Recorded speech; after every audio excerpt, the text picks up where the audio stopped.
The Angel's Message to Mary by Charles Simeon. Luke 1, verses 35 and 38. And the angel answered and said unto her, The Holy Ghost shall come upon thee, and the power of the Highest shall overshadow thee. Therefore also that holy thing which shall be born of thee shall be called the Son of God. And Mary said, Behold, the handmaid of the Lord, be it unto me according to thy word.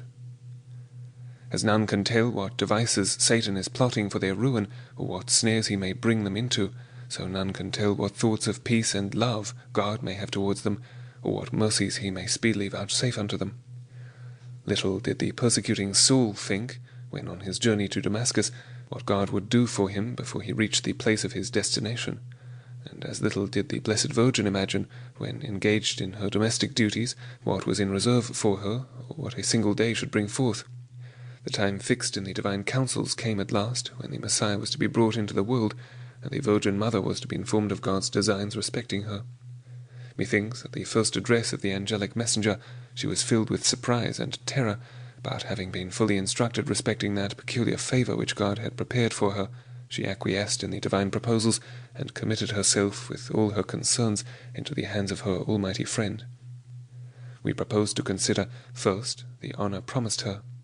She was informed that God had ordained her to be the happy instrument of bringing into the world his only dear Son, and on her inquiring how that should be accomplished in her virgin state, she was told that the Holy Ghost, who at the first creation of the world moved upon the face of the waters, and reduced the chaotic mass to order and beauty, should, by his almighty power, form in her that holy being, who should, in his human as well as his divine nature, be the Son of God. But here a question arises. Why should the Messiah be born in this way? Why might not the privilege of bearing him be vouchsafed to her in a way more agreeable to the common course of nature? We answer that there was, if we may so speak, a necessity for it. One, that he might not be involved in Adam's guilt. Adam was not a mere individual, but the head and representative of all his posterity, and when he violated the covenant which God had made with him, he brought a curse, not on himself only, but on all his descendants also. This is evident from the death of infants, who cannot have contracted personal guilt, and yet suffer the punishment of sin. This could not be if sin, in some shape or other, were not imputed to them. It is by the transgression of Adam that they are accounted sinners, and that judgment comes upon them to condemnation. In Adam all died. Now if the Lord Jesus had descended from him in the common way, he would have lain under the same sentence of condemnation with others, and therefore would have needed a deliverer himself, instead of becoming a deliverer to others. 2. That he might not partake of Adam's corruption. When Adam fell, he became corrupt in every member of his body, and in every faculty of his soul. And we are particularly informed that he begat a son in his own likeness, not in the likeness of God in which he was created, but in his own image as a fallen creature. An awful evidence of this truth he soon beheld in Cain's hatred and murder of righteous Abel. Of this corruption Christ must have participated if he had been born in the way of other men, for who can bring a clean thing out of an unclean? Not one, says Job, and again, how can he be clean that is born of a woman? In this case he could not have been a lamb without spot or blemish, and consequently not a proper sacrifice for sin. He must be without sin himself if he is to take away the sins of others, and offer himself without spot to God if he is to purge away the guilt of a ruined world. 3. That the Scriptures might be fulfilled in him. The very first promise which announced his future birth designated him as exclusively the seed of the woman. We might not perhaps have so limited the import of that passage if subsequent prophecies had not thrown the true light upon it, but Isaiah expressly says that a virgin shall conceive and bring forth a son, and shall call his name Emmanuel, and an inspired apostle assures us that this scripture had an exact and literal accomplishment in the birth of Jesus.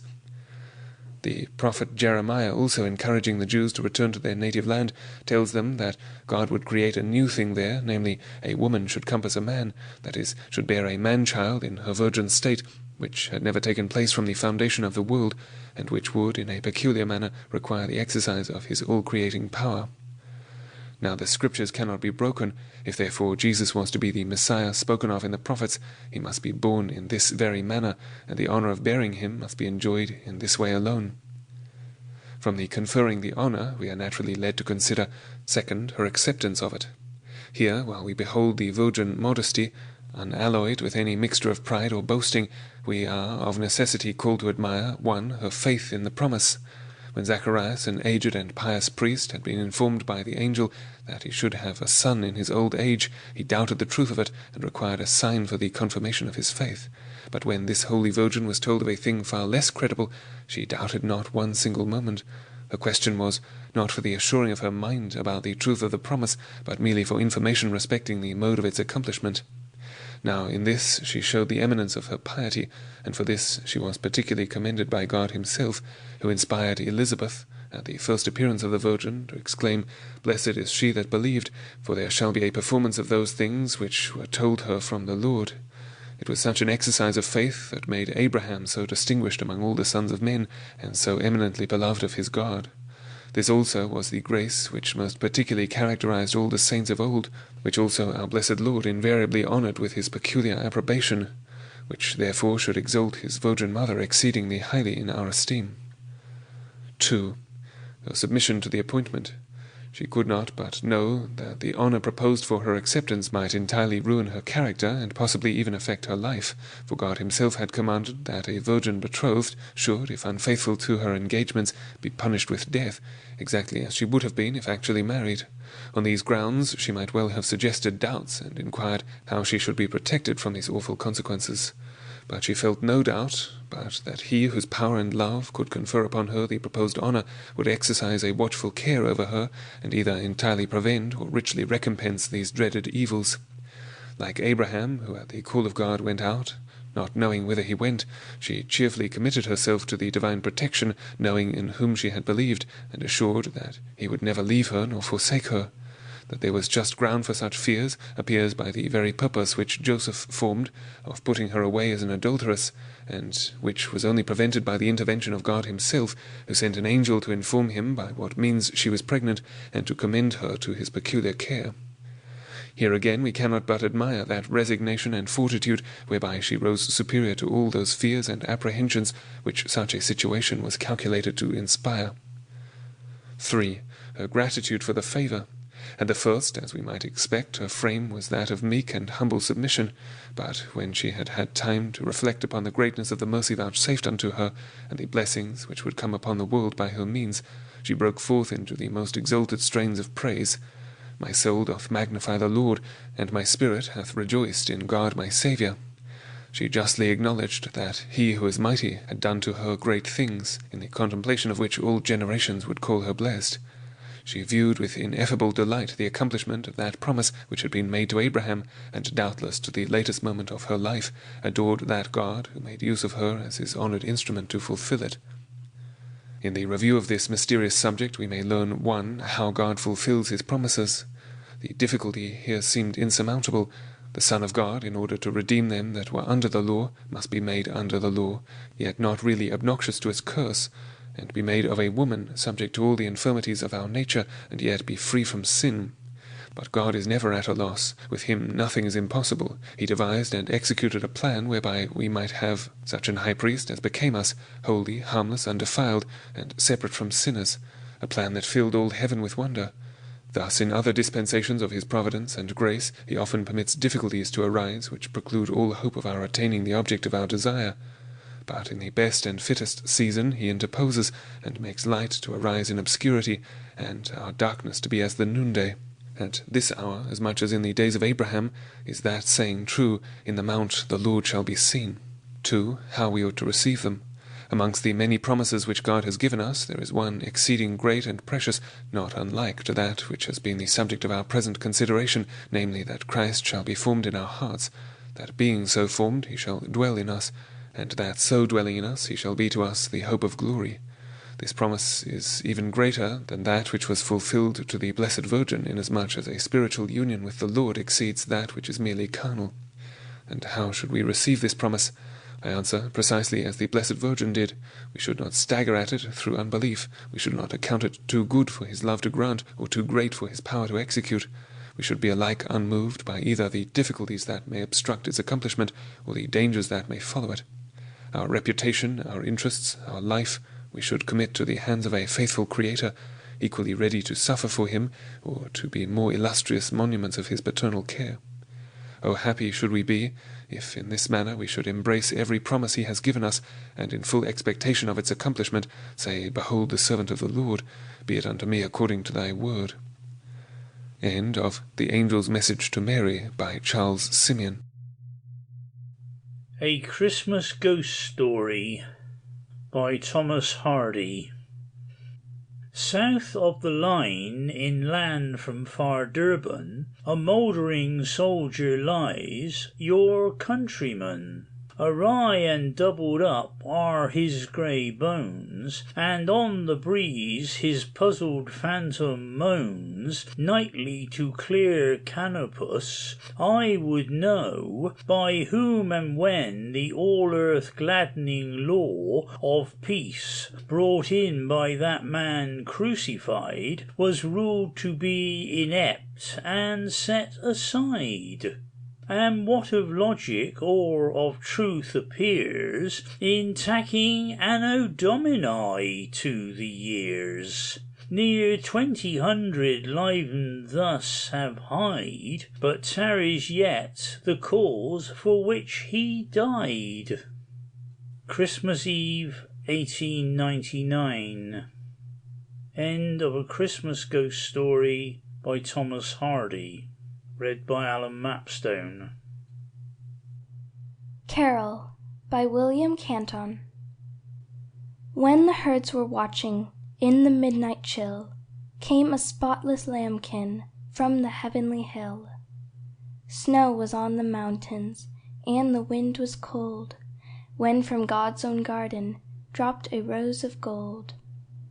When 'twas bitter winter, houseless and forlorn, in a starlit stable Christ the babe was born.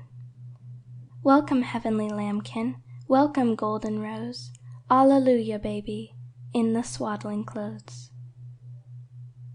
End of Carol by William Canton. Read by Nora Nelson. Christmas by Washington Irving. From Old Christmas by Washington Irving. Read by Greg Giordano. There is nothing in England that exercises a more delightful spell over my imagination than the lingerings of the holiday customs and rural games of former times. They recall the pictures my fancy used to draw in the May morning of life, when as yet I only knew the world through books, and believed it to be all that poets had painted it, and they bring with them the flavor of those honest days of yore, in which perhaps with equal fallacy I am apt to think the world was more home-bred, social, and joyous than at present. I regret to say that they are daily growing more and more faint, being gradually worn away by time, but still more obliterated by modern fashion. They resemble those picturesque morsels of Gothic architecture which we see crumbling in various parts of the country, partly dilapidated by the waste of ages, and partly lost in the additions and alterations of latter days. Poetry, however, clings with cherishing fondness about the rural game and holiday revel, which it has derived so many of its themes, as the ivy winds its rich foliage about the Gothic arch and mouldering tower, gratefully repaying their support by clasping together their tottering remains, and, as it were, embalming them in verdure. Of all the old festivals, however, that of Christmas awakens the strongest and most heartfelt associations. There is a tone of solemn and sacred feeling that blends with our conviviality, and lifts the spirit to a state of hallowed and elevated enjoyment. The services of the church about this season are extremely tender and inspiring. They dwell on the beautiful story of the origin of our faith, and the pastoral scenes that accompanied its announcement. They gradually increase in fervor and pathos during the season of Advent, until they break forth in full jubilee on the morning that brought peace and goodwill to men. I do not know a grander effect of music on the moral feelings than to hear the full choir and the pealing organ performing a Christmas anthem in a cathedral, and filling every part of the vast pile with triumphant harmony. It is a beautiful arrangement, also, derived from days of yore, that this festival, which commemorates the announcement of the religion of peace and love, has been made the season for gathering together of family connections, and drawing closer again those bands of kindred hearts which the cares and pleasures and sorrows of the world are continually operating to cast loose, of calling back the children of a family who have launched forth in life and wandered widely asunder, once more to assemble about the paternal hearth, that rallying place of the affections, there to grow young and loving again among the endearing mementos of childhood. There is something in the very season of the year that gives a charm to the festivity of Christmas. At other times we derive a great portion of our pleasures from the mere beauties of nature. Our feelings sally forth and dissipate themselves over the sunny landscape, and we live abroad and everywhere. The song of the bird, the murmur of the stream, the breathing fragrance of spring, the soft voluptuousness of summer, the golden pomp of autumn, earth with its mantle of refreshing green, and heaven with its deep, delicious blue and its cloudy magnificence, all fill us with mute but exquisite delight, and we revel in the luxury of mere sensation. But in the depth of winter, when nature lies despoiled of every charm, and wrapped in her shroud of sheeted snow, we turn for our gratifications to moral sources. The dreariness and desolation of the landscape, the short gloomy days and darksome nights, while they circumscribe our wanderings, shut in our feelings also from rambling abroad, and make us more keenly disposed for the pleasures of the social circle. Our thoughts are more concentrated, our friendly sympathies more aroused, we feel more sensibly the charm of each other's society, and are brought more closely together by dependence on each other for enjoyment. Heart calleth unto heart, and we draw our pleasures from the deep wells of living kindness, which lie in the quiet recesses of our bosoms, and which, when resorted to, furnish forth the pure element of domestic felicity. The pitchy gloom without makes the heart dilate on entering the room filled with the glow and warmth of the evening fire. The ruddy blaze diffuses an artificial summer and sunshine through the room, and lights up each countenance into a kindlier welcome. Where does the honest face of hospitality expand to a broader and more cordial smile? Where is the shy glance of love more sweetly eloquent than by the winter fireside?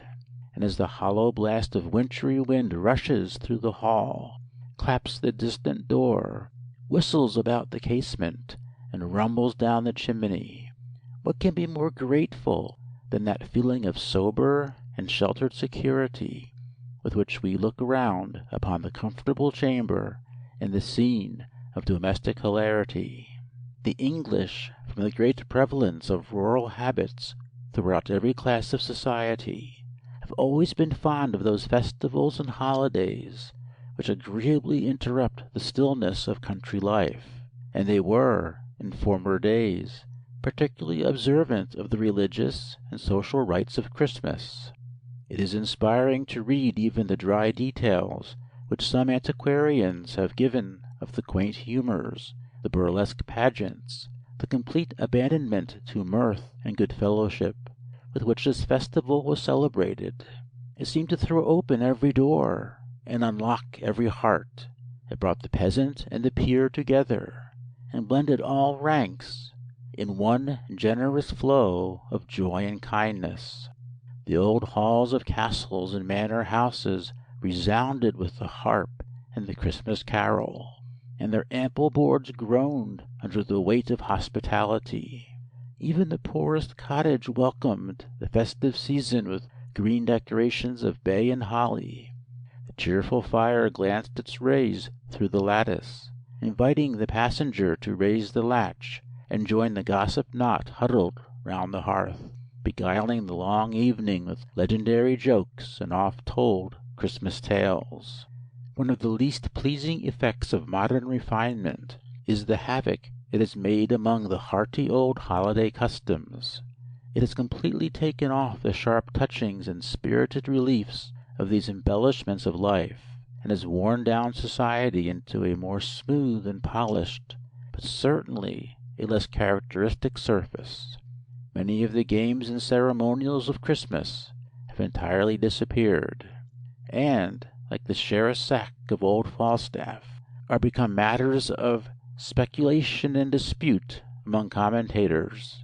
They flourished in times full of spirit and lustihood, when men enjoyed life roughly but heartily and vigorously, times wild and picturesque, which have furnished poetry with its richest materials, and the drama with its most attractive variety of characters and manners. The world has become more worldly. There is more of dissipation and less of enjoyment. Pleasure has expanded into a broader but a shallower stream, and has forsaken many of those deep and quiet channels where it flowed sweetly through the calm bosom of domestic life. Society has acquired a more enlightened and elegant tone, but it has lost many of its strong local peculiarities, its home-bred feelings, its honest fireside delights. The traditionary customs of golden-hearted antiquity, its feudal hospitalities and lordly wassailings, have passed away with the baronial castles and stately manor houses in which they were celebrated. They comported with the shadowy hall, the great oaken gallery, and the tapestried parlour, but are unfitted to the light, showy saloons and gay drawing-rooms of the modern villa. Shorn, however, as it is, of its ancient and festive honours, Christmas is still a period of delightful excitement in England. It is gratifying to see that home feeling completely aroused which seems to hold so powerful a place in every English bosom, the preparations making on every side for the social board that is again to unite friends and kindred, the presents of good cheer passing and repassing, those tokens of regard and quickeners of kind feelings, the evergreens distributed about houses and churches, emblems of peace and gladness. All these have the most pleasing effect in producing fond associations and kindling benevolent sympathies. Even the sound of the waits, rude as may be their minstrelsy, breaks upon the mid-watches of a winter night with the effect of perfect harmony. As I have been awakened by them in that still and solemn hour when deep sleep falleth upon man, I have listened with a hushed delight, and connecting them with the sacred and joyous occasion, have almost fancied them into another celestial choir, announcing peace and goodwill to mankind. How delightfully the imagination, when wrought upon these moral influences, turns everything to melody and beauty. The very crowing of the cock, who is sometimes heard in the profound repose of the country, telling the night watches to his feathery dames, was thought by the common people to announce the approach of the sacred festival. Some say that ever against that season comes, wherein our Saviour's birth is celebrated, this bird of dawning singeth all night long, and then they say no spirit dares stir abroad. The nights are wholesome, then no planets strike, no fairy takes, no witch hath power to charm, so hallowed and so gracious is the time. Amidst the general call to happiness, the bustle of the spirits and stir of the affections, which prevail at this period, what bosom can remain insensible? It is indeed the season of regenerated feeling, the season for kindling, not merely the fire of hospitality in the hall, but the genial flame of charity in the heart. The scene of early love again rises green to memory beyond the sterile waste of years, and the idea of home, fraught with the fragrance of home-dwelling joys, reanimates the drooping spirit, as the Arabian breeze will sometimes waft the freshness of the distant fields to the weary pilgrim of the desert. Stranger and sojourner as I am in the land, though for me no social hearth may blaze, no hospitable roof throw open its doors, nor the warm grasp of friendship welcome me at the threshold, yet I feel the influence of the season beaming into my soul from the happy looks of those around me. Surely happiness is reflective, like the light of heaven, and every countenance, bright with smiles and glowing with innocent enjoyment, is a mirror transmitting to others the rays of a supreme and ever-shining benevolence. He who can turn churlishly away from contemplating the felicity of his fellow beings, and sit down darkling and repining in his loneliness, when all around is joyful, may have his moments of strong excitement and selfish gratification, but he wants the genial and social sympathies which constitute the charm of a Merry Christmas. End of Christmas by Washington Irving, from Old Christmas by Washington Irving. A Christmas Carol by Christina G. Rossetti. In the bleak midwinter, frosty wind made moan. Earth stood hard as iron, water like a stone. Snow had fallen, snow on snow, snow on snow, in the bleak midwinter, long ago. Our God, heaven cannot hold him, nor earth sustain. Heaven and earth shall flee away when he comes to reign. In the bleak midwinter, a stable place sufficed, the Lord God Almighty, Jesus Christ.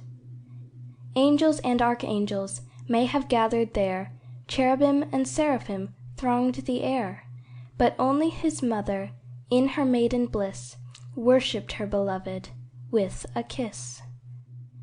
What can I give him, poor as I am? If I were a shepherd, I would bring a lamb. If I were a wise man, I would do my part. Yet what can I give him? Give my heart.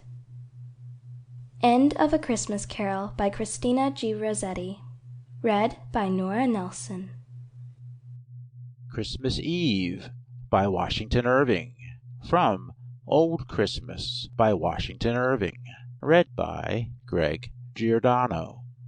St. Francis and St. Benedict, bless this house from wicked wight, from the nightmare and the goblin, that is hight good fellow Robin. Keep it from all evil spirits, fairies, weasels, rats, and ferrets, from curfew time to the next prime. Cartwright. It was a brilliant moonlight night, but extremely cold. Our chaise whirled rapidly over the frozen ground. The postboy smacked his whip incessantly, and a part of the time his horses were on a gallop.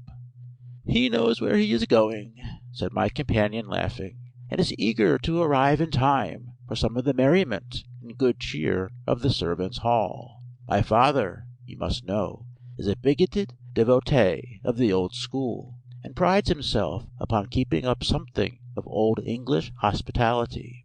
He is a tolerable specimen of what you will rarely meet with nowadays in its purity, the old English country gentleman. For our men of fortune spend so much of their time in town, and fashion is carried so much into the country, that the strong, rich peculiarities of ancient rural life are almost polished away. My father, however, from early years, took honest Peacham for his text-book instead of Chesterfield. He determined, in his own mind, that there was no condition more truly honorable and enviable than that of a country gentleman on his paternal lands, and therefore passes the whole of his time on his estate. He is a strenuous advocate for the revival of the old rural games and holiday observances, and is deeply read in the writers, ancient and modern, who have treated on the subject. Indeed, his favorite range of reading is among the authors who flourished at least 2 centuries since, who, he insists, wrote and thought more like a true Englishman than any of their successors.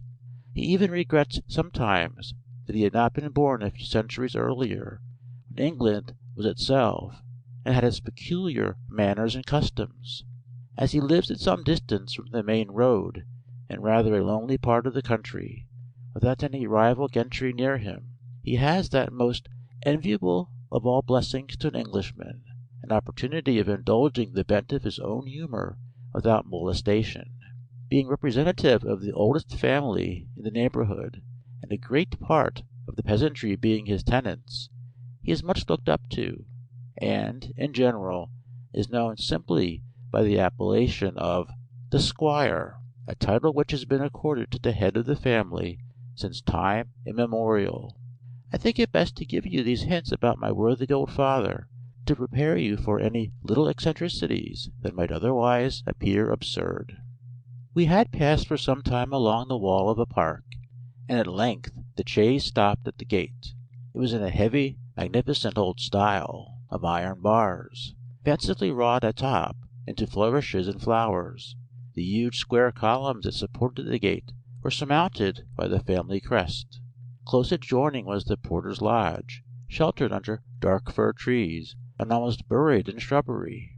The post-boy rang a large porter's bell, which resounded through the still frosty air, and was answered by the distant barking of dogs, with which the mansion house seemed garrisoned. An old woman immediately appeared at the gate, as the moonlight fell strongly upon her. I had a full view of a little primitive dame, dressed very much in the antique taste, with a neat kerchief and stomacher, and her silver hair peeping from under a cap of snowy whiteness. She came curtsying forth, with many expressions of simple joy at seeing her young master. Her husband, it seems, was up at the house keeping Christmas Eve in the servants' hall. They could not do without him, as he was the best hand at a song and story in the household. My friend proposed that we should alight and walk through the park to the hall, which was at no great distance, while the chaise should follow on. Our road wound through a noble avenue of trees, among the naked branches of which the moon glittered as she rolled through the deep vault of a cloudless sky. The lawn beyond was sheeted with a slight covering of snow, which here and there sparkled as the moonbeams caught a frosty crystal, and at a distance might be seen a thin transparent vapour stealing up from the low grounds, threatening gradually to shroud the landscape. My companion looked round him with transport. "How often," said he, "have I scampered up this avenue on returning home on school vacations! How often have I played under these trees when a boy! I feel a degree of filial reverence for them, as we look up to those who have cherished us in childhood. My father was always scrupulous in exacting our holidays, and having us around him on family festivals. He used to direct and superintend our games with the strictness that some parents do the studies of their children. He was very particular that we should play the old English games according to their original form, and consulted old books for precedent and authority for every merry disport. Yet I assure you there never was pedantry so delightful. It was the policy of the good old gentleman to make his children feel that home was the happiest place in the world, and I value this delicious home feeling as one of the choicest gifts a parent can bestow. We were interrupted by the clangor of a troop of dogs of all sorts and sizes, mongrel, puppy, whelp, and hound, and curs of low degree, that, disturbed by the ringing of the porter's bell and the rattling of the chaise, came bounding open-mouthed across the lawn. The little dogs and all, Tray, Blanche, and Sweetheart, see, they bark at me, cried Bracebridge, laughing. At the sound of his voice the bark was changed into a yelp of delight, and in a moment he was surrounded and almost overpowered by the caresses of the faithful animals. We had now come in full view of the old family mansion, partly thrown in deep shadow partly lit up by the cold moonshine. It was an irregular building of some magnitude. It seemed to be of the architecture of different periods. One wing was evidently very ancient, with heavy stone-shafted bow windows jutting out and overrun with ivy, from among the foliage of which the small diamond-shaped panes of glass glittered with the moonbeams. The rest of the house was in the French taste of Charles II's time, having been repaired and altered, as my friend told me, by one of his ancestors, who returned with that monarch at the Restoration. The grounds about the house were laid out in the old formal manner of artificial flower beds, clipped shrubberies, raised terraces, and heavy stone balustrades, ornamented with urns, a leaden statue or two, and a jet of water. The old gentleman, I was told, was extremely careful to preserve this obsolete finery in all its original state. He admired this fashion in gardening. He had an air of magnificence, was courtly and noble, and befitting good old family style. The boasted imitation of nature in modern gardening had sprung up with modern republican notions, but did not suit a monarchical government. It smacked of the levelling system. I could not help smiling at this introduction of politics into gardening, though I expressed some apprehension that I should find the old gentleman rather intolerant in his creed. Frank assured me, however, that it was almost the only instance in which he had ever heard his father meddle with politics, and he believed that he had got this notion from a member of Parliament who once passed a few weeks with him. The squire was glad of any argument to defend his clipped yew trees and formal terraces, which had been occasionally attacked by modern landscape gardeners. As we approached the house, we heard the sound of music, and now and then a burst of laughter from one end of the building. This, Bracebridge said, must proceed from the servants' hall, where a great deal of revelry was permitted, and even encouraged, by the squire throughout the 12 days of Christmas, provided everything was done conformably to ancient usage. Here were kept up the old games of Hoodman Blind, Shoe the Wild Mare, Hot Cockles, Steal the White Loaf, Bob Apple, and Snapdragon. The Yule log and Christmas candle were regularly burnt, and the mistletoe, with its white berries, hung up, to the imminent peril of all the pretty housemaids. So intent were the servants upon their sports, that we had to ring repeatedly before we could make ourselves heard. On our arrival being announced, the squire came out to receive us, accompanied by his 2 other sons, one a young officer in the army, home on leave of absence, the other an Oxonian just from the university. The squire was a fine, healthy-looking old gentleman, with silver hair curling lightly round an open-floored countenance, in which a physiognomist, with the advantage, like myself, of a previous hint or two, might discover a singular mixture of whim and benevolence. The family meeting was warm and affectionate. As the evening was far advanced, the squire would not permit us to change our travelling dresses, but ushered us at once to the company, which was assembled in a large old-fashioned hall. It was composed of different branches of a numerous family connection, for there were the usual proportion of old uncles and aunts, comfortably married dames, superannuated spinsters, blooming country cousins, half-fled striplings, and bright-eyed boarding-school hoydens. They were variously occupied, some in a round game of cards, others conversing round the fireplace. At one end of the hall was a group of young folks, some nearly grown up, others of a more tender and budding age, fully engrossed by a merry game, and a profusion of wooden horses, penny trumpets, and tattered dolls about the floor, showed traces of a troop of little fairy beings, who, having frolicked through a happy day, had been carried off to slumber through a peaceful night. While the mutual greetings were going on between Bracebridge and his relatives, I had time to scan the apartment. I have called it a hall, for so it had certainly been in old times, and the squire had evidently endeavoured to restore it to something of its primitive state. Over the heavy projecting fireplace was suspended a picture of a warrior in armour, standing by a white horse, and on the opposite wall hung helmet, buckler, and lance. At one end an enormous pair of antlers were inserted in the wall. the branches serving as hooks on which to suspend hats, whips, and spurs, and in the corners of the apartment were fowling pieces, fishing rods, and other sporting implements. The furniture was of the cumbrous workmanship of former days, though some articles of modern convenience had been added, and the oaken floor had been carpeted, so that the whole presented an odd mixture of parlor and hall.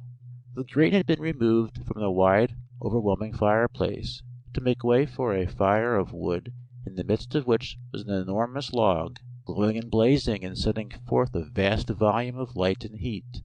This, I understood, was the Yule log, which the squire was particular in having brought in and illuminated on a Christmas Eve, according to ancient custom.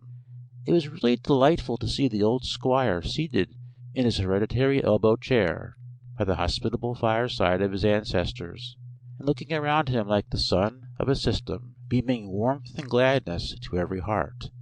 Even the very dog that lay stretched at his feet, as he lazily shifted his position and yawned, would look fondly up in his master's face, wag his tail against the floor, and stretch himself again to sleep, confident of kindness and protection. There is an emanation from the heart in genuine hospitality which cannot be described, but is immediately felt, and puts the stranger at once at his ease. I had not been seated many minutes by the comfortable hearth of the worthy cavalier before I found myself as much at home as if I had been one of the family. Supper was announced shortly after our arrival. It was served up in a spacious oaken chamber, the panels of which shone with wax, and around which were several family portraits decorated with holly and ivy. Beside the accustomed lights, 2 great wax tapers, called Christmas candles, wreathed with greens, were placed on a highly polished buffet among the family plates. The table was abundantly spread with substantial fare, but the squire made his supper of frumenti, a dish made of wheat cakes boiled in milk with rich spices, being a standing dish in old times for Christmas Eve. I was happy to find my old friend, mince pie, in the retinue of the feast, and finding him to be perfectly orthodox, and I need not be ashamed of my predilection, I greeted him with all the warmth wherewith we usually greet an old and very genteel acquaintance.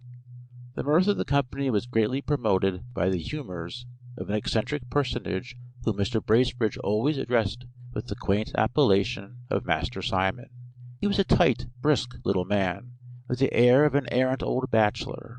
His nose was shaped like the bill of a parrot, his face slightly pitted with the smallpox, with a dry perpetual bloom on it, like a frost-bitten leaf in autumn. He had an eye of great quickness and vivacity, with a drollery and lurking waggery of expression that was irresistible. He was evidently the wit of the family, dealing very much in sly jokes and innuendos with the ladies, making infinite merriment by harpings upon old themes, which, unfortunately, my ignorance of the family chronicles did not permit me to enjoy. It seemed to be his great delight during supper to keep a young girl next him in a continual agony of stifled laughter, in spite of her awe of the reproving looks of her mother, who sat opposite. Indeed, he was the idol of the younger part of the company, who laughed at everything he said or did, and at every turn of his countenance. I could not wonder at it, for he must have been a miracle of accomplishments in their eyes. He could imitate Punch and Judy, make an old woman of his hand, with the assistance of a burnt cork and pocket handkerchief, and cut an orange into such a ludicrous caricature that the young folks were ready to die with laughing. I was let briefly into his history by Frank Bracebridge. He was an old bachelor of a small, independent income, which by careful management was sufficient for all his wants. He revolved through the family system like a vagrant comet in its orbit, sometimes visiting one branch, and sometimes another quite remote, as is often the case with gentlemen of extensive connections and small fortunes in England. He had a chirping, buoyant disposition, always enjoying the present moment, and his frequent change of scene and company prevented his acquiring those rusty, unaccommodating habits with which old bachelors are so uncharitably charged. It was a complete family chronicle, being versed in the genealogy, history, and intermarriages of the whole house of Bracebridge, which made him a great favourite with the old folks. He was a beau of all the elder ladies and superannuated spinsters, among whom he was habitually considered rather a young fellow, and he was a master of the revels among the children, so that there was not a more popular being in the sphere in which he moved than Mr. Simon Bracebridge. Of late years he had resided almost entirely with the squire, to whom he had become a factotum, and whom he particularly delighted by jumping with his humour in respect to old times, and by having a scrap of an old song to suit every occasion. We had presently a specimen of his last-mentioned talent, for no sooner was supper removed and spiced wines and other beverages peculiar to the season introduced, than Master Simon was called on for a good old Christmas song. He besought himself for a moment, and then, with a sparkle of the eye, and a voice that was by no means bad, excepting that it ran occasionally into a falsetto, like the notes of a split reed, he quavered forth a quaint old ditty. "Now Christmas is come, let us beat up the drum, and call all our neighbours together, and when they appear, let's make them such cheer as will keep out the wind and the weather," etc. The supper had disposed every one to gaiety, and an old harper was summoned from the servants' hall, where he had been strumming all the evening, and to all appearance comforting himself with some of the squire's home brewed. He was a kind of hanger-on, I was told, of the establishment, and though ostensibly a resident of the village, was oftener to be found in the squire's kitchen than his own home, the old gentleman being fond of the sound of harp and hall. The dance, like most dances after supper, was a merry one. Some of the older folks joined in it, and the squire himself figured down several couples with the partner with whom he affirmed he had danced at every Christmas for nearly half a century. Master Simon, who seemed to be a kind of connecting link between the old times and the new, and to be withal a little antiquated in the taste of his accomplishments, evidently piqued himself on his dancing, and was endeavouring to gain credit by the heel and toe, rickadoon, and other graces of the ancient school. But he had unluckily assorted himself with a little romping girl from boarding school, who, by her wild vivacity, kept him continually on the stretch, and defeated all his sober attempts at elegance. Such are the ill-assorted matches to which antique gentlemen are unfortunately prone. The young Oxonian, on the contrary, had let out one of his maiden aunts, on whom the rogue played 1,000 little knaveries with impunity. He was full of practical jokes, and his delight was to tease his aunts and cousins. Yet, like all madcap youngsters, he was a universal favourite among the women. The most interesting couple in the dance was the young officer and a ward of the squire's, a beautiful blushing girl of 17. From several shy glances which I had noticed in the course of the evening, I suspected there was a little kindness growing up between them, and indeed the young soldier was just the hero to captivate a romantic girl. He was tall, slender, and handsome, and like most young British officers of late years, he picked up various small accomplishments on the Continent. He could talk French and Italian, drew landscapes, sing very tolerably, dance divinely, but, above all, he had been wounded at Waterloo. What girl at 17, well read in poetry and romance, could resist such a mirror of chivalry and perfection? The moment the dance was over, he caught up a guitar, and lolling against the old marble fireplace, in an attitude which I am half inclined to suspect was studied, began the little French air of the troubadour. The squire, however, exclaimed against having anything on Christmas Eve but good old English, upon which the young minstrel, casting up his eye for a moment, as if in an effort of memory, struck into another strain, and with a charming air of gallantry gave Herrick's Night Piece to Julia. Her eyes the glow-worm lend thee, the shooting stars attend thee, and the elves also, whose little eyes glow like the sparks of fire, befriend thee. No will-o'-the-wisp mislight thee, nor snake or glow-worm bite thee, but on thy way, not making a stay, since ghost there is none to affright thee.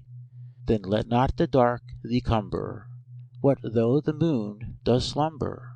The The stars of the night will lend thee their light, like tapers clear without number. Then, Julia, let me woo thee, thus to come unto me, and when I shall meet thy silvery feet, my soul I'll pour into thee.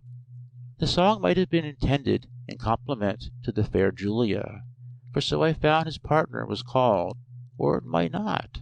She, however, was certainly unconscious of any such application, for she never looked at the singer, but kept her eyes cast upon the floor.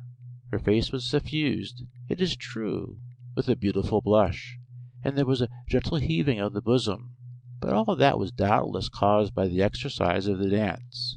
Indeed, so great was her indifference, that she was amusing herself with plucking to pieces a choice bouquet of hothouse flowers. By the time the song was concluded, the nosegay lay in ruins on the floor. The party now broke up for the night, with the kind-hearted old custom of shaking hands. As I passed through the hall on the way to my chamber, the dying embers of the Yule clog still sent forth a dusky glow, and had it not been the season when no spirit dares stir abroad, I should have been half tempted to steal from my room at midnight, and peep whether the fairies might not be at their revels about the hearth. My chamber was in the old part of the mansion, the ponderous furniture of which might have been fabricated in the days of the giants. The room was panelled with cornices of heavy carved work, in which flowers and grotesque faces were strangely intermingled, and a row of black-looking portraits stared mournfully at me from the walls. The bed was of rich though faded damask, with a lofty tester, and stood in a niche opposite a bow window. I had scarcely got into bed when a strain of music seemed to break forth in the air just below the window. I listened, and found it proceed from a band, which I concluded to be the waits from some neighbouring village. They went round the house, playing under the windows. I drew aside the curtains to hear them more distinctly. The moonbeams fell through the upper part of the casement, partially lighting up the antiquated apartment. The sounds, as they receded, became more soft and aerial, and seemed to accord with quiet and moonlight. I listened and listened. They became more and more tender and remote, and as they gradually died away, my head sunk upon the pillow, and I fell asleep.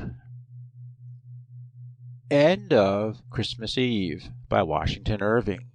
From Old Christmas by Washington Irving.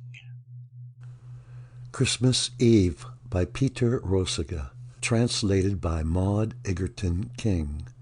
Year in, year out, there stood by the grey clay-plastered wall of the stove in our living room an oaken footstool. It was always smooth and clean, for, like the other furniture, it was rubbed every Saturday with fine river sand and a wisp of straw. In spring, summer, and autumn time, this stool stood empty and lonely in its corner, save when of an evening my grandmother pulled it a little forward to kneel on it and say her evening prayer. On Saturdays, too, while my father said the prayers for the end of the week, grandmother knelt upon the stool. But when during the long evenings in late autumn the farm hands were cutting small household torches from the resinous logs, and the maids, along with my mother and grandmother, spinning wool and flax, and all during Advent time, when old fairy tales were told and hymns were sung, then I always sat on the stool by the stove. From out my corner I listened to the stories and songs, and if they became creepy and my little soul began to be moved with terror, I shoved the stool nearer to my mother and covertly held on by her dress, and could not possibly understand how the others still dared to laugh at me or at the terrible stories. At last, when bedtime came, and my mother pulled my little box bed out for me, I simply could not go to bed alone, and my grandmother must lie beside me until the frightful visions had faded and I fell asleep. But with us the long Advent nights were always short.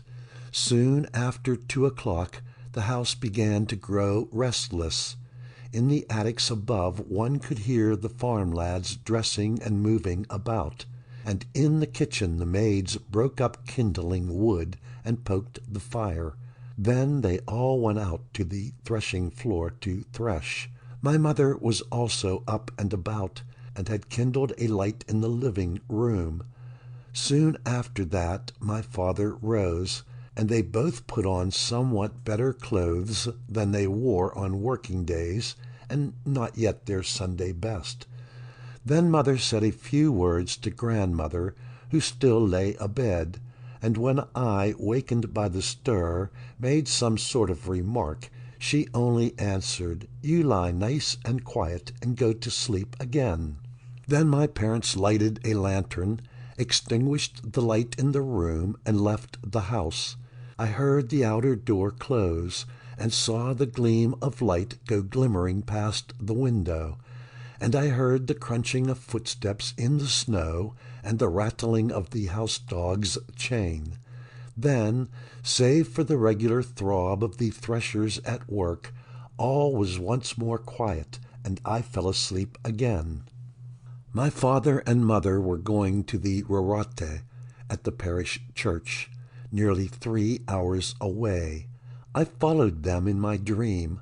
I could hear the church bell and the sound of the organ and the Advent song, "Hail Mary, thou bright morning star."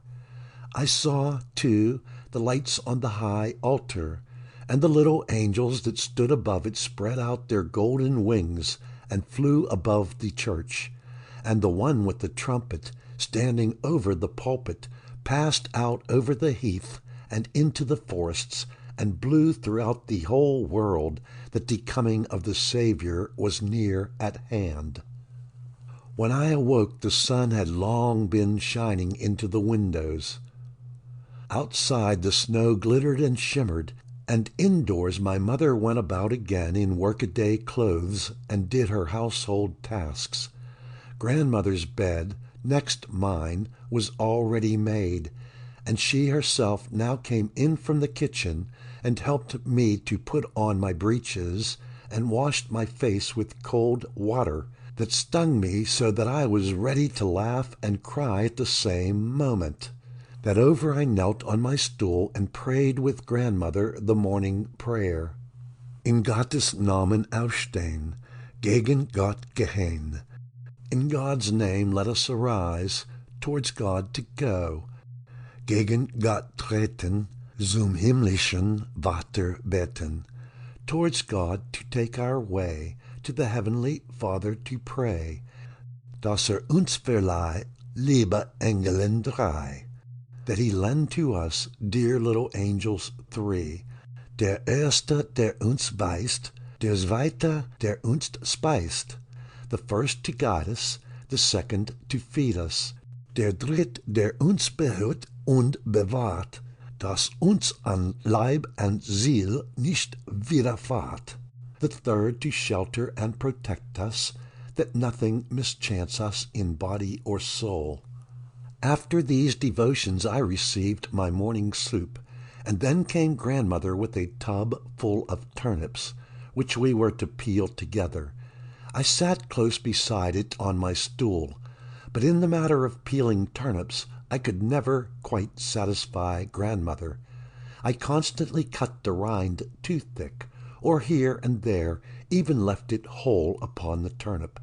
When, moreover, I cut my finger and instantly began to cry, my grandmother said very crossly, "You're a regular nuisance. It would be a good thing to pitch you right out into the snow." All the while she was binding up my wound with unspeakable love and care. So passed the Advent season, and grandmother and I talked more and more often about Christmas Eve and of the Christ child who would so soon be coming among men. The nearer we came to the festival, the greater the stir in the house. The men turned the cattle out of the stall and put fresh straw there and set the mangers and barriers in good order. The cowmen rubbed the oxen till they looked quite smooth. The stockmen mixed more hay than usual in the straw and prepared a great heap of it in the hayloft. The milkmaid did the same. Threshing had already ceased some days ago because, according to our belief, the noise would have profaned the approaching holy day. Through all the house there was washing and scrubbing. Even into the living room itself came the maids, with their water pails and straw wisps and brooms. I always looked forward to the cleaning, because I loved the turning topsy-turvy of everything, and because the glazed pictures in the corner where the table was, the brown clock from the Black Forest with its metal bell, and the various things which, at other times, I only saw at a distance high above me, were taken down and brought nearer to me, and I could observe them all much more closely and from all sides. To be sure, I was not allowed to handle such things, because I was still too clumsy and careless for that, and might easily damage them. But there were moments in that eager scrubbing and rubbing when people did not notice me.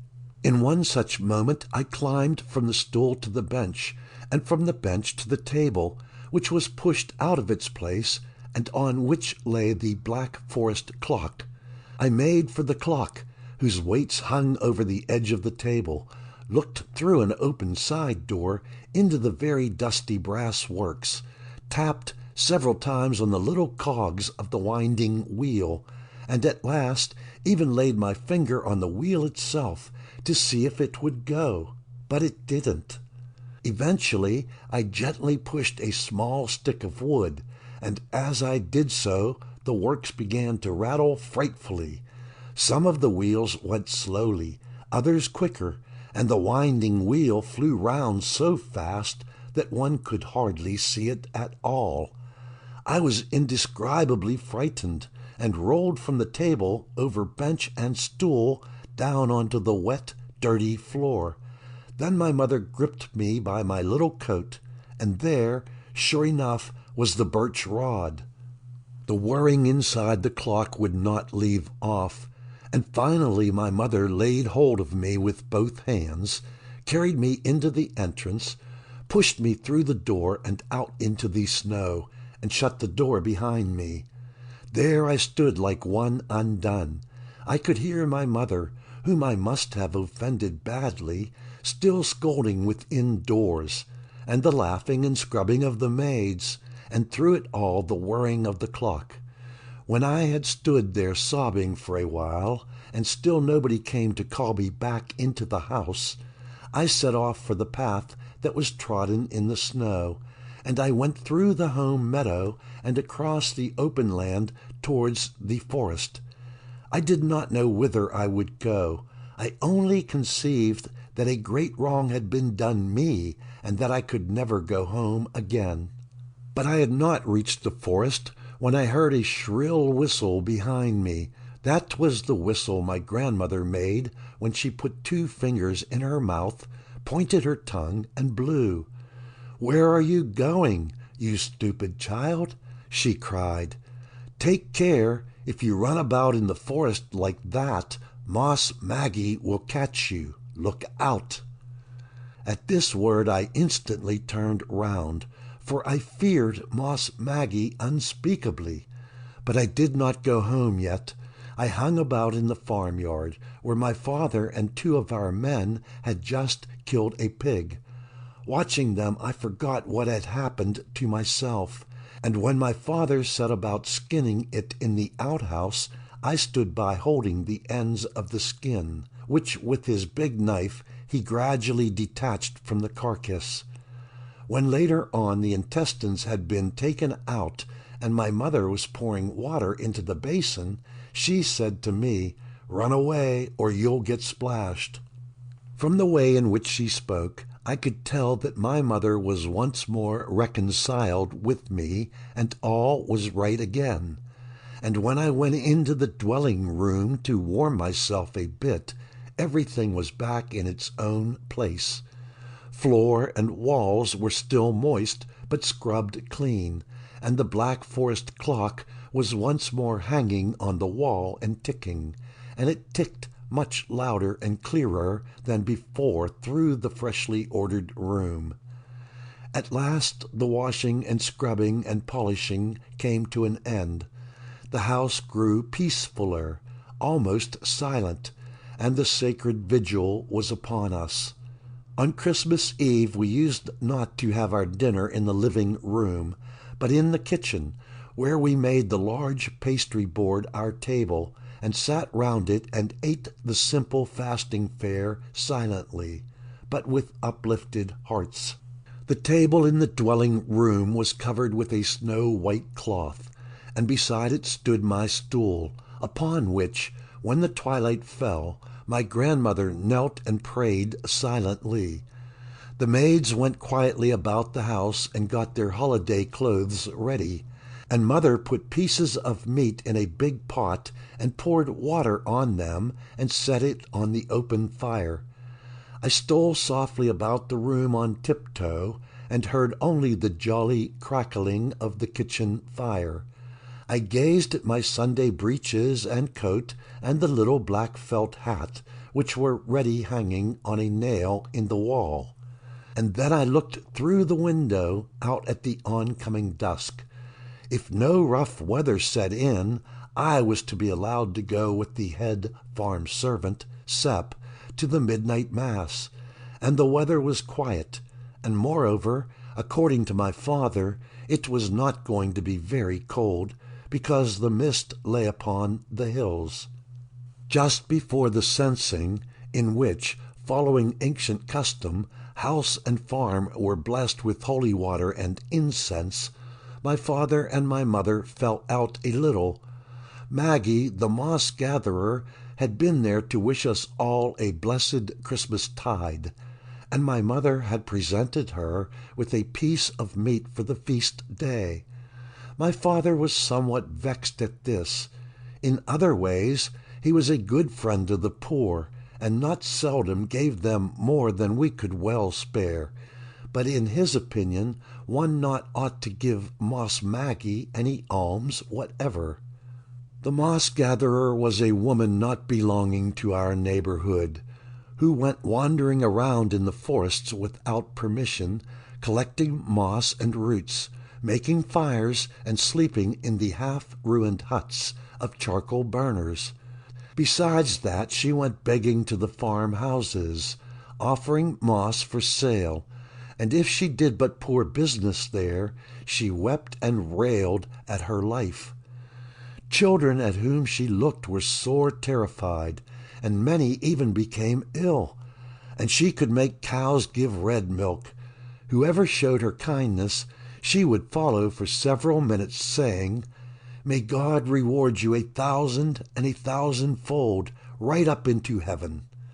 But to anyone who mocked, or in any other way whatsoever offended her, she said, "I pray you down into the nethermost hell."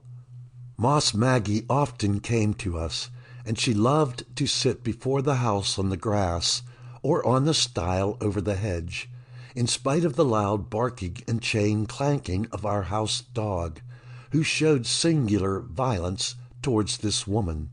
She would remain there until my mother took her out a cup of milk or a bit of bread. My mother was glad when Moss Maggie thereupon gave her 1,000-fold right up to heaven, may God reward you. But my father considered the wish of this person worthless, whether as curse or blessing. Some years earlier, when they were building the schoolhouse in the village, this woman had come to the place with her husband and helped at the work, until one day the man was killed at stone blasting. Since then she had worked no more, nor did she go away, but she just idled about, nobody knowing what she did nor what she wanted. She could never again be persuaded to do any work. She seemed to be crazed.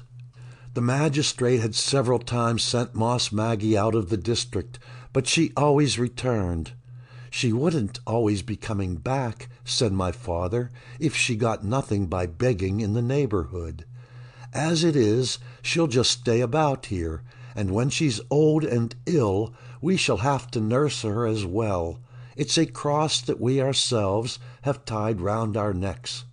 My mother said nothing in reply to such words, but when Moss Maggie came, she still gave the usual alms, and today, in honor of the great feast, a little more. Hence then arose the little dispute between my mother and father, which, however, was at once silenced when two farm hands, bearing the incense and holy water, entered the house. After the censing, my father placed a lighted candle on the table. Today pine splinters might only be burned in the kitchen. Supper was once again eaten in the living room. During supper the head farm servant told us all manner of wonderful stories. When we had finished, my mother sang a shepherd's song. Rapturously as I listened to these songs at other times, today I could think of nothing but the church-going, and longed above everything to get at once into my Sunday clothes. They assured me there would be time enough for that later on, but at last my grandmother yielded to my urgent appeal and dressed me. The cowman dressed himself very carefully in his festal finery, because he was not going home after the midnight mass, but would stay in the village till morning. About 9 o'clock the other farm servants and the maids were also ready, and they kindled a torch at the candle flame. I held on to Sep, the head servant, and my parents and grandmother, who stayed at home to take care of the house, sprinkled me with holy water that I might neither fall nor freeze to death. Then we started off. It was very dark, and the torch, borne before us by the cowman, threw its red light in a great disk on the snow, and the hedge, the stone heaps, and the trees past which we went. This red illumination, which was broken too by the great shadows of our bodies, seemed very awful to me, and I clung fearfully to Sep, until he remarked, "Look here, leave me my coat. What should I do if you tore it off my back?" For a time the path was very narrow, so that we had to go one behind the other, and I was only thankful that I was not the last, for I imagined that he, for certain, must be exposed to endless dangers from ghosts. There was a cutting wind, and the glowing splinters of the torch flew far afield, and even when they fell on the hard snow crust, they still glowed for a while. So far we had gone across open ground and down through thickets and forest. Now we came to a brook which I knew well. It flowed through the meadow where we made hay in summer. Then the brook had been noisy enough. Today one could only hear it murmur and gurgle, for it was frozen over. We passed along by a mill where I was badly scared because some sparks flew on to the roof. But there was snow lying upon it, and the sparks were quenched. When we had gone some way along the valley, we left the brook, and the way led upwards through a dark wood where the snow lay very shallow, but had no such firm surface as out in the open. At last we came to a wide road where we could walk side by side, and now and again we heard sleigh bells. The torch had already burned right down to the cowman's hand, and he kindled another that he had with him. On the road were visible several other lights, great red torches that came flaring towards us as if they were swimming in the black air, behind which first one and then several more faces of the church-goers gradually emerged, who now joined company with us. And we saw lights on other hills and heights that were still so far off we could not be sure whether they were still or moving. So we went on. The snow crunched under our feet, and wherever the wind had carried it away, There the black patch of bare ground was so hard that our shoes rang upon it. The people talked and laughed a great deal, but this seemed not a bit right to me in the holy night of Christmas. I could only think all the while about the church and what it must be like when there is music and high mass in the dead of night. When we had been going on for a long time along the road and past isolated trees and houses, then again over fields and through a wood, I suddenly heard a faint ringing in the tree-tops. When I wanted to listen, I couldn't hear it, but soon after I heard it again, and clearer than the first time. It was the sound of the little bell in the church steeple. The lights which we saw on the hills and in the valley became more and more frequent, and we could now see that they were all hastening churchwards. The little calm stars of the lanterns floated towards us, and the road was growing livelier all the time. The small bell was relieved by a greater, and this one went on ringing until we had almost reached the church. So it was true what grandmother had said. At midnight the bells begin to ring, and they ring until the very last dweller in the farthest valleys has come to church. The church stands on a hill covered with birches and firs, and round it lies the little God's acre encircled by a low wall. The few houses of the village are down in the valley. When the people came close to the church, they extinguished their torches by sticking them head downwards in the snow. Only one was fixed between two stones in the churchyard wall and left burning. And now from the steeple in slow rhythmical swing rang out the great bell. A clear light shone through the high, narrow windows. I longed to go into the church, but Sepp said there was still plenty of time, and stayed where he was, laughing and talking with other young fellows, and filling himself a pipe. At last all the bells pealed out together.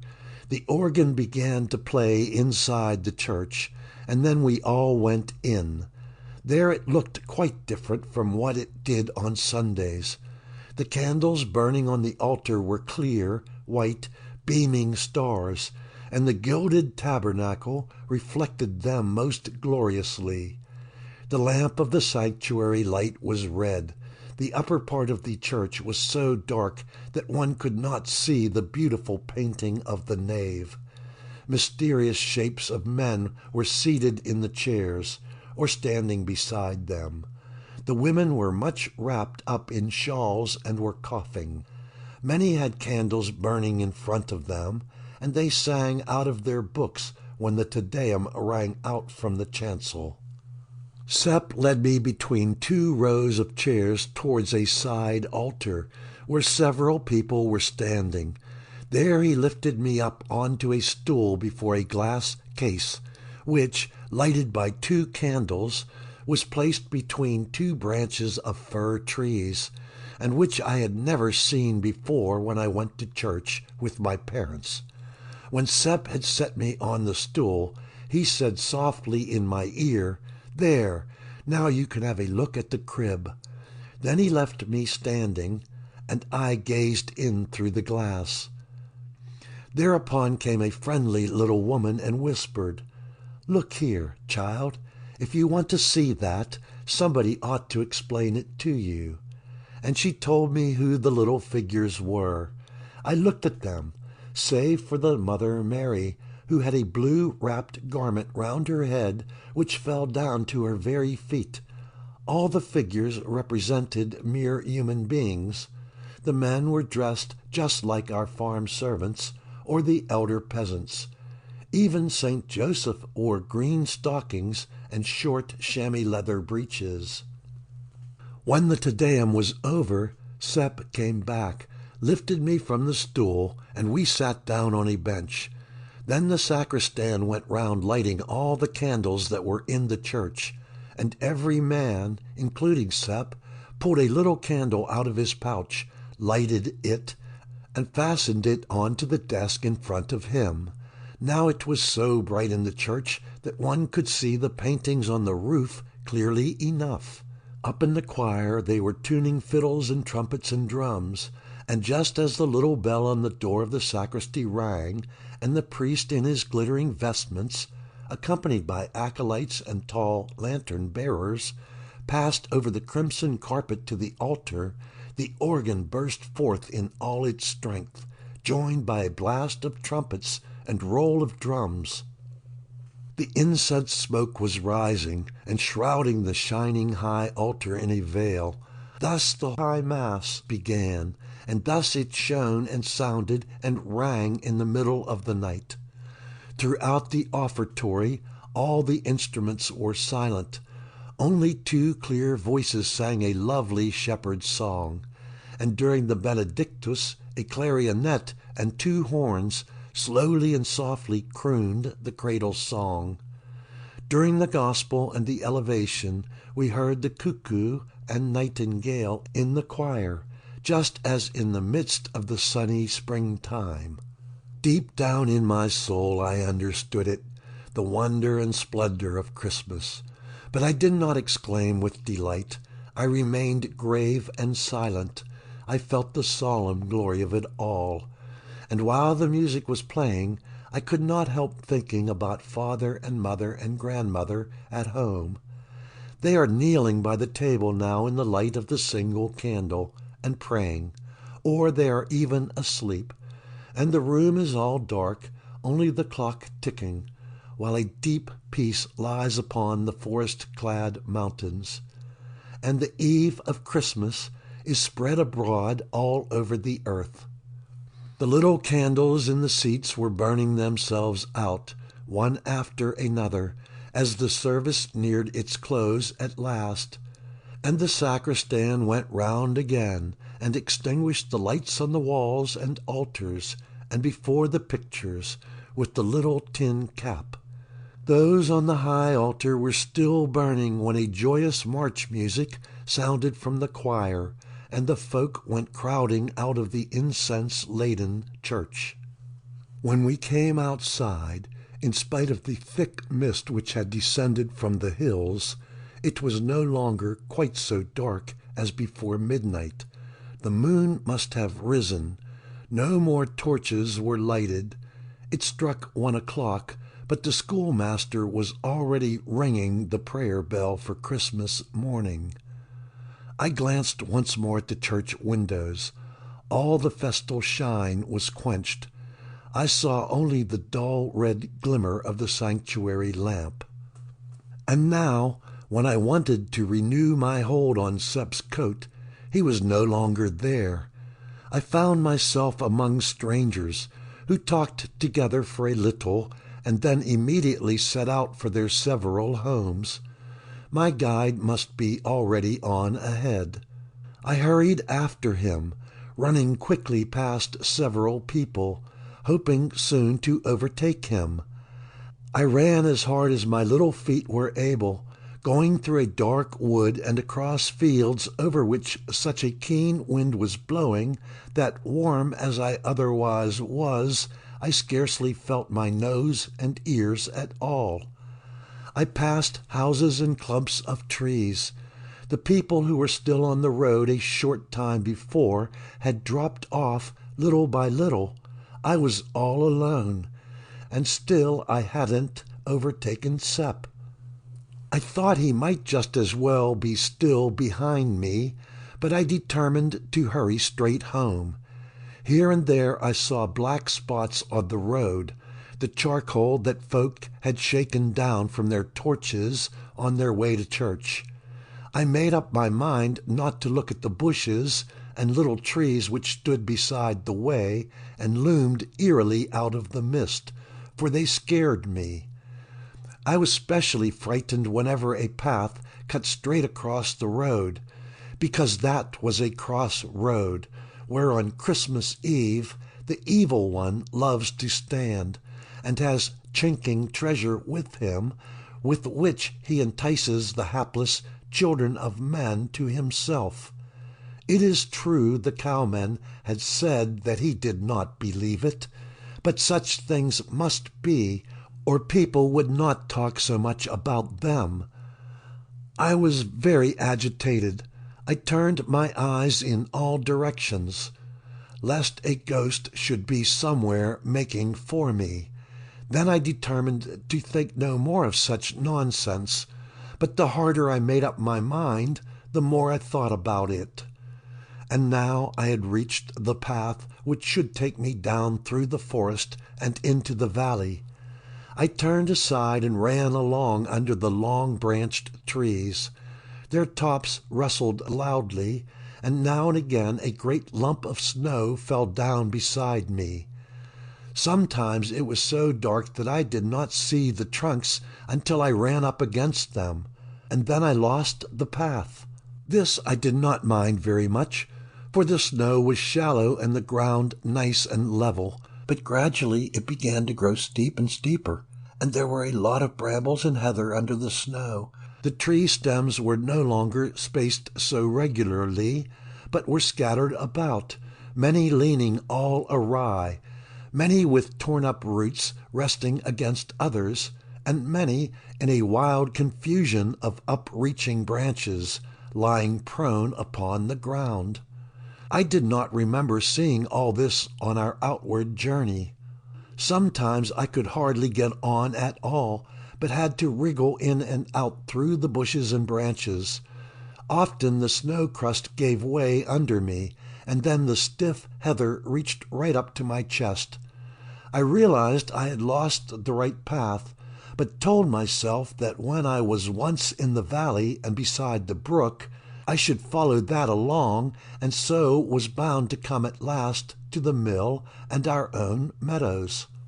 Lumps of snow fell into the pockets of my coat, snow clung to my little breeches and stockings, and the water ran down into my shoes. At first all that clambering over fallen trees and creeping through undergrowth had tired me, but now the weariness had vanished. I didn't heed the snow, and I didn't heed the heather, nor the boughs that so often scratched me roughly about the face, but I just hurried on. I was constantly falling, but as quickly picking myself up again. Then, too, all fear of ghosts was gone. I thought of nothing but the valley and our house. I had no notion how long I had been astray in the wilderness, but felt strong and nimble, terror spurring me on. Suddenly I found myself standing on the brink of a precipice. Down in the abyss a great fog lay, with here and there a tree-top rising out of it. The forest was sparser about me.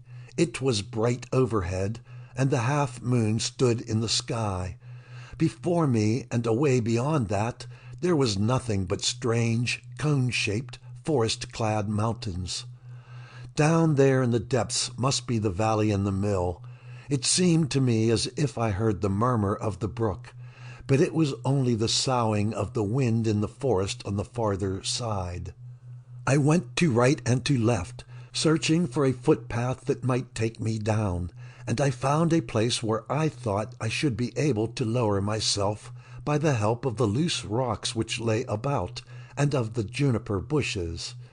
In this I succeeded for a little, but only just in time. I clutched hold of a root. I had nearly pitched over a perpendicular cliff.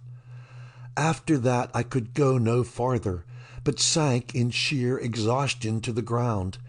In the depths below lay the fog with the black tree-tops. Save for the soughing of the wind in the forest, I heard nothing. I did not know where I was. If only a deer would come, I would ask my way of it. Quite probably it would be able to direct me, for everyone knows that on Christmas Eve the beasts can talk like men. I got up to climb back again, but only loosened the rocks and made no progress. Hands and feet were aching. I stood still and called for Sep as loud as ever I could. Lingering and faint, my voice fell back from the forests and cliffs. Then again I heard nothing but the soughing of the wind. The frost was cutting right into my limbs. Sep, Sep! I shouted once more with all my might. Again nothing but the long drawn-out echo. Then a fearful anguish took possession of me. I called quickly, one after another, my parents, my grandmother, all the farm hands and maids of our household, by name. It was all in vain. I began to cry miserably. There I stood trembling, my body throwing a long shadow aslant down the naked rock. I went to and fro along the ledge to warm myself a little, and I prayed aloud to the Holy Christ Child to save me. The moon stood high in the dark heavens.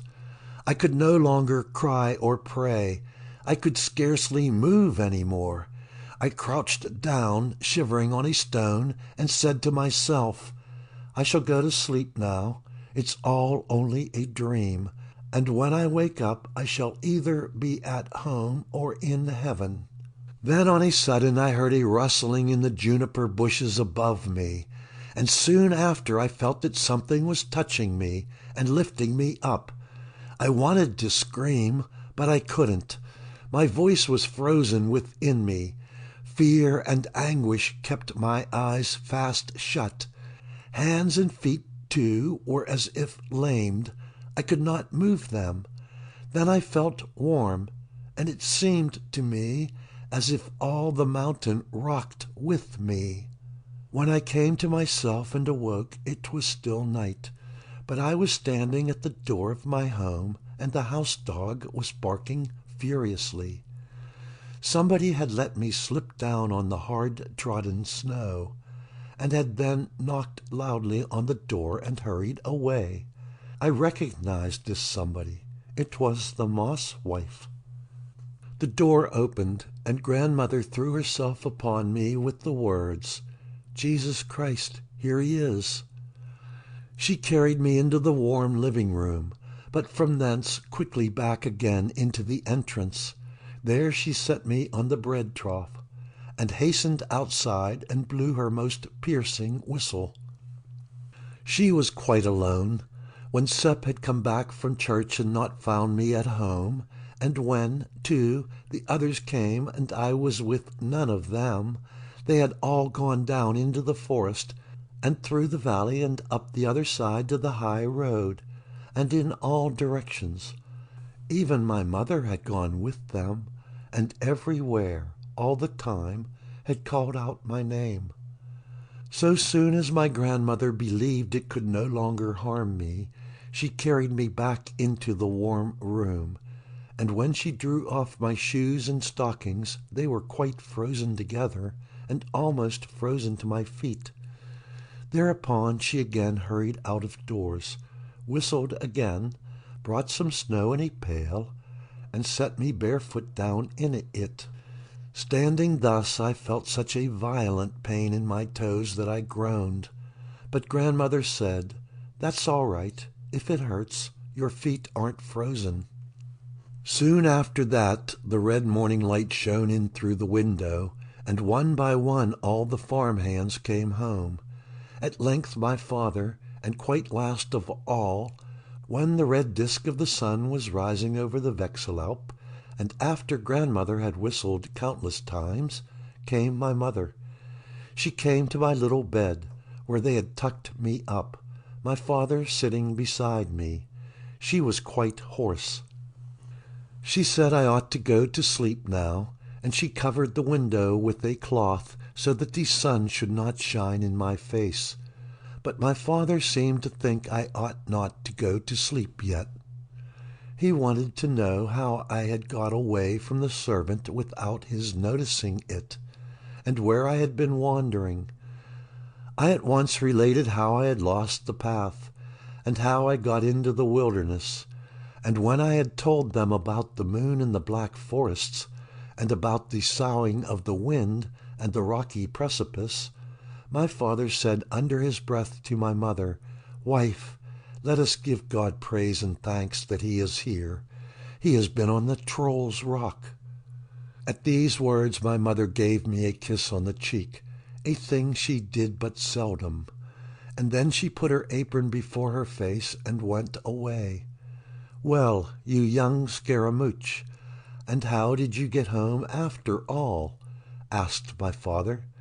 I said I didn't know, that after a prolonged sleeping and rocking, I found myself at our door, and that Moss Maggie had stood beside me.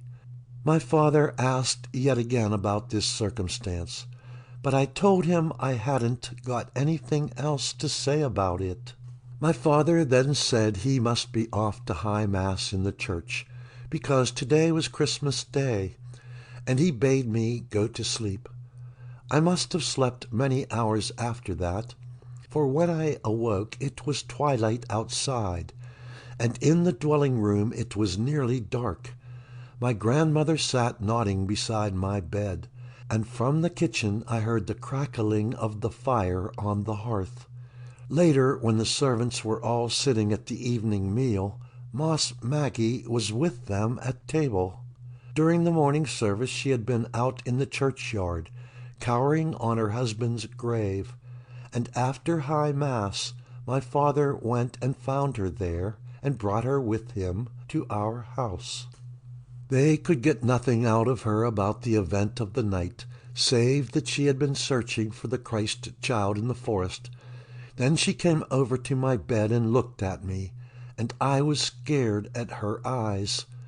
In the back part of our house there was a room in which there were only old useless things and a lot of cobwebs. This room my father gave Moss Maggie for a dwelling, and put a stove and a bed and a table in it for her. And she stayed with us. She would still very often go rambling about in the forest, and bring home moss, and then return and sit for hours upon her husband's grave, from which she could never more tear herself away to return to her own district, where, indeed, she would have been just as lonely and homeless as everywhere else. Of her circumstances we could learn nothing more definite. We could only conjecture that the woman had once been happy, and certainly in her right mind, and that grief for the loss of her mate had robbed her of reason. We all loved her, for she lived peacefully and contentedly with all, and caused nobody the least trouble. The house dog alone, it seemed, would never trust her. He barked and tore furiously at the chain whenever she came across the home meadow. But the creature was meaning something quite different than we thought all the time, for once when the chain broke he rushed to the woman, leapt whining into her bosom, and licked her cheeks.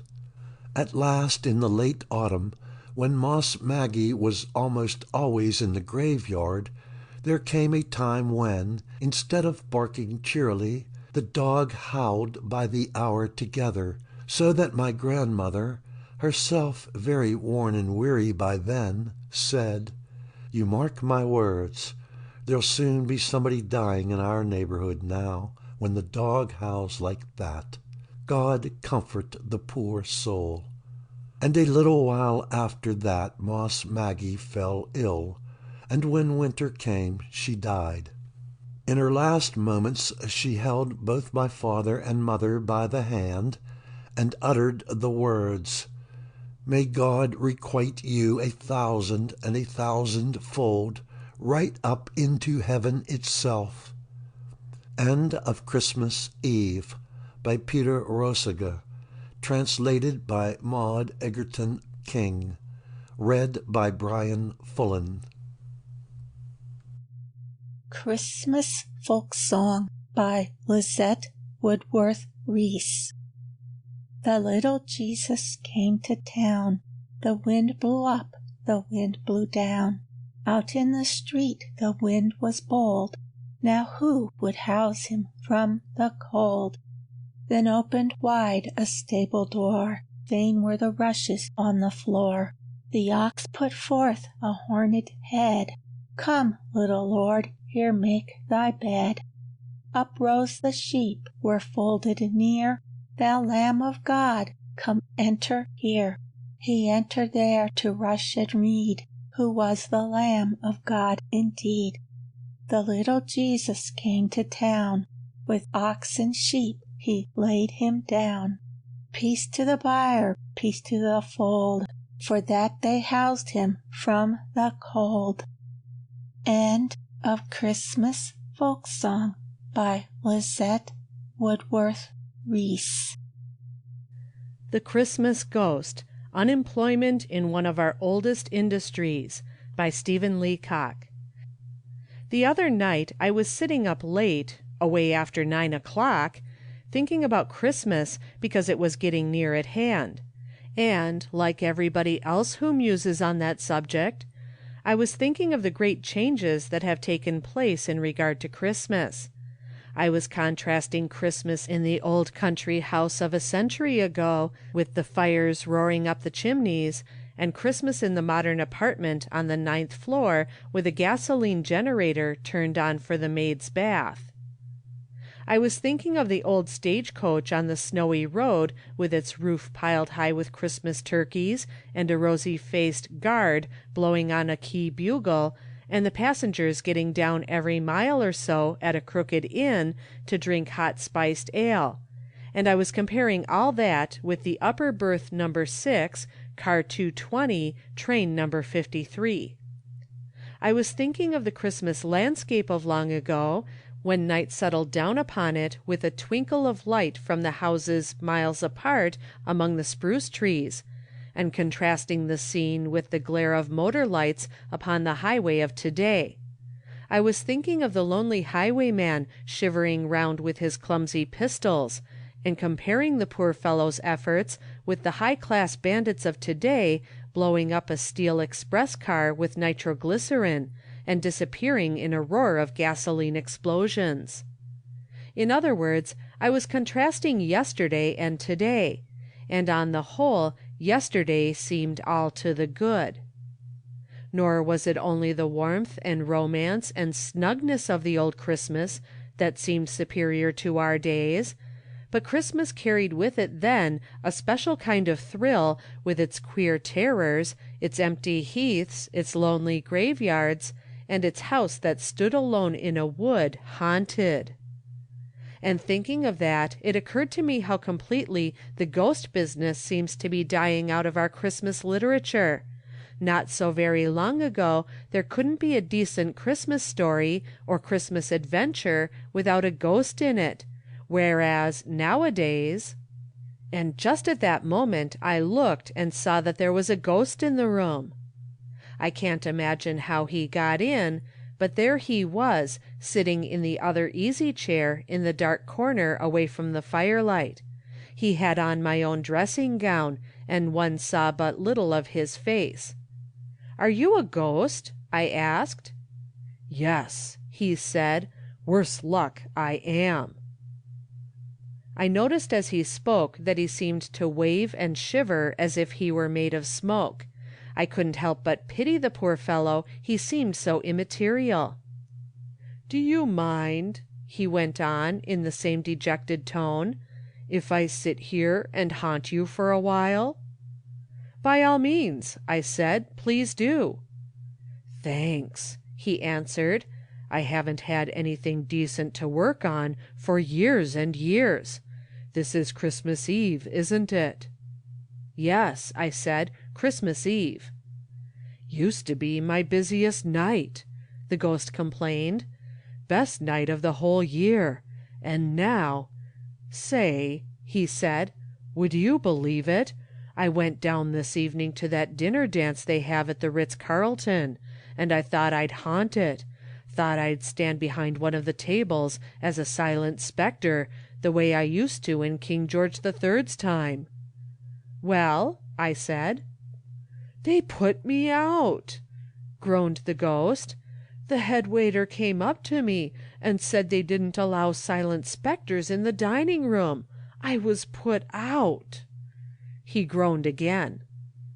"You seem," I said, "rather down on your luck?" "Can you wonder?"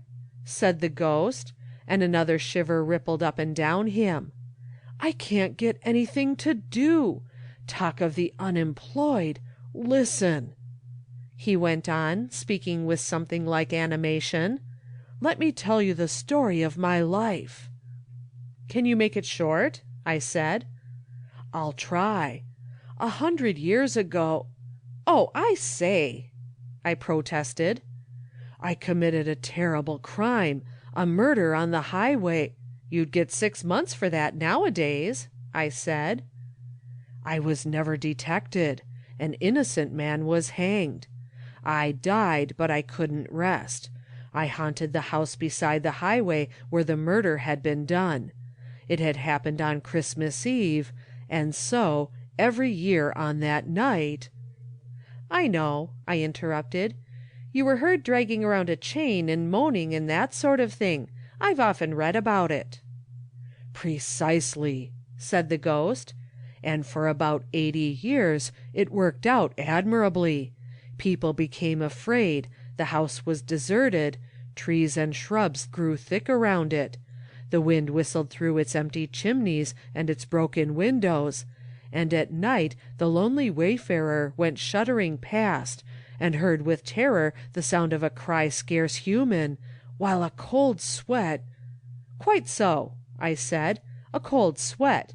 And what next?"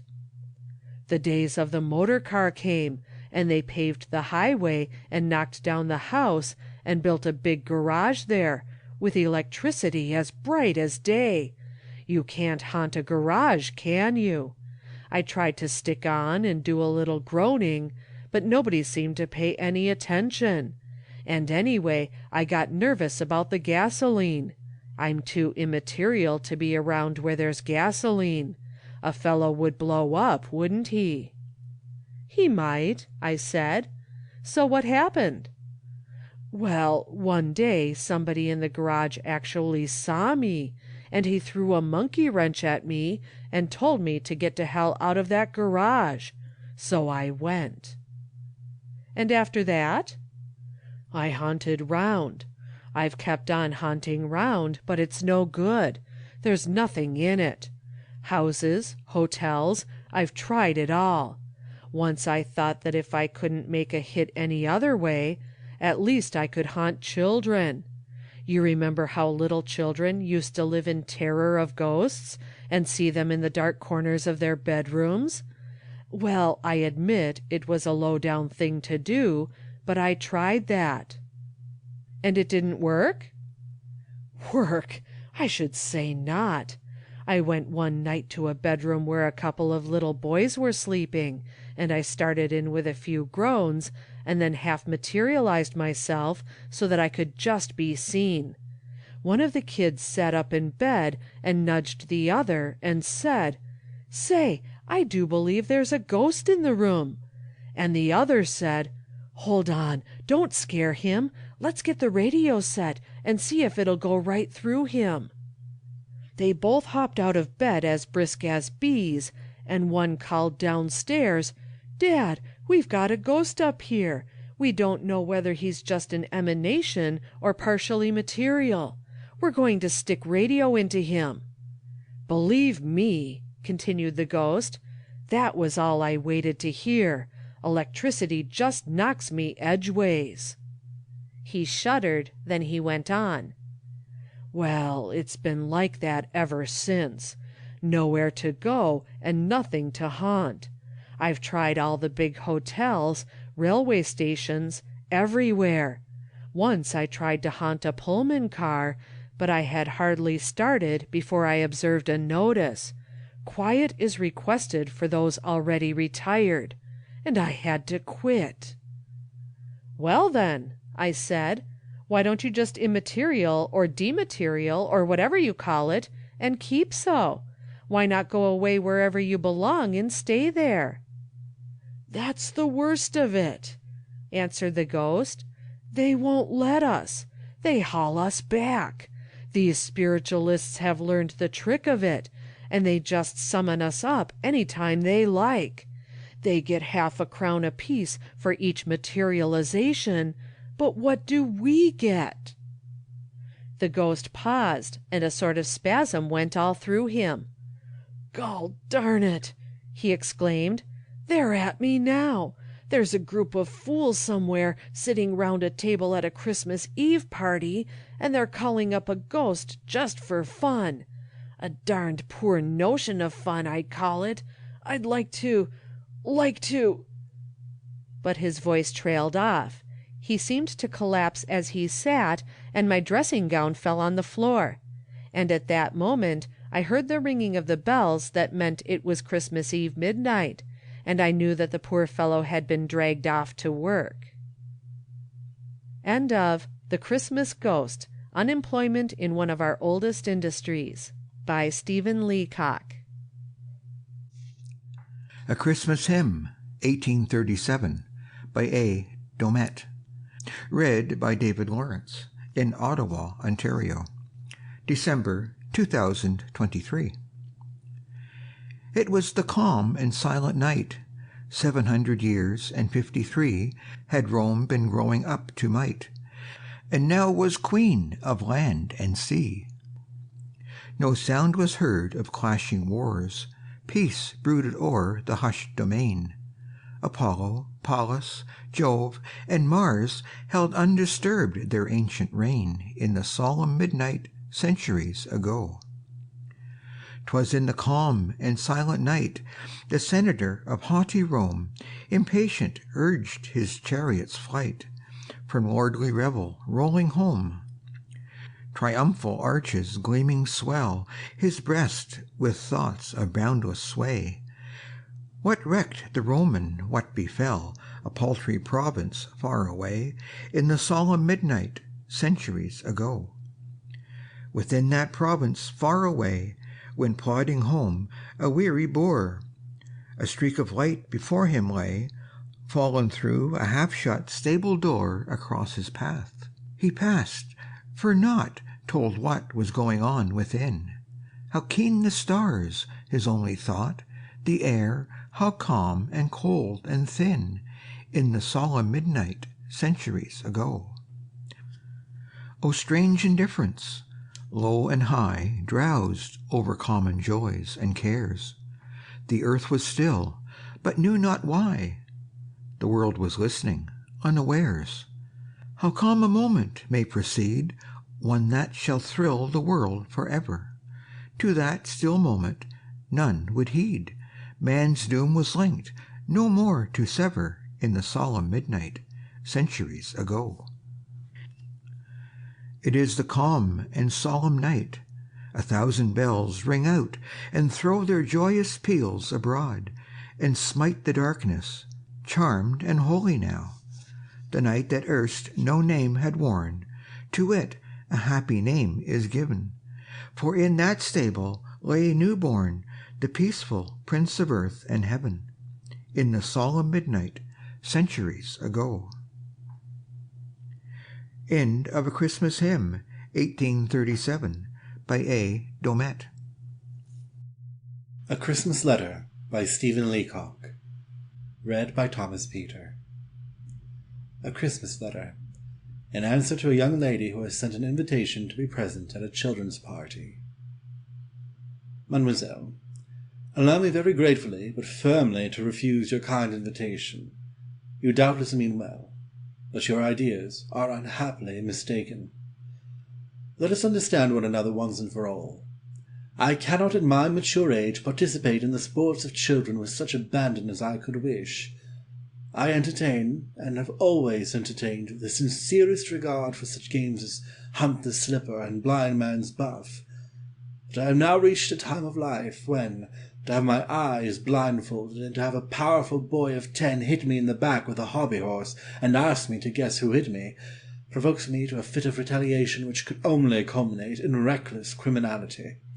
Nor can I cover my shoulders with a drawing-room rug, and crawl round on my hands and knees under the pretence that I am a bear without a sense of personal insufficiency, which is painful to me.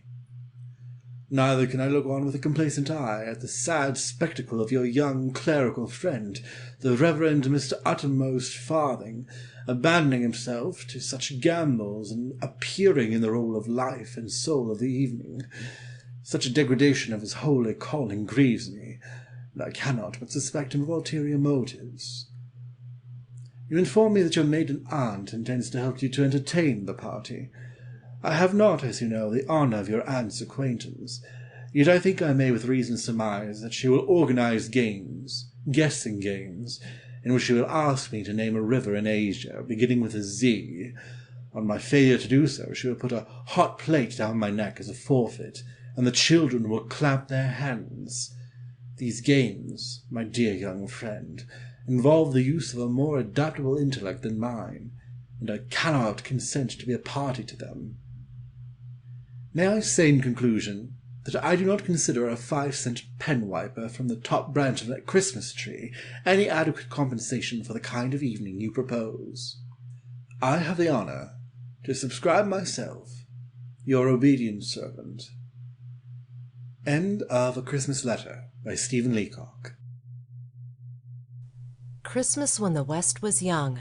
Stories of Far Western Christmas Days of Pioneer Times by William R. Leighton. In the early spring of 1865, a young farmer named Martin Black moved from Ohio to Nebraska and settled as a homesteader in the Platte Valley about 50 miles from Omaha. He had but lately finished 3 years' service in the Civil War and went to his new home with very little money.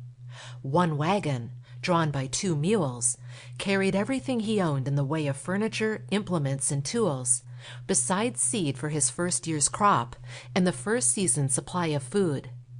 And there was room, too, in the wagon for his wife and 2 children, a boy of 12 years and a girl of 4. A modest outfit, like many another of those times. It needed all outdoors, though, to contain the family's confidence in the future. A large hopefulness was in the air of the prairie then. After years of war, peace was all but settled, and already the makers of Nebraska were busy with plans for a vast prosperity that was to come through development of virgin resources. There was talk of a railroad that must one day strike westward to the Pacific. Indian troubles were not past, but slowly the wide, empty spaces beyond the Missouri were beginning to fill with settlers, and barbaric strife must by and by give way before homemaking. All was well in the minds of the people. Black fared better than most of the prairie farmers in that first year.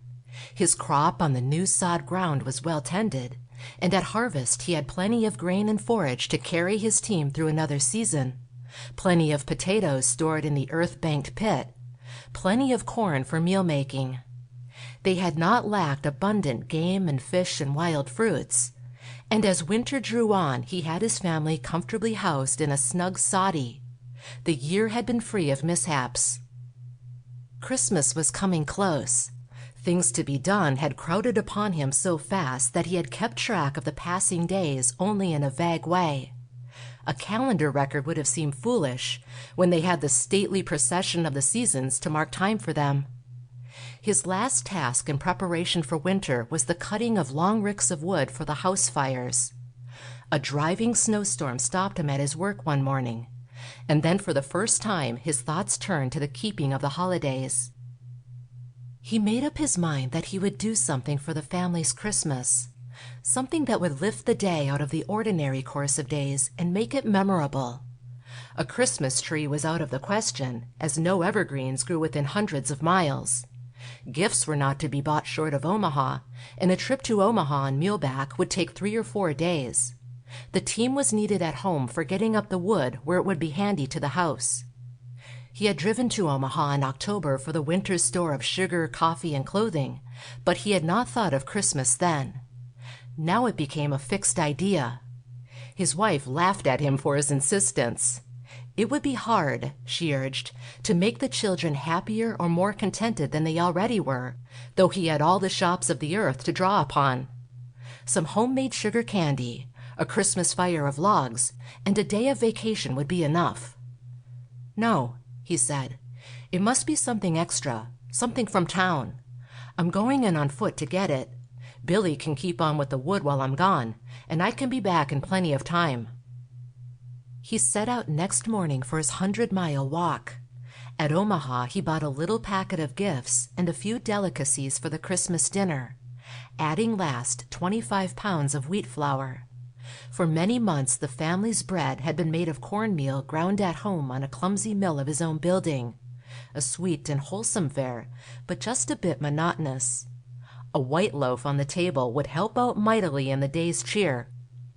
He started homeward with a 40-pound pack on his shoulders, besides the 2 blankets he carried for his nightly camps. It was a heavier load than he had meant to take, and his return was slow. Often he had to stop to rest between his camps for meals. When he made his night fire at the end of the second day, he had covered only about 30 miles of the way. A light snow was falling, and in the morning it lay 6 inches deep. That was the day before Christmas. He knew that he would have to travel until midnight, or maybe later, to get home.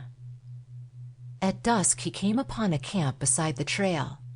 From a distance its appearance made him wonder, for there was but one wagon instead of the parked wagons of a train. It was a most uncommon thing in those days for a wagon to travel the prairie trails alone. As he drew nearer he wondered more and more. It was a dejected-looking outfit, the wagon cover hanging loose as the skin of a starved beast over its gaunt ribs, and the 2 lean horses feeding at the wagon tail seemed close kin to the wagon itself. There was no one in sight about the camp save a woman, who, as Black came up, was struggling through the snow with a heavy load of driftwood. It was plain that the labor was far beyond her strength. She was poorly clothed in garments meant for summer, with a piece of a torn quilt fastened about her shoulders. The very campfire seemed spiritless, flickering feebly on the wet ground. It was a story very unlike his own that Black heard from the woman. Her husband was in the wagon, helpless, and they were returning eastward after a year of unrelieved misfortune on a homestead claim 25 miles west of Black's place. They, too, had begun their work last spring, hopefully, though with meager resources. But from the first things had gone wrong. Her husband was not a trained farmer. His crop of corn had not thrived. Working between whiles, he was building a 2-roomed log house. And then one day in the early autumn a log had slipped from its place as he was lifting it, rolling upon him and crushing the muscles of his right leg. The injury had stubbornly refused to heal, and his wife had been obliged to go on alone with the rest of the year's work. She was not strong enough to finish the house, but she had managed to build a shelter of interwoven willow poles, thatched with prairie grass and rushes. In the intervals of this labor she had practiced the use of the rifle and had provided a little game from time to time. She had left the harvesting of their corn until the last. It was the middle of December before she could begin this work, and then on a day of high wind sparks from her outdoor fire had caught at the dry grass and flashed in a few moments beyond all control. It had made a clean sweep of the little cornfield. It had taken her pole house. Only by frenzied effort had she been able to move her husband out of danger and drag their wagon to safety. After that there was nothing to do but abandon the homestead and go to Omaha or Council Bluffs for the winter. There she hoped to find some sort of work that would let them live while her husband was getting well. She must, for their wagon held only food enough for another day. Black took charge of the affairs of the camp, opening his pack and turning its delicacies over to the arts of the woman, while he built a fire and made things ready for the night. It was near midday on Christmas when he reached home. The strangers were with him, and they stayed under his roof until spring, when the injured man's leg was so far healed as to let him follow the plow again. Then he changed his homestead location to one adjoining Black's, and with borrowed seed and the help Black gave him, put in another crop. There he thrived. Other families joined them presently. The neighborhood became a community. Then the Union Pacific Railroad crystallized from a vision into a reality. And in our day, Nebraska has few farming districts so prosperous as that lying in the Platte Valley between North Bend and Columbus. It had its beginning in a Christmas errand and the Christmas spirit. In 1876, John Parkinson lost his farm in southeastern Minnesota through debts begotten of several successive crop failures. He was then in middle life, with a family of 5 sons and 2 daughters, the oldest a boy of 15, the youngest a babe in arms. With these ripening obligations upon him, he was unwilling to start afresh as laborer or tenant farmer. Rather, he would take chances in a new land, where were new opportunities for himself and his growing boys. What will such men do when the new lands are all gone? That time is nearly upon us now. In that day the far Southwest invited. Parkinson went with his brood to New Mexico, where he could make a modest beginning with a small flock of sheep herded on free range. The place he chose was to the westward of the old town of Socorro, beyond the Magdalena Mountains, beyond the San Augustine Plains, well over toward the Arizona line. There among the hills was abundant grass, and he had abundant water in spring-fed streams. It was still a wild country in appearance and development, though civilization of a certain sort had got a weak foothold there long before its beginnings in the northern prairie country. That was the year of the centennial of American independence. But Spanish occupation of the Southwest was more than 2 centuries old when our War of the Revolution was fought. Spanish occupation, though, had been feeble of purpose, almost void of meaning. It had not made that a country of homes. That remained for our own people. When Parkinson began his homemaking, that was still the remote frontier. The long and terrible border struggle with the Apaches was not finished until years later. Sometimes marauding bands of Apaches wandered through these hills. It was not a life of security which this family had undertaken. But through the first months they had no adventures save those that go inevitably with isolation. The district was well adapted to the successful handling of sheep. Parkinson's flock, bought in the early spring, brought good increase and a good wool crop. His older boys entered eagerly into the new work, seasoned as it was with so much of stirring novelty, sometimes defending the herd against wolves or cougars, sometimes an antelope hunt, and once a spirited fight with a black she-bear whose 2 frolicsome cubs were made captive. The sheep entered the winter fat and strong, with every sign of a still better year to come. With 7 children in the house, there was no chance of having Christmas overlooked. Neither did there appear to be any chance of making it a children's event, as they had known the day in their old home. Towns were too far away. There would be no trip to town until the next spring's wool clip would be taken out. So Parkinson spoke in cheerful promise of next Christmas, and the youngsters fell into a resigned mood of making the best of it. All save Davy, the oldest of the boys. Davy had his own notions, which he kept to himself. He didn't intend to let a Christmas go by uncelebrated if he could help it. In one way, at least, this was to be like the Christmases they had known in Minnesota. Snow came a week ahead of the big day, falling heavily through 3 days and nights until the ground was blanketed 3 feet deep. Early in the time of storm, the sheep were brought in from the range to grounds near the house, where tons of wild hay had been stacked for such emergency.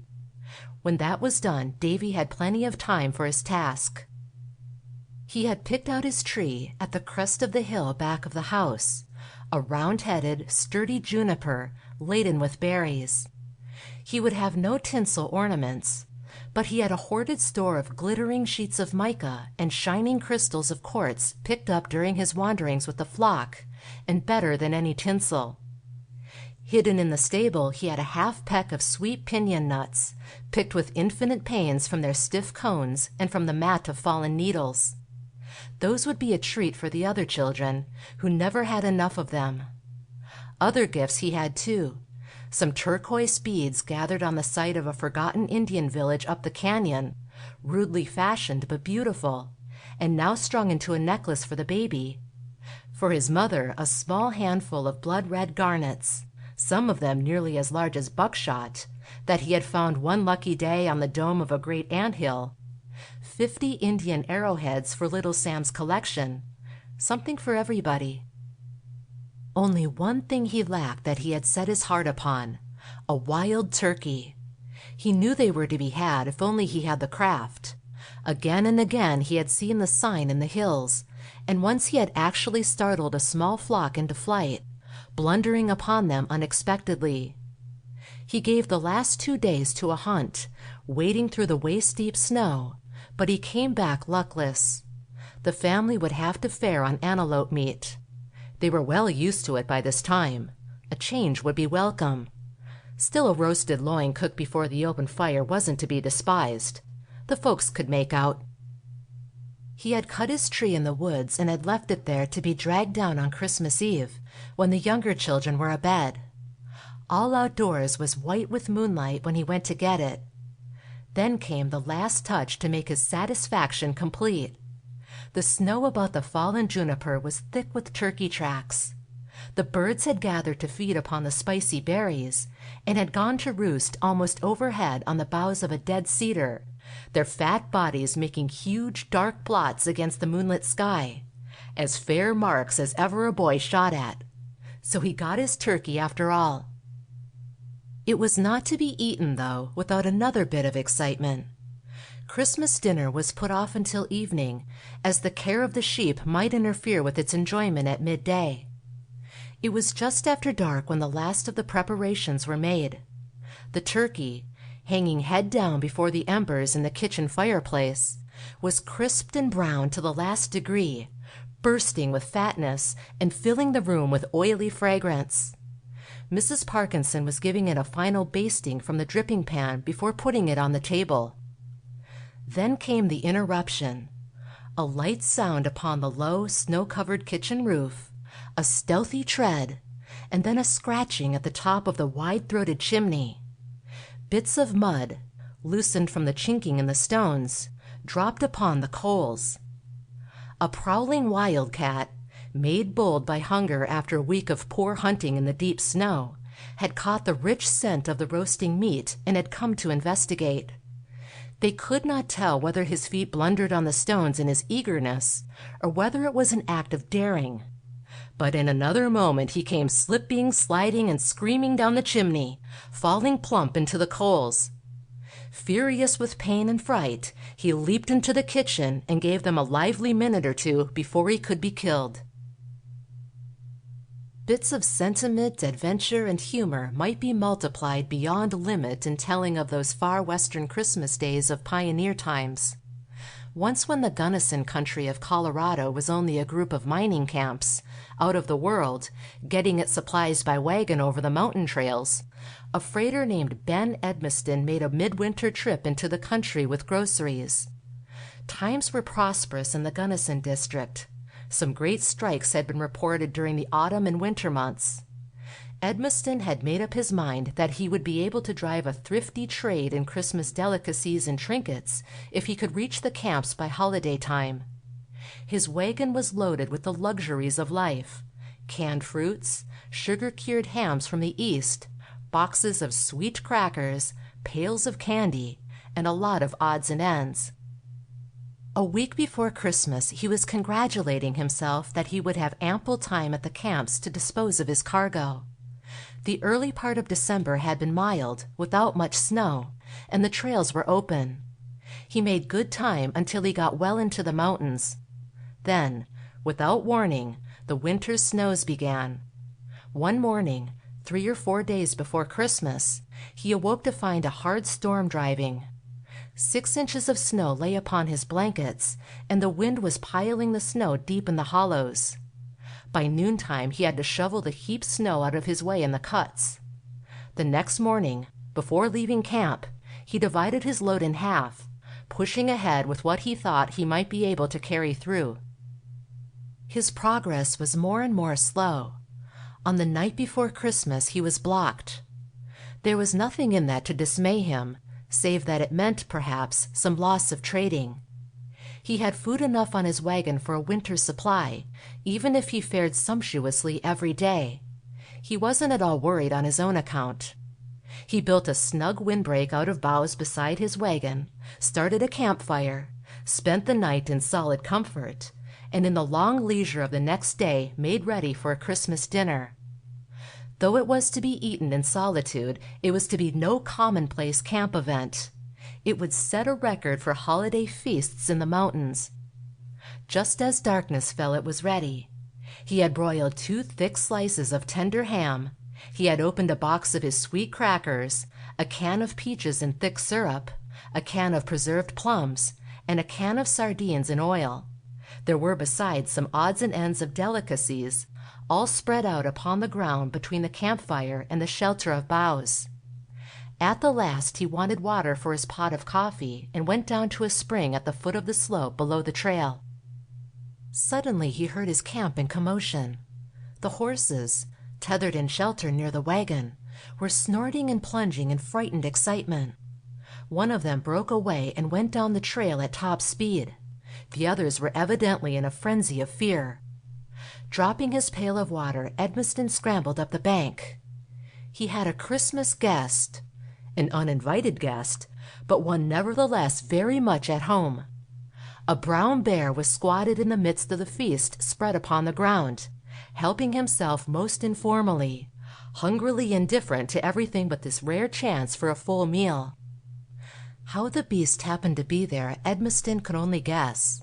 Perhaps the recent mild weather had led him to put off seeking his winter quarters, or perhaps the odors of the food had enticed him from his shelter somewhere nearby. But there he was, very much at home. He was paying no attention to the frightened horses, but had his whole attention bent upon a slice of ham which he was tearing into mouthfuls. Edmiston's rifle was in the wagon. He had no arms upon him save a small knife. But he was not disposed to let the marauder have his way. Seizing a stone, he threw it with all his strength. It struck the bear full in the breast with a sounding thud. Another caught him upon the throat. It was inhospitable treatment, but it did not have the effect of driving him away. In hot resentment he charged, and Edmiston took to a tree. There he sat, helpless, while the bear finished his Christmas dinner, bit by bit, to the last shred and crumb, taking his time about it. By and by, when nothing was left, he went shuffling away up the mountain. At another Christmas time, in the early days of Butte, Montana, a number of miners were gathered from outlying camps for a celebration. There was nothing of the Christmas spirit in their plans. They meant to give themselves to a carousal, a wild fit of indulgence that would make a break in the monotony of their life in the remote places. Women and children had no part in the camps. There was no thought of them in the minds of the men gathered for this mad holiday. They were thinking of themselves only. One company of half a dozen camp friends came into town late in the evening and threw themselves at once into the whirl of excitement. A bar room was the first point of interest. Bottles and glasses were set before them, and the glasses were filled. One of the younger men, moved by impulse or whim, raised his above his head. "This is the kids' day," he said. "Here's to the kids, wherever they are." How it happened none of them might have been able to say. The glasses were lowered upon the bar, and the drink went untasted. One of the company, bolder than his mates, offered a suggestion presently, while they lingered, and these adventure-toughened men did not drink, but went out to the street in a body upon a new quest. They were hunting, not for bar-rooms, but for toy stores and candy shops, and while they walked they were looking for the children. Before Christmas night they had ransacked Butte from top to bottom, through all the highways and byways, for the kids. Not a drop of liquor did that curious brotherhood taste upon its holiday. Not a child in the town that these men could find went to bed on Christmas night without a taste of happiness. It was a red-letter Christmas for the children of Butte. The Burden family, in the days before Wounded Knee, had a small cattle ranch in northeastern Wyoming. The Sioux were not yet confined to the reservations. In spite of all vigilance, parties of them would now and then leave the lines, hunting or pillaging and terrifying the settlers. One of these parties was out at a Christmas time in the middle '80s. There had been no actual encounters with the whites, but many beef animals had been killed. Burden and the other ranchmen of the wide neighborhood had their hands full with riding the range and trying to keep their herds from greater loss. On Christmas Eve, Mrs. Burden was with her 2 little children at the ranch house. The children were in bed, and the mother was dressing a tiny tree for their morning surprise. It was well toward midnight when the door was pushed open and a Sioux came into the room on hands and knees. He had been hurt by a fall from a stumbling pony late in the afternoon and had crept for nearly a mile, by slow stages, to reach the house. He gave her to understand that he would stay here overnight. Fearful, but keeping that feeling well hidden, she made him a bed of blankets before the fire and gave him bread and meat and hot coffee. He ate and drank till there was neither drop nor crumb left. Then he began to ask questions about the little tree that stood in the chimney corner across from him, questions that were in part signs and in part half-intelligible words. She answered him as well as she could, telling him what the tree meant and the coming day. By and by he slept, while she lay awake through the night beside her children. In the morning, when she had given him breakfast, she harnessed a team to a light wagon and drove him to his camp, 8 or 10 miles distant. She was afraid to leave the children behind, but the Sioux scrawled upon the boards of the house door with a bit of red stone, making rude pictures. To her they meant nothing. To him they meant something out of the law of his people. "No hurt," he told her, and she took his word for it. At the camp, when he had been lifted from the wagon, he bade her wait while others of the Sioux were called to him in his tepee. They came and went, men and women, stopping sometimes to stare at her in curious silence. Then they came again, saying nothing, but laying gifts in the wagon. Children's garments of soft skins, gay with colored beads and porcupine quills, children's feathered headdresses, a painted bow with a skin quiver full of light arrows, all manner of trinkets. By and by one of the men told her by a sign that she might go home. The camp was moved that day, and thereafter the Sioux did not trouble in that valley.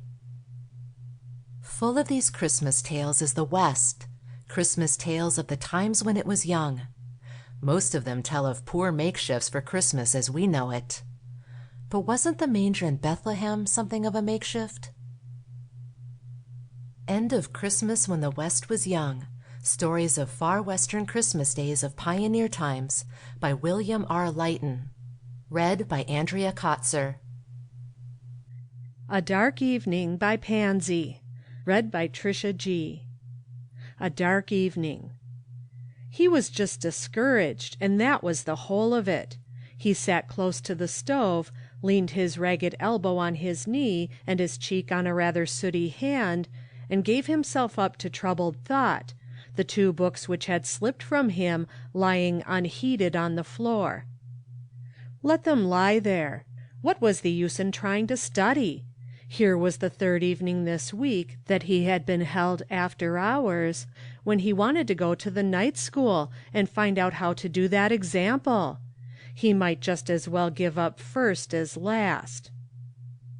There was a loud stamping outside, and the door of the little flag station burst open, letting in a rush of winter air. "Halloo!" said a boy of about 14, muffled to his eyes in fur. "Hello yourself," said the boy by the stove, without changing his position more than was necessary to glance up. "Has the 6 o'clock freight gone down yet?" "Not as I know of. I wish she would be about it. I've been waiting on her now an hour after time." "Lucky for me she is behind, though. I guess I can catch a ride into town on her, can't I? I've been out to Windmere, and missed the 5 o'clock mail. I set out to foot it, but it is rather rough walking against this wind, especially when you have to walk on ice. I'd rather be toted in on the freight than to try it. Do you suppose they will give me a lift?" "You can sit down and wait, and try for it if you like." And the boy glanced toward a 3-legged stool. "I'd give you this chair, only it hasn't any bottom," he said, with a dreary attempt at a smile. "The stool is all right. Do you have to wait every night for the freight?" "No, not much oftener than every other night. It isn't my business to wait at all, but as often as 3 times a week the fellow in charge wants me to do that or something else after I'm off duty." "So you fill up the time with reading. That's a good idea. What have you here?" And the visitor stooped and picked up the fallen books. "Arithmetic and history! You are studying, eh? Well, now, I call that industrious. Where do you go to school?" "Nowhere. I pretend to go to the evening class at the 23rd Street station, and sometimes I get there twice in the week, and sometimes only once. It's a discouraging kind of studying. I've been after one example for 2 weeks, and I can't get it." "Whereabouts are you?" "Oh, that old fellow! I remember him. I can show you about it. There's just a mean little catch to it. But you've done well to get so far along." Then the two heads bent over the book, and over the row of figures on the margin of a freight bill, and presently the face of the discouraged boy lighted with a smile. He saw through the catch. Then there was a little talk between the two. Ralph Westwood learned that the boy was an orphan, was working at the freight depot beyond his strength and on very small pay, because times were hard and boys plenty, that he had a little sister in the orphans' home, and the ambition of his life was to learn and become a scholar and earn money to support the little sister. He went to school regularly while mother lived, and worked between times to help support himself, and mother wanted him to be a scholar and thought it was in him, but she had been dead for 2 years, and things were growing worse with him, and sometimes he was discouraged. Then the freight came, and Ralph Westwood caught his ride into town, and had only time to say, "Don't give it up, Charlie. Who knows what may happen? Christmas is coming." "Christmas," said Charlie to himself with a bitter smile.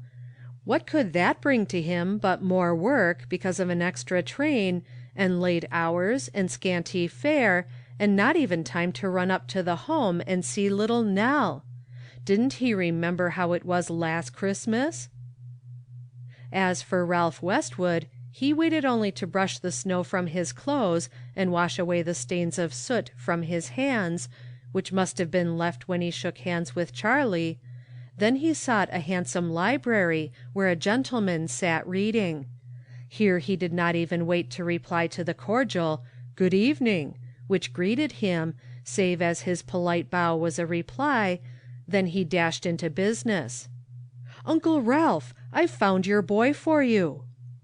"Indeed, that is quick work. Where did you find him?" "I blundered on him, the very one. I didn't know why I should have missed the 5 o'clock train, and he didn't know why he should have to do overwork tonight. I hope we shall both have a glorious reason why worked out before our eyes." Then he drew a low chair in front of the lovely grate fire and told his story. That was 3 weeks before Christmas. A great deal can be done in 3 weeks. Ralph Westwood and his Uncle Ralph did a great deal, and at the end of the time knew almost more about Charlie Weston than he knew of himself. The end of it all, or more properly speaking, the beginning of it all, came to Charlie on Christmas Eve, an invitation to Dr. Westwood's elegant home to meet 7 boys, all of whom were in the Sabbath school class which Charlie had just joined. I wish I had time to tell you about the dinner table to which they all sat down. Roast turkey, of course, and cranberry sauce, and chicken pie, and jellies, and tarts, and all the elegancies of an elegant dinner, the like of which none of them had ever seen before. At each plate was a bouquet of roses.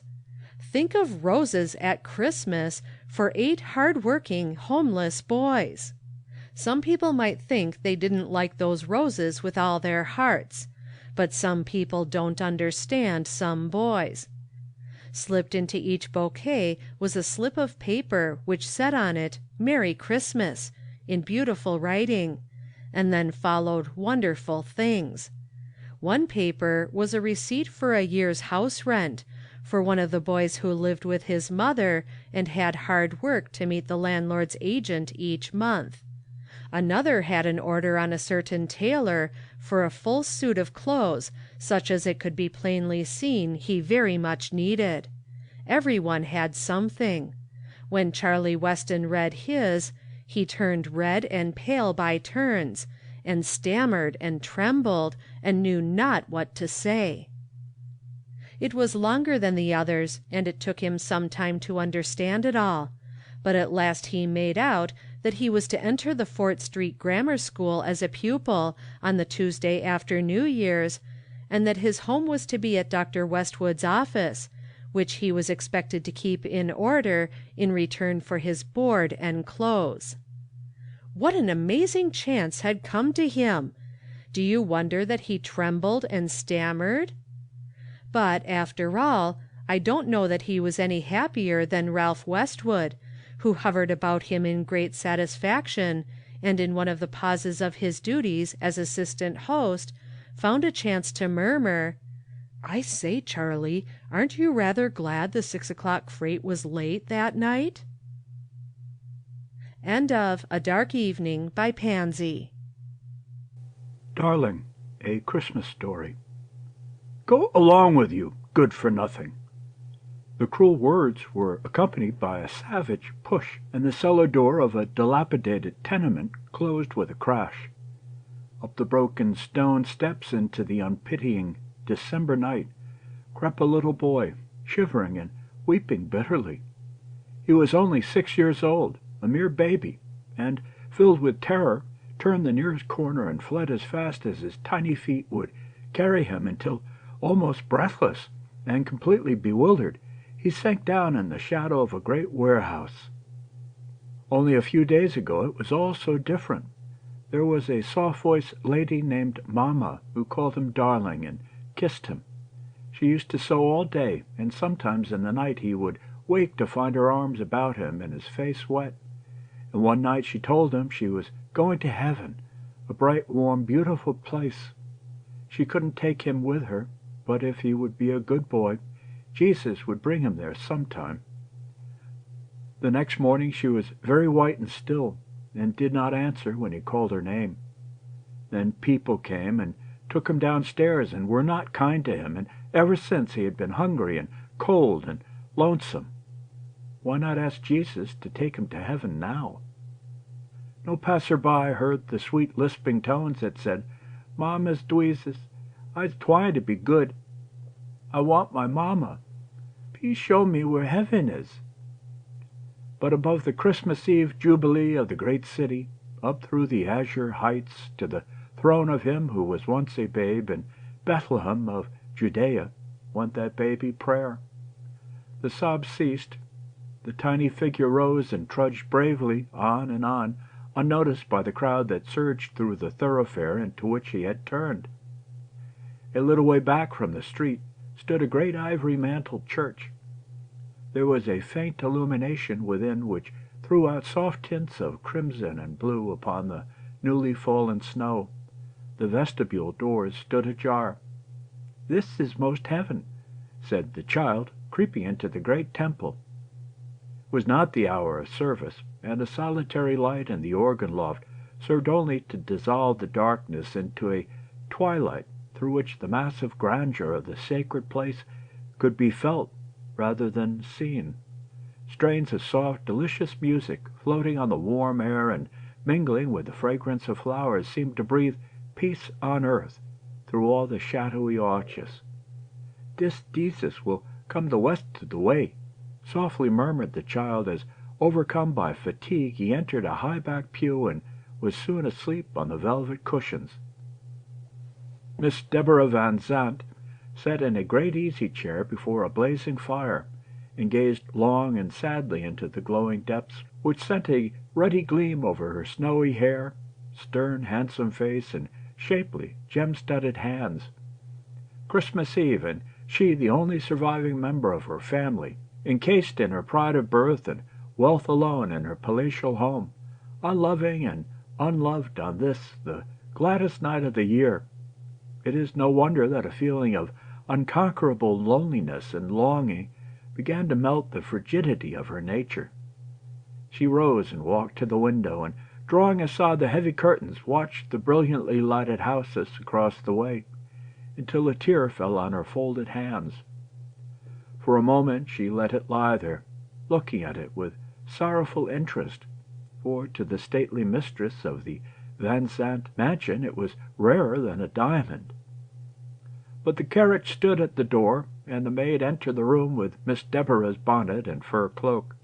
15 minutes later an aristocratic figure entered the Van Zandt pew at St. Matthew's Church, and gave a little well-bred start of surprise to see a ragged child with tangled golden curls asleep on the crimson cushions. Presently a blaze of light illumined the vast sanctuary. A glorious Te Deum resounded above the worshipping congregation, and Miss Deborah felt a slight touch on her arm, and turned to meet the gaze of a pair of great lustrous blue eyes, and an awed but joyous whisper, "Is this heaven?" "No, child," was the astonished reply. "Then where is it? My mamma's there, and I want her." Miss Deborah evaded this perplexing query by asking, "What is your name, little boy?" "Darlin'." "What else?" "Mamma's darlin'. Will you take me to heaven?" "I can't, dear, but I'll take you home with me. Lie still a while," she whispered, and pillowed the sunny head on her costly velvet and furs until the last grand anthem died away into the apostolic benediction.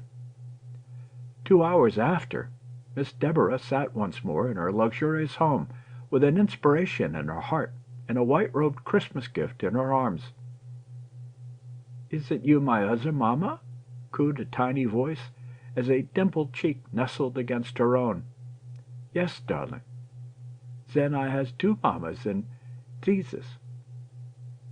The last word came very faintly, and Miss Deborah, as the sweet eyes closed, tucked her treasure into a snowy couch, and turned, filled with glad wonder and surprise, as she gazed on the Christ-child sweetly sleeping in innocence. There are good angels still lingering in this cold world. End of Darling, a Christmas story by an unknown author. The Epiphany by Charles Williams. 1.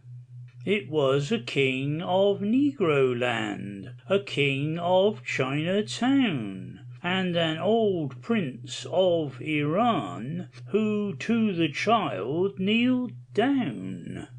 It was a king of blackamoors, a king of men slant-eyed, a lord among sun-worshippers, who at the newborn spied. It was a king with savage eyes, king with a queer pigtail, king with a high and sunlit brow, who bade the newborn hail. Back rode they to one country, one spiritual land, 3 kings of my soul's country, who touched the newborn's hand. 2. 3 kings rode into Bethlehem from Zion hastily. When Joseph opened door to them, they entered in all 3. The child upon Our Lady's lap, the kings bowed down before. To see this wonder by good hap, the slaves thronged at the door. The first king fell upon his face. O child, a sign behold! The princes of the Gentile race offer a gift of gold. Our Lady shuddered in her place, for riches men are sold. I wot that when thou goest up unto thy throne of might, 'tis I shall bear the golden cup, and come into thy sight. Humbly the second king kneeled down. O child, thy dignity behold in frankincense foreshown.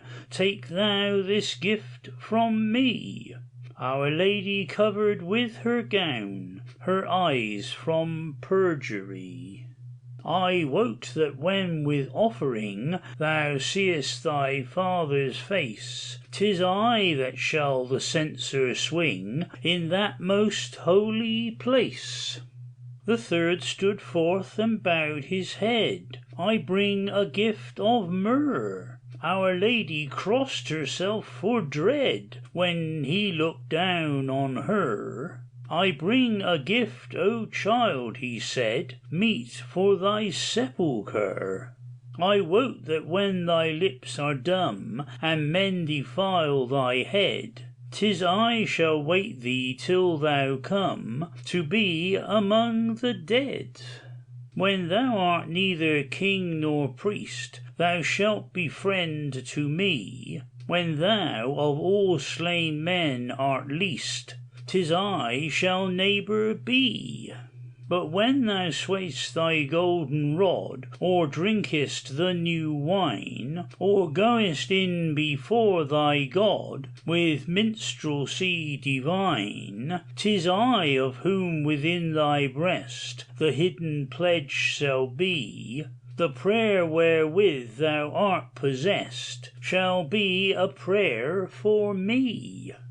The child upon Our Lady's lap the kings bowed down before. To see this wonder, by good hap, the slaves thronged at the door. 3 kings rode out from Bethlehem to eastward hastily. Our Lady caught to save from them the child upon her knee. 3.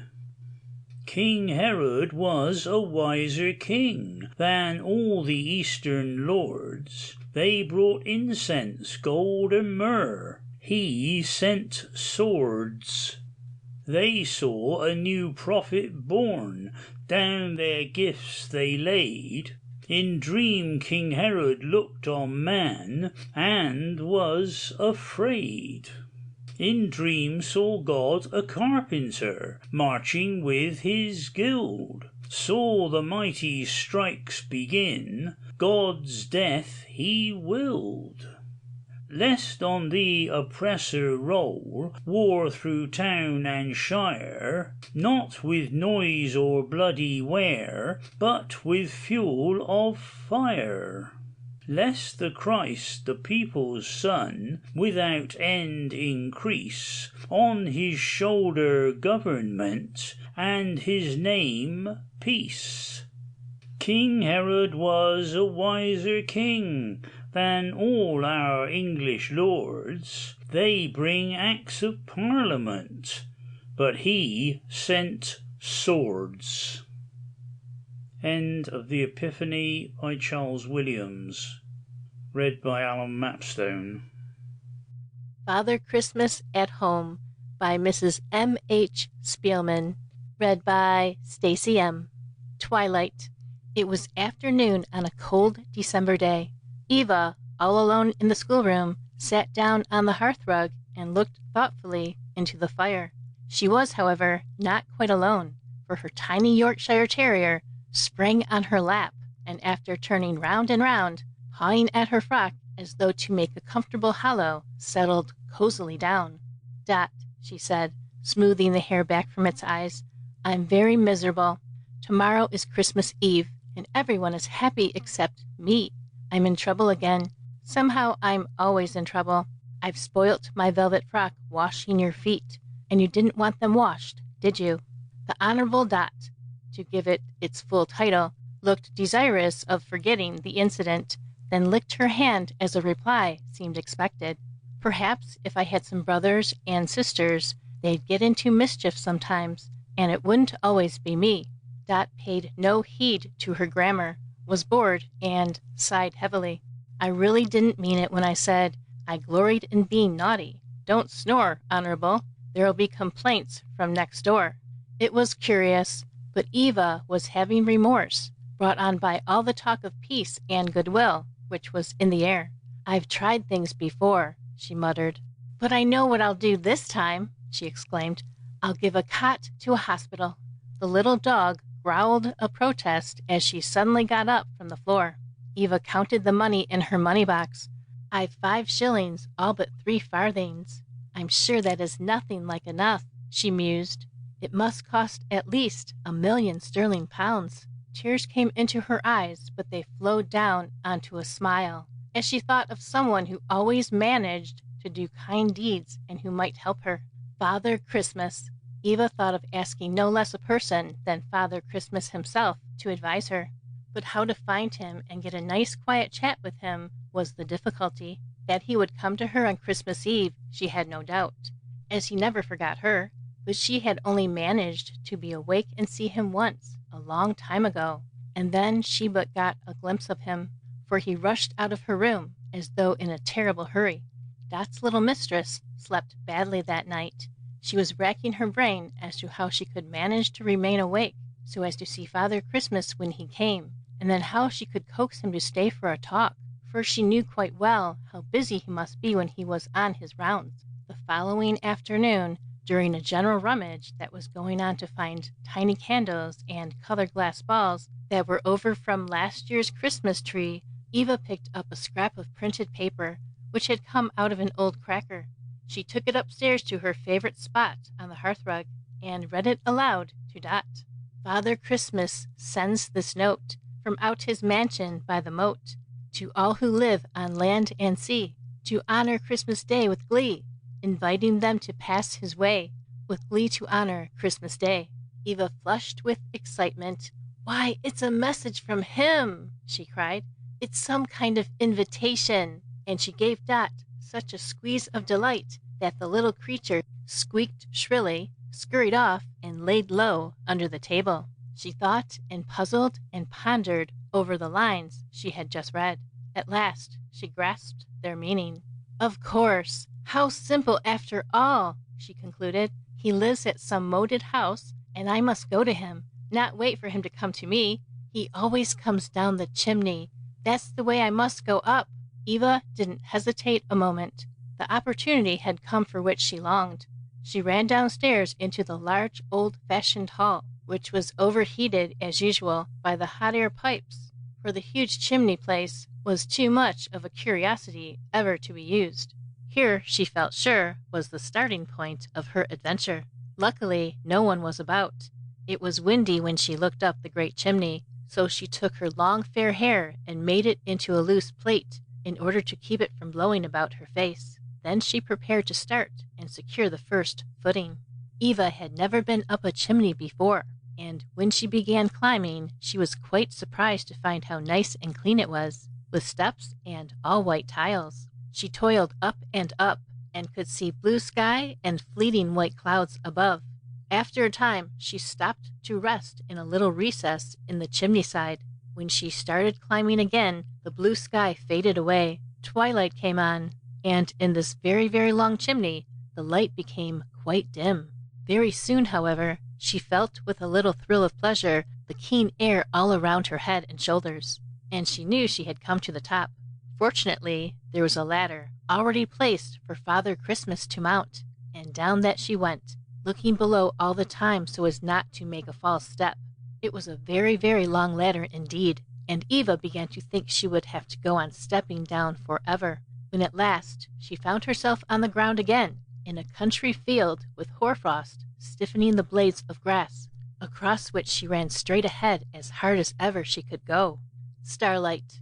Once only did she halt by the side of a lane to consider what she should do if she couldn't find her destination after all.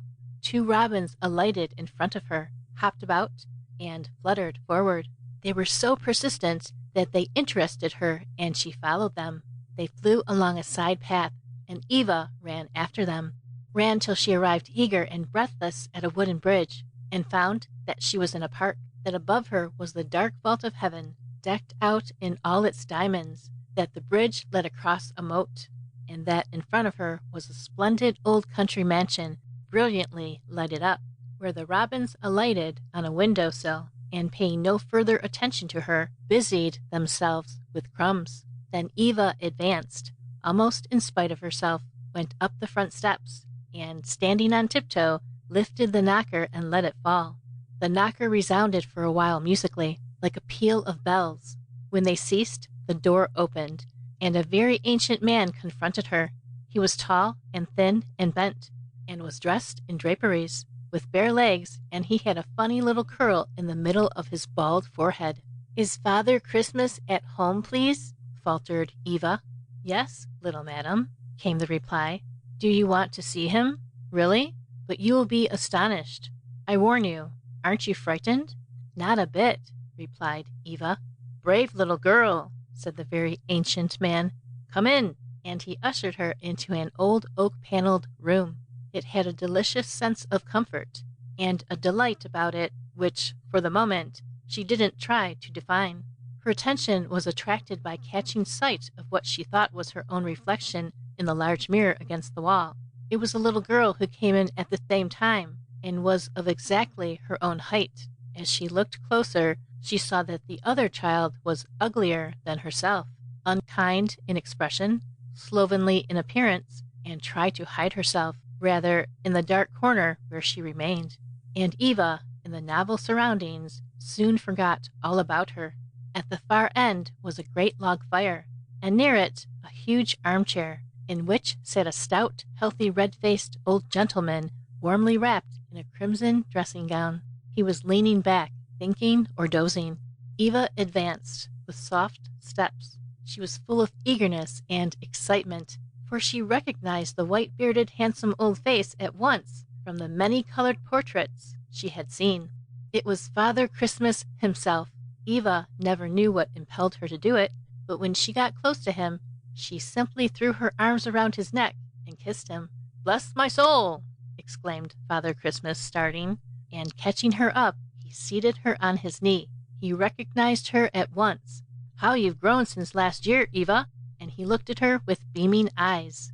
"I suppose you know you're trespassing, and the penalty is 40 crackers or a kiss." And he chuckled and laughed so merrily that she felt quite comfortable, finding trespassing a very pleasant occupation, and wasn't a bit alarmed at the penalty. "And what brings me this honor?" he continued. "Good evening, Father Christmas," spoke up Eva quite boldly.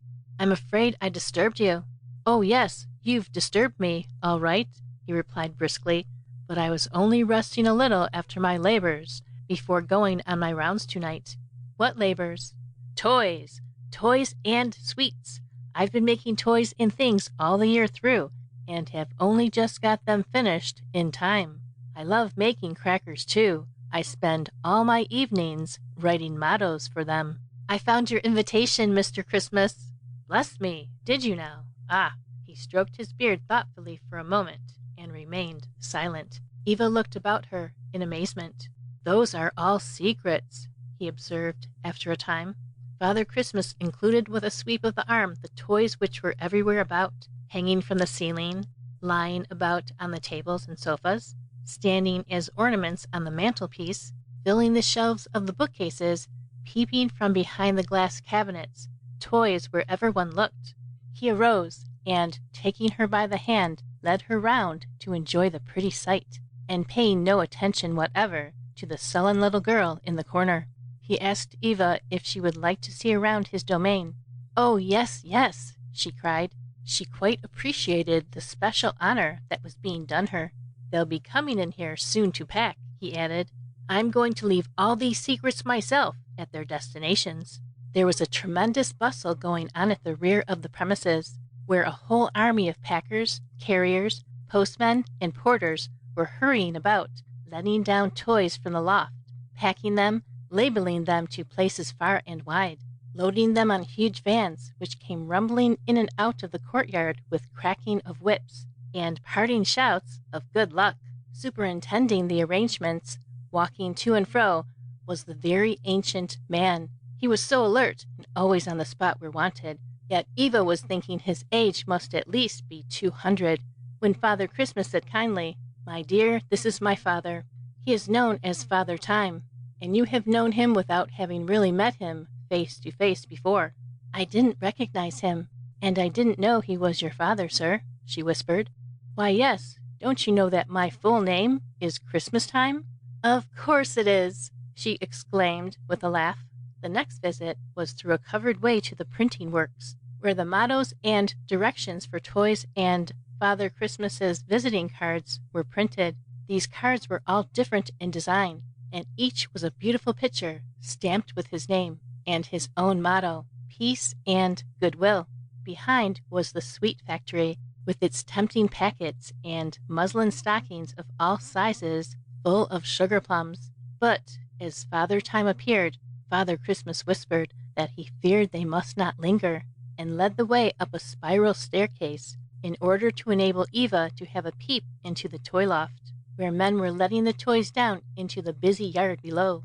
How she would have loved to stay longer in each delightful place, but without a murmur she followed her guide below and back to the oak-paneled room. It looked so bare and different without the toys, much like any ordinary room. "And now, my dear," he said, "you must excuse me for a short time, as I must go upstairs and get ready." "Please, ought I to be going?" she asked politely. "No, no, not yet," and he went away up the grand staircase to his bedroom. There he took from the drawer his scarlet fur-lined cloak and hood with wide swansdown trimming, which had been put away in lavender, chose his thickest top boots, and humming a song, proceeded to array himself for the long cold journey in store for him that night. Meanwhile, the moment he left his little visitor downstairs, the strange-looking child approached her. "What's your name?" asked Eva pleasantly. "Eva," came the surly reply. "Why, that's my name. Of course, I know you. I know you through and through, good and bad, and I wish I didn't." "You're a horrid storyteller," said Eva angrily. "Supposing I am. It's easier to tell stories than to tell the truth. Saves a lot of trouble. Besides, it's nice. You know that as well as I do." Eva would have liked to deny it, only she felt too scornful. "Saves trouble," she said to herself, "makes trouble." But she flushed as she remembered she had once thought that too, but only for a moment, and she was ashamed of it now. She was ruffled and uncomfortable at the proximity of this horrid girl, who now said slyly, "Look over there in that cupboard. There's a doll that has been forgotten. I want it, and I'm going to take it and hide it under my pinafore." "You mayn't, you mustn't," cried Eva. "It would be stealing." "I don't care. Father Christmas won't know." "Yes, he will. I shall tell him. Then I'll say it was given to me." "You horrid girl! You dreadful storyteller! Don't be silly. What does it matter telling stories and stealing, so long as you're not found out?" "It's just as bad if you're not found out. But you are bound to be found out," cried Eva, in horror and disgust as she saw her approach the coveted treasure. "I tell you, wicked people are always found out. They never escape unpunished. I want it, and I'm going to have it." "You mustn't. Come away. You shan't," shouted Eva, running after her, and she seized her by both wrists. "Come away. Oh, do come away. You fool, leave me alone. Get away." And with a scoffing laugh, the girl shook herself free, sprang on a sofa, opened the cupboard, and stretched out her hand. Without a word, Eva threw herself upon her, slammed to the glass door, and in the struggle they fell together on the floor. There was a crash of broken glass, and through the noise Eva heard the voice of her opponent saying faintly, "Let me go. You have won." When she got up carefully, shaking the bits of glass from her frock, and looked around, the horrid little girl had disappeared. The next moment her host stood in the doorway with a curious smile on his face. "I'm going now," he said. "Will you come?" "Oh, please, Father Christmas," exclaimed Eva ruefully, as she looked at the glass on the floor. "Do wait. I want to explain something. I can't keep my father waiting," he answered gently. She followed him to the front door. There in the frosty night a beautiful sledge was in waiting, hung with baskets and sacks overflowing with toys and sweets. Father Christmas took his seat and beckoned to Eva.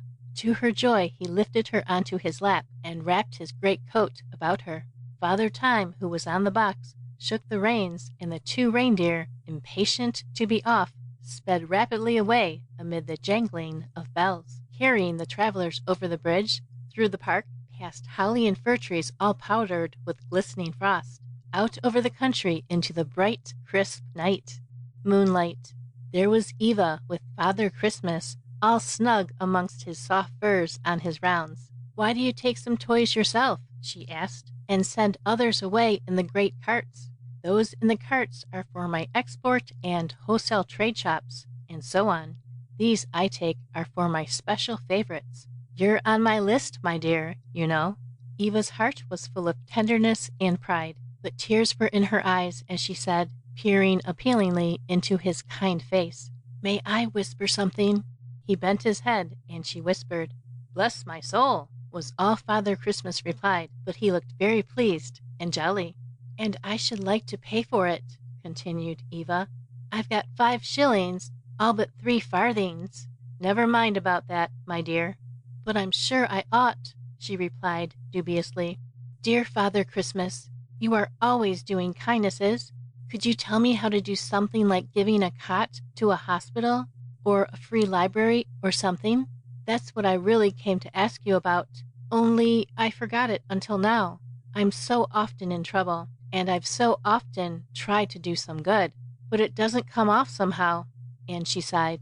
"What you ask me is a secret," he answered. "Some people are quick to find it out for themselves. Some people never find it out. But I will tell it to you, dear, because I know that by tomorrow you will be on the high road to guessing it.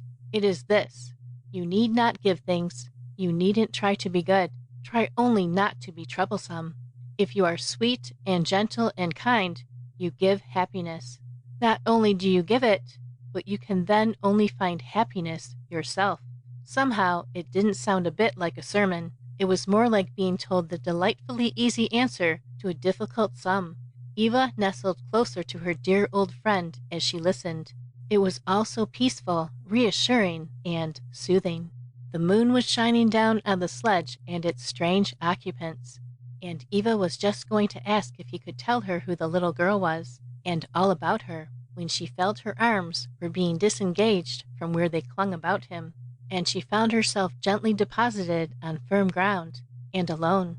The Honorable Dot barked with delight because it was Christmas Eve, and it was going with its little mistress to dine downstairs, and very joyful and succulent the event proved to be. Not long after, when it was fast asleep in its basket, Eva was sitting up in bed waiting anxiously to receive the visit of her recent host. Father Christmas had done her so much good, and she wanted to tell him so, as she had had no opportunity of doing before. She was dropping asleep in that attitude when she heard a slight noise. Immediately she started up, and clutching tightly at a rapidly retreating figure, she laughed aloud to find she had succeeded in catching Father Christmas, who, mildly yielding to her entreaties, sat down by her side. "I have wakened you," he said regretfully. "Oh no, I was waiting for you." And she told him about the happy time she had spent with him, and thanked him nicely. "What a dreadful little girl that other Eva was," she concluded. "Who was she?" "Ah," said Father Christmas very quickly, "she is what you might be were you to give way to bad feelings. I wish you a Merry Christmas and a Happy New Year, my dear." And without explaining further, he kissed her, and rapidly withdrew on his business. Daylight.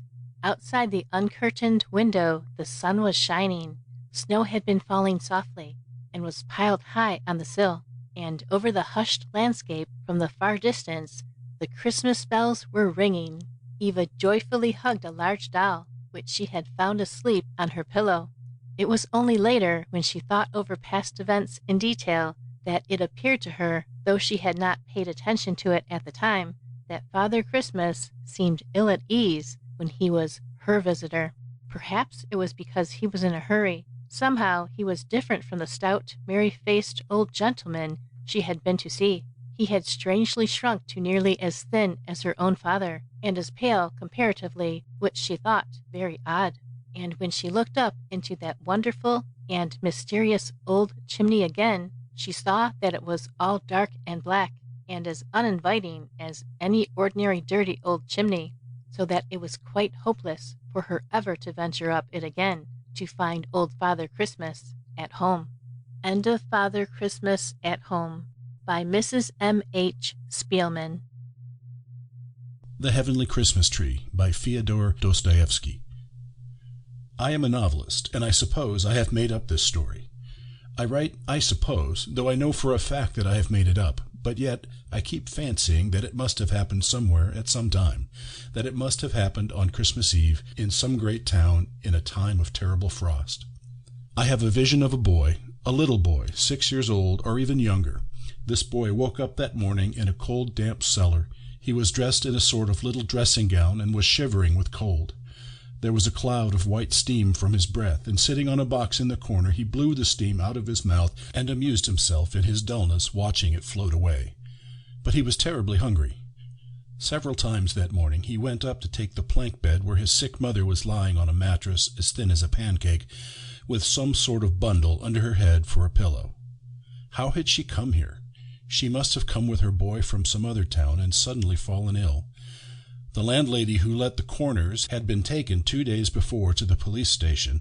The lodgers were out and about as the holiday was so near, and the only one left had been lying for the last 24 hours, dead drunk, not having waited for Christmas.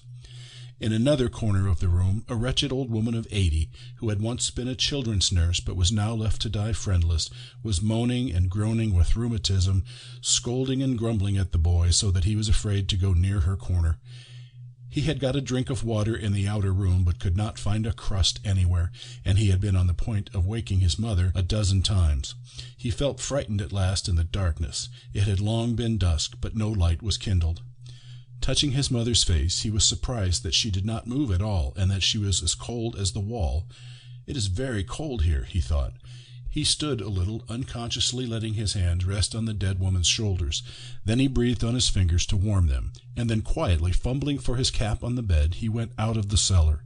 He would have gone earlier, but was afraid of the dog which had been howling all day at the neighbor's door at the top of the stairs. But the dog was not there now, and he went out into the street. Mercy on us, what a town! He had never seen anything like it before. In the town from which he had come, it was always such black darkness at night. There was one lamp for the whole street. The little low-pitched wooden houses were closed up with shutters. There was no one to be seen in the street after dusk. All the people shut themselves up in their houses, and there was nothing but the howling of packs of dogs, hundreds and thousands of them barking and howling all night. But there it was so warm, and he was given food, while here, oh dear, if he only had something to eat. And what a noise and rattle here! What light and what people, horses and carriage, and what a frost! The frozen steam hung in clouds over the horses, over their warmly breathing mouths. Their hoofs clanged against the stones through the powdery snow, and everyone pushed so, and, oh dear, how he longed for some morsel to eat, and how wretched he suddenly felt. A policeman walked by and turned away to avoid seeing the boy. Here was another street. Oh, what a wide one! Here he would be run over for certain. How everyone was shouting, racing, and driving along, and the light! And what was this? A huge glass window, and through the window a tree reaching up to the ceiling. It was a fir tree, and on it were ever so many lights, gold papers, and apples, and little dolls, and horses, and there were children, clean and dressed in their best, running about the room, laughing and playing and eating and drinking something. And then a little girl began dancing with one of the boys. What a pretty little girl! And he could hear the music through the window. The boy looked and wondered and laughed, though his toes were aching with the cold, and his fingers were red and stiff so that it hurt him to move them. And all at once the boy remembered how his toes and fingers hurt him, and began crying and ran on. And again through another window pane he saw another Christmas tree, and on a table cakes of all sorts, almond cakes, red cakes, and yellow cakes, and 3 grand young ladies were sitting there, and they gave the cakes to any one who went up to them, and the door kept opening. Lots of gentlemen and ladies went in from the street. The boy crept up, suddenly opened the door and went in. Oh, how they shouted at him and waved him back. One lady went up to him hurriedly and slipped a kopeck into his hand, and with her own hands opened the door into the street for him. How frightened he was, and the kopeck rolled away and clinked up the steps. He could not bend his red fingers to hold it tight. The boy ran away and went on, where he did not know. He was ready to cry again, but he was afraid, and ran on, and blew his fingers.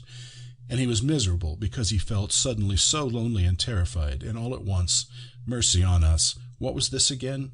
People were standing in a crowd, admiring. Behind a glass window there were 3 little dolls, dressed in red and green dresses, and exactly as though they were alive. One was a little old man sitting and playing a big violin. The two others were standing close by and playing little violins and nodding in time and looking at one another, and their lips moved. They were speaking, actually speaking, only one couldn't hear through the glass. And at first the boy thought they were alive, and when he grasped that they were dolls, he laughed. He had never seen such dolls before, and had no idea there were such dolls, and he wanted to cry, but he felt amused by the dolls.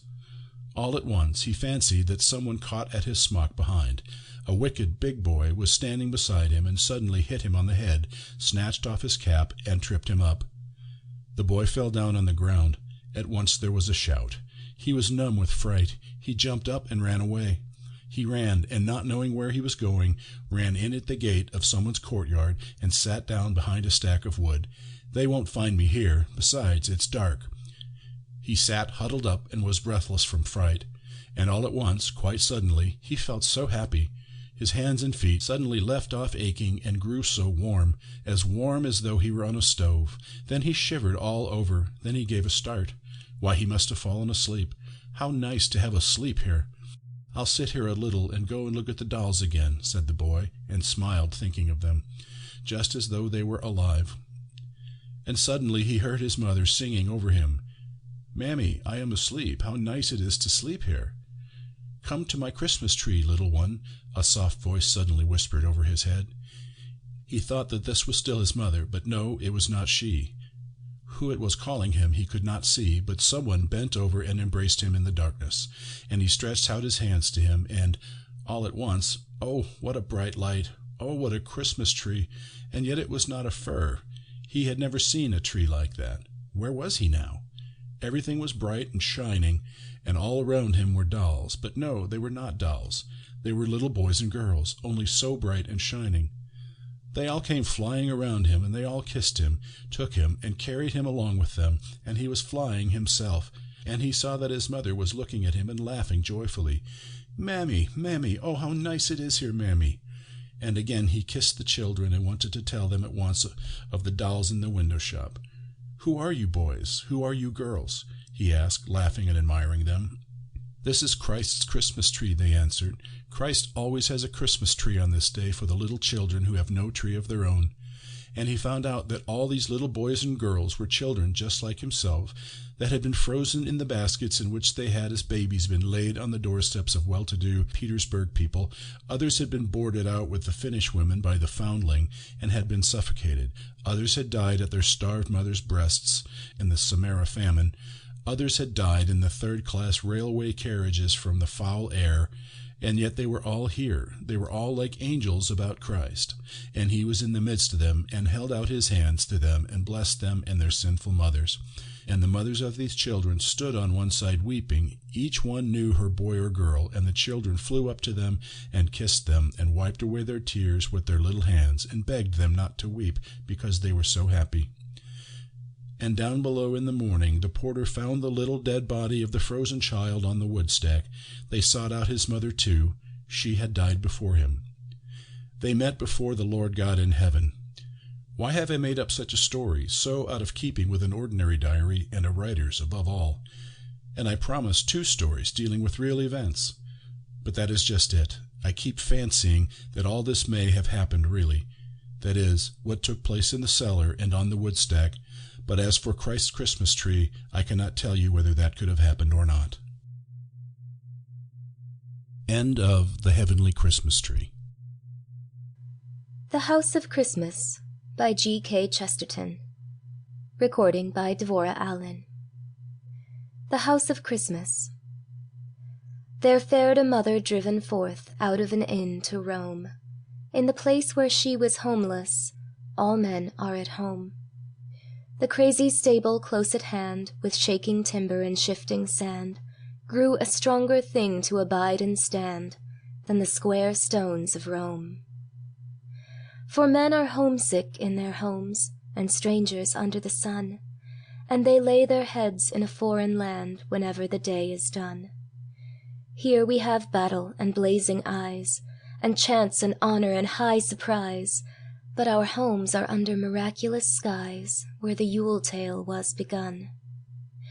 A child in a foul stable, where the beasts feed and foam. Only where he was homeless are you and I at home. We have hands that fashion and heads that know, but our hearts we lost, how long ago? In a place no chart nor ship can show, under the sky's dome. This world is wild as an old wives' tale, and strange the plain things are. The earth is enough, and the air is enough, for our wonder and our war. But our rest is as far as the fire drake swings, and our peace is put in impossible things, where clashed and thundered unthinkable wings round an incredible star. To an open house in the evening, home shall men come, to an older place than Eden, and a taller town than Rome, to the end of the way of the wandering star, to the things that cannot be and that are, to the place where God was homeless, and all men are at home.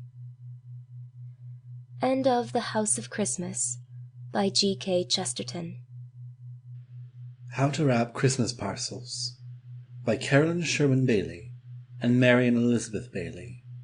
Read by Thomas Peter. How to Wrap Christmas Parcels. How many boys, and big folks too, have at some time received a Christmas gift which was broken, or crushed, or spoiled in some way through the careless packing of the sender? Even at ordinary times, the mail service and express companies are hard enough upon packages given to their care. The term baggage smasher ought not to be restricted to the employees of the railways alone, and when at Christmas time the mails and express lines are congested with packages of all descriptions, and the men are tired and overworked trying to deliver gifts that have been sent at the last minute, then it is doubly needful to ensure the safety of your Christmas presents by careful packing. Of course, the wrapping of a gift cannot change its value, but you should bear in mind that your gift will seem doubly attractive to the one who receives it, if inside of the serviceable outside wrapping there is another dainty one, and the expense is so trifling that it need hardly be considered. A dozen sheets of tissue paper cost only a dime. Pure white or warm Christmassy red are the most desirable kinds. Another dime will purchase a box of Christmas seals, small ones with pictures of holly and mistletoe, or large ones with Santa Claus heads or Christmas bells on them. If you prefer tying to sealing, the 10 cents will buy a dozen yards of tying ribbon, which is crimson baby ribbon in a cheaper grade than is ordinarily sold. Gilt cord is also very attractive for tying up gifts, and a tiny spray of holly tucked under the cord or ribbon gives a final dainty Christmas touch. Perhaps, though, you live so far away from a town that you are not able to buy these Christmas seals and the tying ribbon. Almost, if not quite as pretty to fasten the inside tissue paper wrapping of a gift, will be some very tiny red maple leaves gathered in the fall with the thought of Christmas in mind, and pressed with a hot flat iron on which some beeswax has been rubbed. This preserves the bright color of the leaves, and keeps them stiff until you need to use them. After carefully folding in the ends of the tissue paper about the gift, the paper is fastened down by gluing on a few of these gay pressed leaves, and in the folds of the paper a wee spray of pine or a little wreath made of ground pine, or a bunch of partridge berries may be tucked. Another way of making a gift look like the country is to tie it with strands of sweet grass. When the gifts are wrapped, and you are ready to pack them for shipment, there are a few general rules that must be remembered. First, that the gifts must be packed as snugly as it is possible to do without harming them. Second, that nothing, not even Excelsior, is quite as effective in stopping the transmission of bumps and jars as crumpled up newspapers. Third, that the name and address of the person to whom the gift is sent, and also the address of the sender, must be legibly written in your best school hand on the outer covering where they are not liable to be torn off. You must remember that, while the names and addresses are perfectly familiar to you, they are totally unknown to the men through whose hands the parcels go, and in handling thousands of packages, illegible writing means much delay. The rule of packing things tightly refers to everything, even things which would seem most crushable, for there is far more harm done by packing these loosely so that they slip around with every turn of the package than by crushing them flat in one position. Take a delicate waist, for instance. If packed loosely, it will come out of its box rumpled and wrinkled in every direction, but if it is folded flat, the sleeves stuffed with crumpled tissue paper, and the spaces around it in the box filled with the same, it will reach its destination quite as fresh as when it started. It is better to box all gifts if possible. Very pretty Christmas boxes of all sizes and shapes may be bought in the shops, or, in place of these, you can use empty candy boxes which most people stow away for just such purposes. Do not select a box that is too small and leaves too little space for filling in with crushed paper, and try and think too of the weight of the gift in selecting your box. If you are packing odd pieces of china, wrap each piece separately, and see that they are well segregated with the crushed paper. If you are packing a number of pieces of uniform size and shape, such as saucers, plates, etc., place them in a pile with every second one well wrapped. Then wrap the whole pile and pack edgewise. China should be packed in a wooden box, with an addressed baggage tag nailed on, or the address put on the wood itself with India ink. Flat things, calendars, cards, photographs, and handkerchiefs, gloves, neckties, ribbons, etc., if unboxed, must be protected by pasteboard. For this, the corrugated pasteboard that is used by department stores is much more effective than the ordinary flat sort. It is much less easily bent, and is lighter in weight, which is of course a great advantage, because it makes the cost of mailing less. This corrugated pasteboard is also very good for wrapping things which are light in weight, but bulky and of awkward shape, for it may be rolled to accommodate almost any object. Doilies, centerpieces, and other flat embroideries must necessarily be kept uncreased in shipping, but are too large to be sent flat. Lay them first on a sheet of heavy wrapping paper, cut square and slightly larger than the embroidered piece. Then lay over the embroidery a sheet of tissue paper, and carefully roll the whole thing. Then form a tubular covering of the corrugated pasteboard, and wrap with hard wire paper outside. In tying up a tube, the cord should go twice around the tube, once near each end, and the cord which goes lengthwise should go through the opening of the tube so that the contents will not slip out. In tying packages for mailing, use good strong cord, and remember that a package must bear no kind of a seal and contain no kind of writing beyond a simple Christmas greeting if it is to go as merchandise. Even one of the little paper seals stuck over the string will render the package first class and subject to letter postage. Just one more thing to be remembered at Christmas time. Courtesy is only another name for kindness, and it would be discourteous to send a gift which was not fully prepaid, or to send a gift across the line, which is dutiable to any great extent.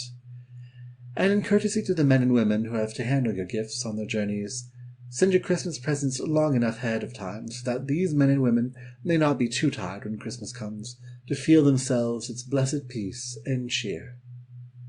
End of How to Wrap Christmas Parcels by Carolyn Sherwin Bailey and Marian Elizabeth Bailey. Jack's Christmas by Emma K. Parrish. Read by Garth Burton. Jack had just heard of Christmas for the first time. 10 years old, and never knew about Christmas before. Jack's mother was a weary, overworked woman, and had no heart to tell the children about merry times and beautiful things in which they could have no share. His parents were very poor. When I tell you that they lived in a log house, you might think so, although some people live very comfortably in log houses. But when I say that the snow drifted through the cracks in the roof until the chamber floor was fit to go sleighing on, and that it was so cold downstairs that the gravy froze on the children's plates while they were eating breakfast, and that the little girls had no shoes but cloth ones which their mothers sewed to their stockings, you will see that they were poor indeed. Mrs. Boyd, Jack's mother, generally went about her work with a shawl tied around her, and a comforter over her ears, on account of the earache, and on the coldest days she kept Jack's little sisters wrapped up from head to foot and perched on chairs near the stove, so they wouldn't freeze. No, she didn't feel much like telling them about Christmas, when she didn't know but they would freeze to death, or, maybe, starve before that time. But Jack found out. He was going to school that winter, and one learns so much at school. He came home one night brimful of the news that Christmas would be there in 3 weeks, and that Santa Claus would come down chimneys and say, "I wish you Merry Christmas," and then put lots of nice things in all the stockings. Mrs. Boyd heard him talking, and was glad the children were enjoying themselves, but hoped from her heart that they wouldn't expect anything, only to be bitterly disappointed.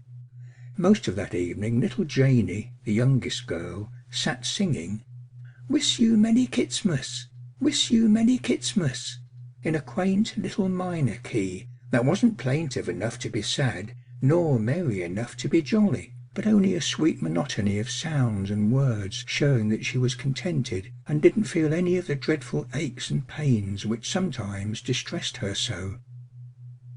For a week Jack wondered and mused within himself how he could get something for Christmas presents for his little sisters. He couldn't make anything at home without their seeing it, nor at school without the teachers seeing it, or else the big boys plaguing him about it. Besides, he would rather buy something pretty, such as they had never seen before, china dolls in pink dresses, or something of that kind. One morning, however, Jack discovered some quail tracks in the snow near the straw stack, and he no longer wondered about ways and means, but in a moment was awake to the importance of this discovery. That very evening he made a wooden trap, and the next morning early set it near the stack, and laid an inviting train of wheat quite up to it, and scattered a little inside. He told his sisters, Mary and Janey, about the trap, but not about what he meant to do with the quails when he caught them. That afternoon Jack went to his trap, and to his unbounded joy found an imprisoned quail, frozen quite stiff. He quickly set the trap again, and ran to the house with his bird. All that evening he worked at quail traps, and made 3 more. It was so much warmer that their mother let the children stay up a little later than usual, and Mary ventured to bring out her playthings and Janey's. These were 2 dolls, some bits of broken dishes, and a few little pine blocks. Mary watched her mother's face until she was sure she was feeling good before she ventured to begin a play, because on days when mother was very discouraged, it made her feel worse if the children were noisy, and so they would keep quiet and speak in whispers. "Does Santa Claus bring dolls?" asked Mary, suddenly, of Jack. "Oh yes, dolls with pretty dresses on, and little bunnets and pink shoes, and little cupboards to keep their clothes in, and chairs and everything," said Jack enthusiastically. "Oh my!" sighed Mary, as she looked dolefully at their poor little heap of toys. Reader, their dolls were cobs, with square pieces of calico tied around them for dresses, and after hearing what Jack said, it wasn't so much fun playing, and the little girls soon went to bed. After they were asleep, Mrs. Boyd said reproachfully, "Jack, I wish you wouldn't say anything more about Christmas to the children." "Why, is it bad?" asked Jack, so astonished that he stopped whittling.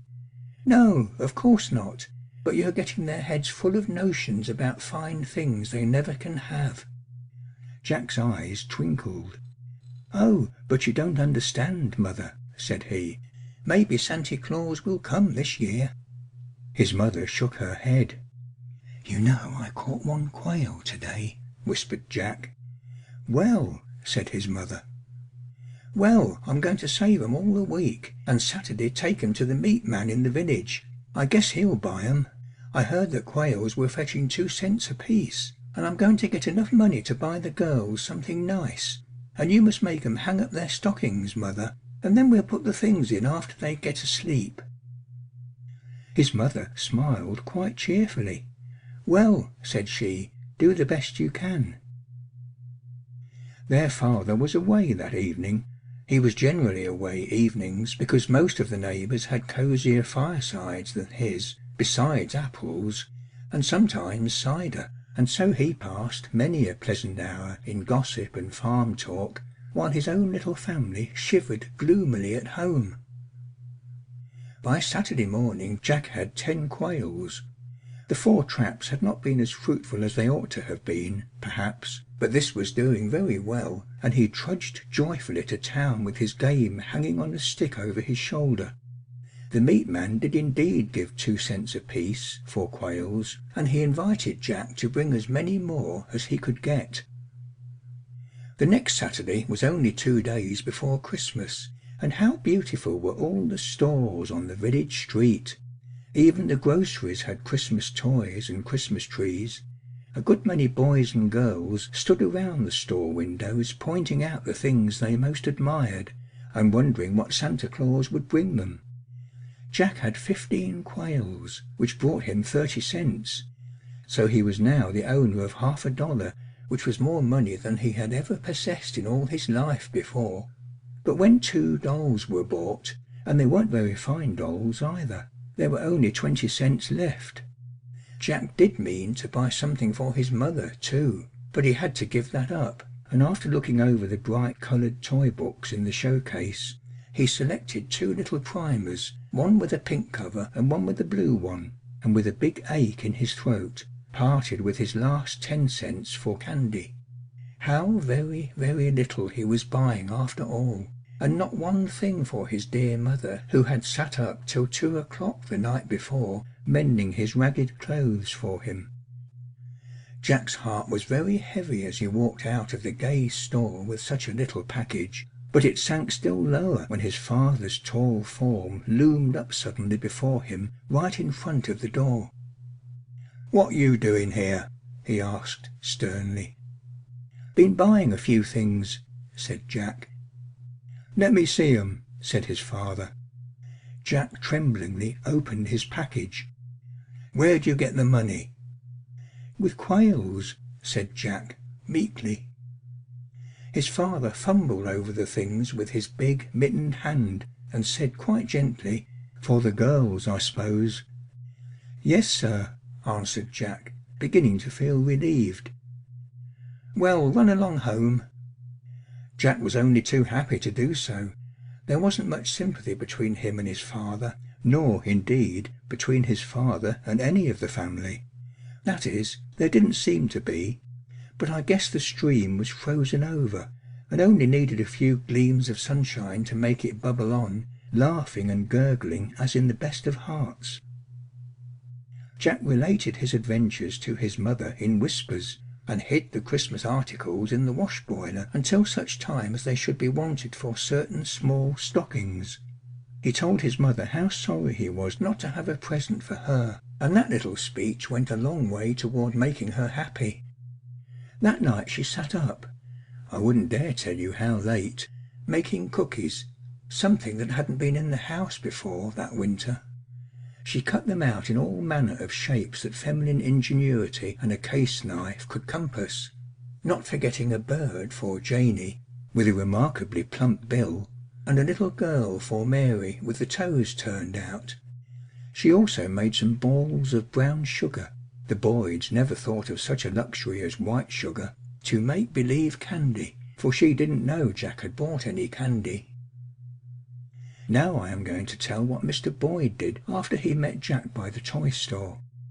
He had gone to the village to have a good time. That didn't mean, as it does with some men, to get tipsy, but it meant he was going to Munger's grocery, where he could meet people and talk and joke and keep warm. Mr. Boyd had been chopping wood for a farmer, and had received his pay, but instead of going dutifully home and consulting with his wife about what he should buy, he was going to look around and see what Munger had. He was touched at the sight of Jack's poor little package of gifts, but I doubt if it would have made much impression on his mind if somebody hadn't walked into Munger's and asked in a brisk, loud voice, "Got any Brazil nuts, Munger?" The man with the brisk voice bought I don't know how many quarts of Brazil nuts, and walnuts, and filberts, and almonds, with all the loungers looking on, very much interested in the spectacle. Then he bought raisins, and candy, and oranges, Mr. Munger growing more smiling every minute. "Going to keep Christmas, I guess," said he, rubbing his hands together. "That I am. Christmas comes but once a year, and there are little folks up at our house who've been looking for it with all their eyes for a fortnight." Then he bought a bushel of apples, and, filling a peck measure with them, passed them around among the men who sat and stood about the stove. "Take 'em home to your little folks if you don't want 'em," he said, when any one hesitated. There were 3 or 4 apples apiece, and Mr. Boyd put all his in his pockets, with a slight feeling of Christmas warmth beginning to thaw his heart. After this cheery purchaser had gone, someone asked, "Who is that chap?" "He's the new superintendent of the Orphans' Asylum," answered Mr. Munger, rubbing his hands again. "And a mighty nice man he is, too. Pays for all them things out of his own pocket. Very fond of children. Always likes to see 'em happy." There were 2 or 3 men around that stove who hung their heads, and Mr. Boyd was one of them. He hung his the lowest, perhaps because he had the longest neck. I don't know what the other men did, something good and pleasant, I hope, but Mr. Boyd thought and thought. First, he thought how the orphans were going to have a brighter and merrier Christmas than his own children, who had both father and mother. Then he thought about sweet, patient little Janey, and quiet Mary, and generous Jack, who had taken so much pains to give pleasure to his sisters, and a great rush of shame filled his heart. Now, when Mr. Boyd was once thoroughly aroused, he was alive through the whole of his long frame. He thumped his knee with his fist, then arose and walked to the counter, where he dealt out rapid orders to the astonished grocer for nuts, candies, and oranges, not in such large quantities, to be sure, as the orphan's friend had done, but generous enough for 3 children. And he bought a calico dress for his wife, a pair of shoes for each of the little girls, and a cap for Jack.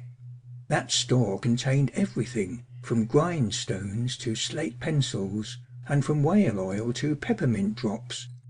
These purchases, together with some needful groceries, took all Mr. Boyd's money, except a few pennies, but a Christmas don't-care feeling pervaded his being, and he borrowed a bag, into which he stowed his goods, and set out for home. It was a pretty heavy bagful, but its heaviness only made Mr. Boyd's heart the lighter. When he reached home, he stood the bag up in one corner, as if it held turnips, and said, "Don't meddle with that, children." Then he went out and spent the rest of the short day in chopping wood, which was very cheering to his wife. So many Sundays had dawned, with just wood enough to cook breakfast, that Mrs. Boyd began to dread that day particularly, for her husband was almost sure to go right away after breakfast and spend the whole day at the neighbours' houses, while his own family shivered around a half-empty stove. Mr. Boyd said never a word about the bag, and the unsuspecting household thought it contained corn or some other uninteresting vegetable, and paid little attention to it.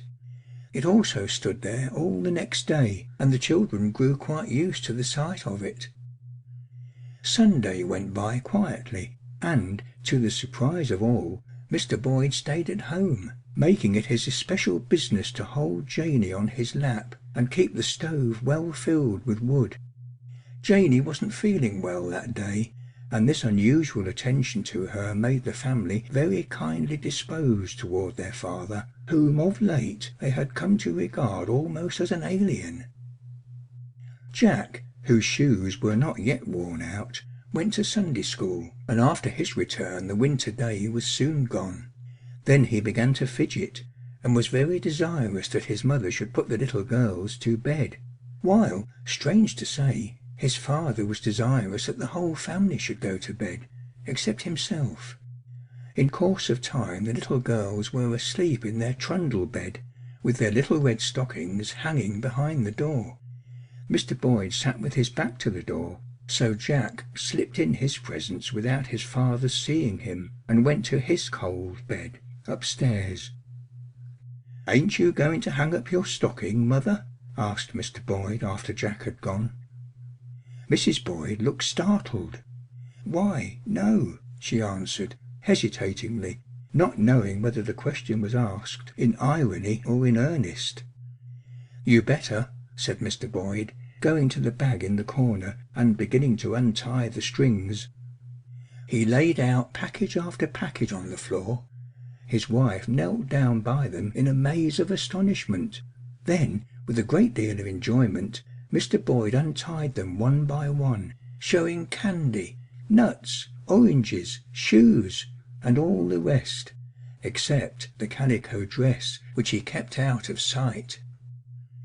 Aladdin felt very fine when he found the cave full of precious stones, but I don't believe he was much happier than Mrs. Boyd. Her eyes were so full of tears that there seemed to be about 8 pairs of shoes, 10 bags, and half a dozen Mr. Boyds. But she managed to lay hands on the real one, and him she embraced fervently. Then she brought out the cookies and sugar balls she had made, and said to her husband, in a very shamefaced way, "See my poor presents. I didn't know the children would have anything nice, and I made these. I guess I won't put 'em in their stockings, though, now." But Mr. Boyd insisted on their going in with the other things, and I think they were prized by the children a little more dearly, if such a thing could be possible, than those which they called their Boughton presents. Now, I can't begin to describe the joyful time they had the next morning, and particularly the utter astonishment of Jack, who didn't expect a thing, and hadn't even hung up a stocking, when that devoted boy recognized one of his own grey socks crammed full of knobs and bunches, with a beautiful plush cap on top. He was almost out of his wits. Likewise, Mrs. Boyd's surprise was great at the discovery of her new dress. The little girls were too happy that day to do much else but count and arrange and rearrange their delightful Christmas presents. Mr. Boyd killed a chicken, and Jack contributed 4 quails which he had caught since market day, and the festival of Christmas was kept with much hilarity by the Boyd family. The neighbours, one by one, were surprised that Mr. Boyd hadn't dropped in, as he usually did on Sundays and holidays. But Mr. Boyd was engaged elsewhere, and this was only the beginning of good days for that family, for, somehow, the Christmas feeling seemed to last through all the year with Mr. Boyd, and through many other years. And the little ball set rolling by Jack with his quail traps grew to be a mighty globe of happiness for the whole family. End of Jack's Christmas by Emma K. Parrish. The Little Match Girl by Hans Christian Andersen. The Little Match Girl by Hans Christian Andersen. Read by Helen Sears. It was dreadfully cold.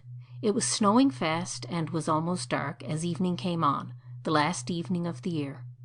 In the cold and the darkness there went along the street a poor little girl, bareheaded and with naked feet. When she left home she had slippers on, it is true, but they were much too large for her feet. Slippers that her mother had used till then, and the poor little girl lost them in running across the street when 2 carriages were passing terribly fast. When she looked for them, one was not to be found, and a boy seized the other and ran away with it, saying he would use it for a cradle some day when he had children of his own. So on the little girl went with her bare feet, that were red and blue with cold. In an old apron that she wore were bundles of matches, and she carried a bundle also in her hand. No one had bought so much as a bunch all the long day, and no one had given her even a penny. Poor little girl, shivering with cold and hunger, she crept along, a perfect picture of misery. The snowflakes fell on her long flaxen hair, which hung in pretty curls about her throat. But she thought not of her beauty, nor of the cold. Lights gleamed in every window, and there came to her the savoury smell of roast goose, for it was New Year's Eve, and it was this of which she thought. In a corner formed by 2 houses, one of which projected beyond the other, she sat cowering down. She had drawn under her little feet, but still she grew colder and colder. Yet she dared not go home, for she had sold no matches and could not bring a penny of money. Her father would certainly beat her, and besides, it was cold enough at home, for they had only the house roof above them, and though the largest holes had been stopped with straw and rags, There were left many through which the cold wind could whistle. And now her little hands were nearly frozen with cold. Alas, a single match might do her good, if she might only draw it from the bundle, rub it against the wall, and warm her fingers by it. So at last she drew one out. Whisht! How it blazed and burned! It gave out a warm, bright flame like a little candle as she held her hands over it. A wonderful little light it was. It really seemed to the little girl as if she sat before a great iron stove with polished brass feet and brass shovel and tongs. So blessedly it burned that the little maiden stretched out her feet to warm them also. How comfortable she was! But lo, the flame went out, the stove vanished, and nothing remained but the little burned match in her hand. She rubbed another match against the wall. It burned brightly, and where the light fell upon the wall it became transparent like a veil, so that she could see through it into the room. A snow-white cloth was spread upon the table, on which was a beautiful china dinner service, while a roast goose, stuffed with apples and prunes, steamed famously and sent forth a most savoury smell. And what was more delightful still and wonderful, the goose jumped from the dish with knife and fork still in its breast, and waddled along the floor straight to the little girl. But the match went out then, and nothing was left to her but the thick, damp wall. She lighted another match, and now she was under a most beautiful Christmas tree, larger and far more prettily trimmed than the one she had seen through the glass doors at the rich merchants'. Hundreds of wax tapers were burning on the green branches, and gay figures, such as she had seen in shop windows, looked down upon her. The child stretched out her hands to them. Then the match went out. Still the lights of the Christmas tree rose higher and higher. She saw them now as stars in heaven, and one of them fell, forming a long trail of fire. "Now someone is dying," murmured the child softly, for her grandmother, the only person who had loved her, and who was now dead, had told her that whenever a star falls, a soul mounts up to God. She struck yet another match against the wall, and again it was light. And in the brightness there appeared before her the dear old grandmother, bright and radiant, yet sweet and mild, and happy as she had never looked on earth. "Oh, grandmother," cried the child, "take me with you. I know you will go away when the match burns out. You too will vanish like the warm stove, the splendid New Year's feast, the beautiful Christmas tree." And lest her grandmother should disappear, she rubbed the whole bundle of matches against the wall. And the matches burned with such a brilliant light that it became brighter than noonday. Her grandmother had never looked so grand and beautiful. She took the little girl in her arms, and both flew together, joyously and gloriously, mounting higher and higher, far above the earth. And for them there was neither hunger nor cold nor care. They were with God. But in the corner at the dawn of day sat the poor girl, leaning against the wall, with red cheeks and smiling mouth, frozen to death on the last evening of the old year. Stiff and cold she sat, with the matches, one bundle of which was burned. She wanted to warm herself, poor little thing, people said. No one imagined what sweet visions she had had, or how gloriously she had gone with her grandmother to enter upon the joys of a new year. End of The Little Match Girl by Hans Christian Andersen. My Christmas Burglary by Q, that is, Arthur Quiller Couch. Read by David Wales. I had come with high expectations, for Mr. Felix, a bachelor of 65, was reputed to have made for 30 years this particular cabinet his idol. Any nabob or millionaire can collect. Mr. Felix, being moderately well-to-do, had selected. He would have none but the best, and the best lay stored delicately on cotton wool, ticketed with the tiniest handwriting in a nest of drawers I could have unlocked with a hairpin. The topmost drawer contained scarabs, of which I am no connoisseur; the second some 24 intaglios, and of these, by the light of my bull's-eye lantern, I examined 5 or 6 before sweeping the lot into my bag, Europe and the bull. Ganymede in the eagle's claw, Agari carrying the head of Pentheus, Icarus with relaxed wing dropping headlong to a sea represented by one wavy line, each and all priceless. In the third drawer lay an unset emerald, worth a king's ransom, a clasp of 2 amethysts, and a necklace of black pearls graduated to a hair's breadth. These only, and, as I guessed, because they disdained the company of inferior gems. By this time I could see, I read it even in the exquisite parsimony of the collection, that I had to deal with an artist, and sighed that in this world artists should prey upon one another. The fourth drawer was reserved for miniatures, the most of them circleted with diamonds. The fifth for snuff-boxes, gold snuff-boxes bearing royal ciphers, snuff-boxes of turquoise shell and gold, snuff-boxes of blue enamel set with diamonds. A couple of these chinked together as they dropped into the bag. The sound startled me, and I paused for a moment to look over my shoulder. The window stood open as I left it. Outside, in the windless frosty night, the snow on the house roofs sparkled under a wintering moon now near the close of her first quarter. But, though the night was windless, a current of air poured into the room, and had set a flame dancing in the fireplace, where 3 minutes ago the sea-coals had held but a feeble glow, half sullen. Downstairs, in some distant apartment, fiddles were busy with a waltz tune, and a violoncello kept the beat with a low, thudding pizzicato. For Mr. Felix was giving a Christmas party. I turned from this hasty glance to pick up another snuff-box.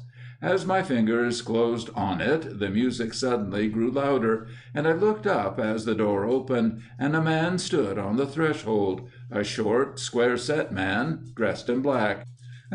He gave a little start of surprise. No, excuse me, my friend, but you are seeking in the wrong cabinet. Before I could pull myself together, he had stepped to the window and closed it. You had best keep still, he said, and then we can talk. There are servants on the stairs below, and should you attempt the way you came, there are 3 constables just around the corner. I hired them to regulate the carriage traffic, but now that the last guest has arrived, they will be cooling their heels for a spell, and I have a whistle. I have also a pistol. With a turn of his hand he flung open a door in a dark armoire beside the window, dived a hand into its recesses, and produced the weapon. "And it is loaded," he added, still in the same businesslike voice, in which, after his first brief exclamation, my ear detected no tremor. "By all means let us talk," I said. He was crossing to the fireplace, but wheeled about sharply at the sound of my voice. An educated man, apparently.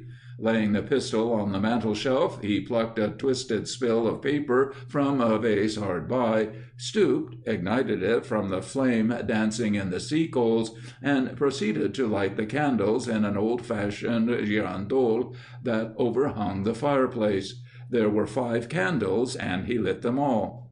They revealed him a clean-shaven, white-haired man, meticulously dressed in black swallow-tail coat, open waistcoat, and frilled shirt-front, on which his laundress must have spent hours of labor.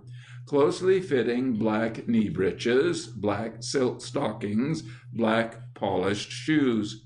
They silhouetted, too, in the moment before he swung round on me, an enormous nose like a Punchinello's, and the outline of a shapely head, sufficiently massive to counterbalance and save it from caricature. The size of the head again would have suggested deformity, but for the broad shoulders that carried it. As he faced me, squarely with his back to the hearth, his chest and shoulders narrowing to the hips of a runner, and still narrowing, though he stood astraddle, to ankles and feet that would not have disgraced a lady, he put me in mind of a matador I had seen years before, facing his bull in a ring at Seville. The firelight behind them emphasized the neat outline of his legs. He carried a black coat on his left arm, and in his left hand an opera hat, pressed flat against his left side. In closing the window, in finding and producing the pistol, and again in lighting the candles, he had used his right hand only. "A gentleman?" he asked, contracting his brows and eyeing me. "Well," said I, with an uncomfortable, nervous laugh that itself accused my breeding, so inferior it was to the situation, "possibly you are one of those who mix up the name with moral conduct." "To some extent," he answered, without seeming to interrupt. "Everyone does, I fancy." "At any rate, I won't challenge it," said I, "but you may, if you will, call me a man of some education. I was at Magdalen once, but left Oxford without taking my degree." "Ah!" He inclined his head a little to one side. "Cards?" "Certainly not," I answered with heat. "I own that appearances are against me, but I was never that kind of man. As a matter of fact, it happened over a horse." He nodded. "So you, too, though you won't challenge the name, have to mix up moral conduct with your disposition. We draw the line variously, but everyone draws it somewhere. Magdalen, if I mistake not, the foundationers of Magdalen, including perhaps some who were undergraduates with you, are assembled in the college hall at this moment to celebrate Christmas and hear the choirs sing Pergolesi's Gloria." "The reminder hurts me," said I, "if that be of any gratification to you." "A sentimentalist!" Mr. Felix's eyes twinkled. "Better and better. I have the very job for you, but we will discuss that by and by. Only let me say that you must have dropped on me just now from heaven. You really must. But please don't make a practice of it. I have invested too much in my curios, and others have invested more.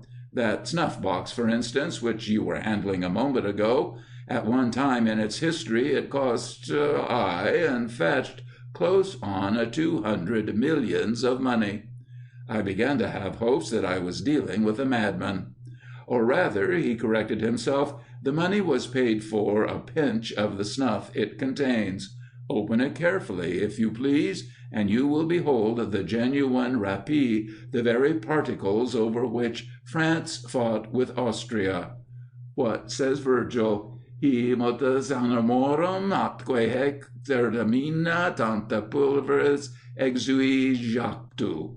Yes, but in this instance, you see, the pinch of dust was the exciting cause.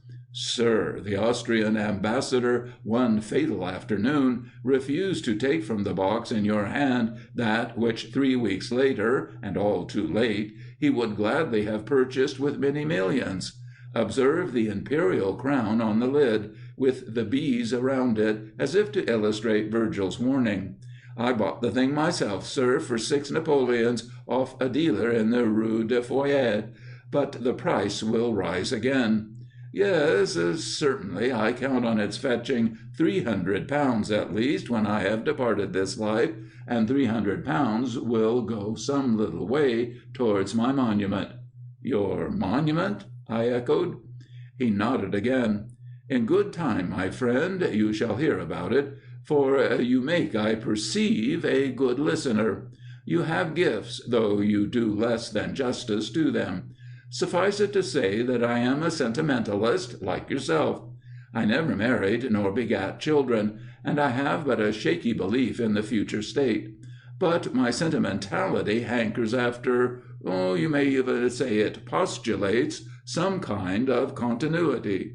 I cannot discuss this here and now, for by the sound of the violins the dance is coming to an end, and my guests will be growing impatient. But you remember Samson's riddle? Well, out of my corpse, I trust, shall come forth honey, whereas out of yours, unless you employ your talents better— He broke off and stepped up close to me. But excuse me, he said, and reaching out a hand caught me suddenly by the collar. The arrest—I made sure it was an arrest—took me unprepared and threw me off my balance. I broke away a pace, drawing back my fist to strike, and in that moment I felt his hand relax with a curious fluttering movement as though his fingers drummed on the back of my neck. I heard him laugh, too, and before I could hit out, he sprang back, holding in his hand a white rabbit. An old trick, and a simple one. He pressed out the spring of his opera hat, dropped the rabbit inside, dived his hand after it, and drew out 2 white rabbits by the ears. But it will amuse my young friends downstairs, and I practice this kind of thing at odd whiles. He set the rabbits on the floor, where they gave themselves a shake and hopped off toward the shelter of the window curtains. Herrings, red herrings, filled to the brim. "Now, you are the very man I wanted," said he, "and I am going to make you sing for your supper." He stepped to the armoire and drew out a long cloak of scarlet, furred with ermine. "I had meant to wear this myself," he went on, but stopped all of a sudden at sight of my face, and began to laugh quietly, in a way that made me long to take him by the throat. Dear me, I understand. Association of ideas. Court of Assize, huh? But this is no judicial robe, my friend. It belongs to Father Christmas. Here's his wig now, quite another sort of wig, you perceive, with a holly wreath around it. And here's his beard, beautifully frosted with silver. He held a wig and beard towards the window, and let the moonlight play over them. On with them, quick! And the boots. Again he dived into the armoire and produced a pair of bluchers, the long ankle leathers gummed over with cotton wool to represent snow. It's lucky they reach a good way up the leg, seeing the cloak is a trifle short for a man of your inches. He stepped back a pace and surveyed me as I fitted on the beard. "There are punishments and punishments," said I, "and I hope, whatever your game may be, you will remember that there's punishment in dressing up like a tomfool." "Ah, but you'll catch the spirit of it," he assured me, and then, rubbing his hands, he appeared to muse for a moment. "I ought," said he, with a glance towards the fireplace, "I really ought to send Father Christmas down by way of the chimney. The flue opens just above here, and I believe it would accommodate you, but I am not very sure of my housekeeper had it swept last spring. No," he decided, "the music has ceased, and we must lose no time. I will spare you the chimney." He called to his rabbits, picked them up as they came hopping from behind the curtains, popped them into his hat, shut it with a snap, and lo! they had vanished. "You'll excuse me," I ventured, as he stepped to the door, "but the few articles here in the bag? Oh, bring them along with you. Bring them along, by all means. We may have a present or two to make, down below." From the head of the staircase we looked down into a hall gaily lit with paper lanterns. Holly and ivy wreathed the broad balustrade, and the old pictures around the walls. A bunch of mistletoe hung from a great chandelier that sparkled with hundreds of glass prisms, and under it a couple of footmen in gilt liveries and powder crossed at that moment with trays of jellies and syllabubs. They were well-trained footmen, too, for at sight of me descending the stairs in my idiotic outfit, they betrayed no surprise at all. One of them set his tray down on a table, stepped neatly ahead as Mr. Felix reached the lowest stair, and opened a door for us on the right. I found myself at a stand on the threshold, blinking at a blaze of light, and staring up a perspective of waxed floor at a miniature stage which filled the far end of the room. Light, as everyone knows, travels faster than sound. Were it not so, I should say that almost ahead of the blaze there broke on us a din of voices, of happy children's voices. Certainly it stunned my ears before I had time to blink. The room was lined with children, scores of children, and some of them were gathered in little groups, and some of them, panting and laughing from their dance, had dropped into the chairs, ranging along the walls. But these were the minority. The most of the guests lay in cots, or sat with crutches beside them, or with hands dropped in their laps. These last were the blind ones. I do not set up to be a lover of children, but the discovery that the most of these small guests were crippled hit me with a kind of pitiful awe. And right on top of it came a second and worse shock to note how many of them were blind. To me, those blind eyes were the only merciful ones, as Mr. Felix beckoned Father Christmas to follow him up to the stage between the two lines of curious gazers. "Oh!" had been their first cry as they caught sight of me in the doorway, and "Oh!" I heard them murmuring, child after child, in long-drawn fugue as we made our way up the long length of the room that winked detection from every candle, every reflector, every foot of its polished floor. We gained the stair together by a short stairway draped with flags. Mr. Felix, with a wave of his opera hat, called on the orchestra to strike up "A Fine Old English Gentleman," meaning me, or, if you like it, Father Christmas, and I leave you to picture the fool I looked. Then, stepping to the footlights, he introduced me, explaining that he had met me wandering upstairs, rifling his most secret drawers to fill my bag with seasonable presents for them.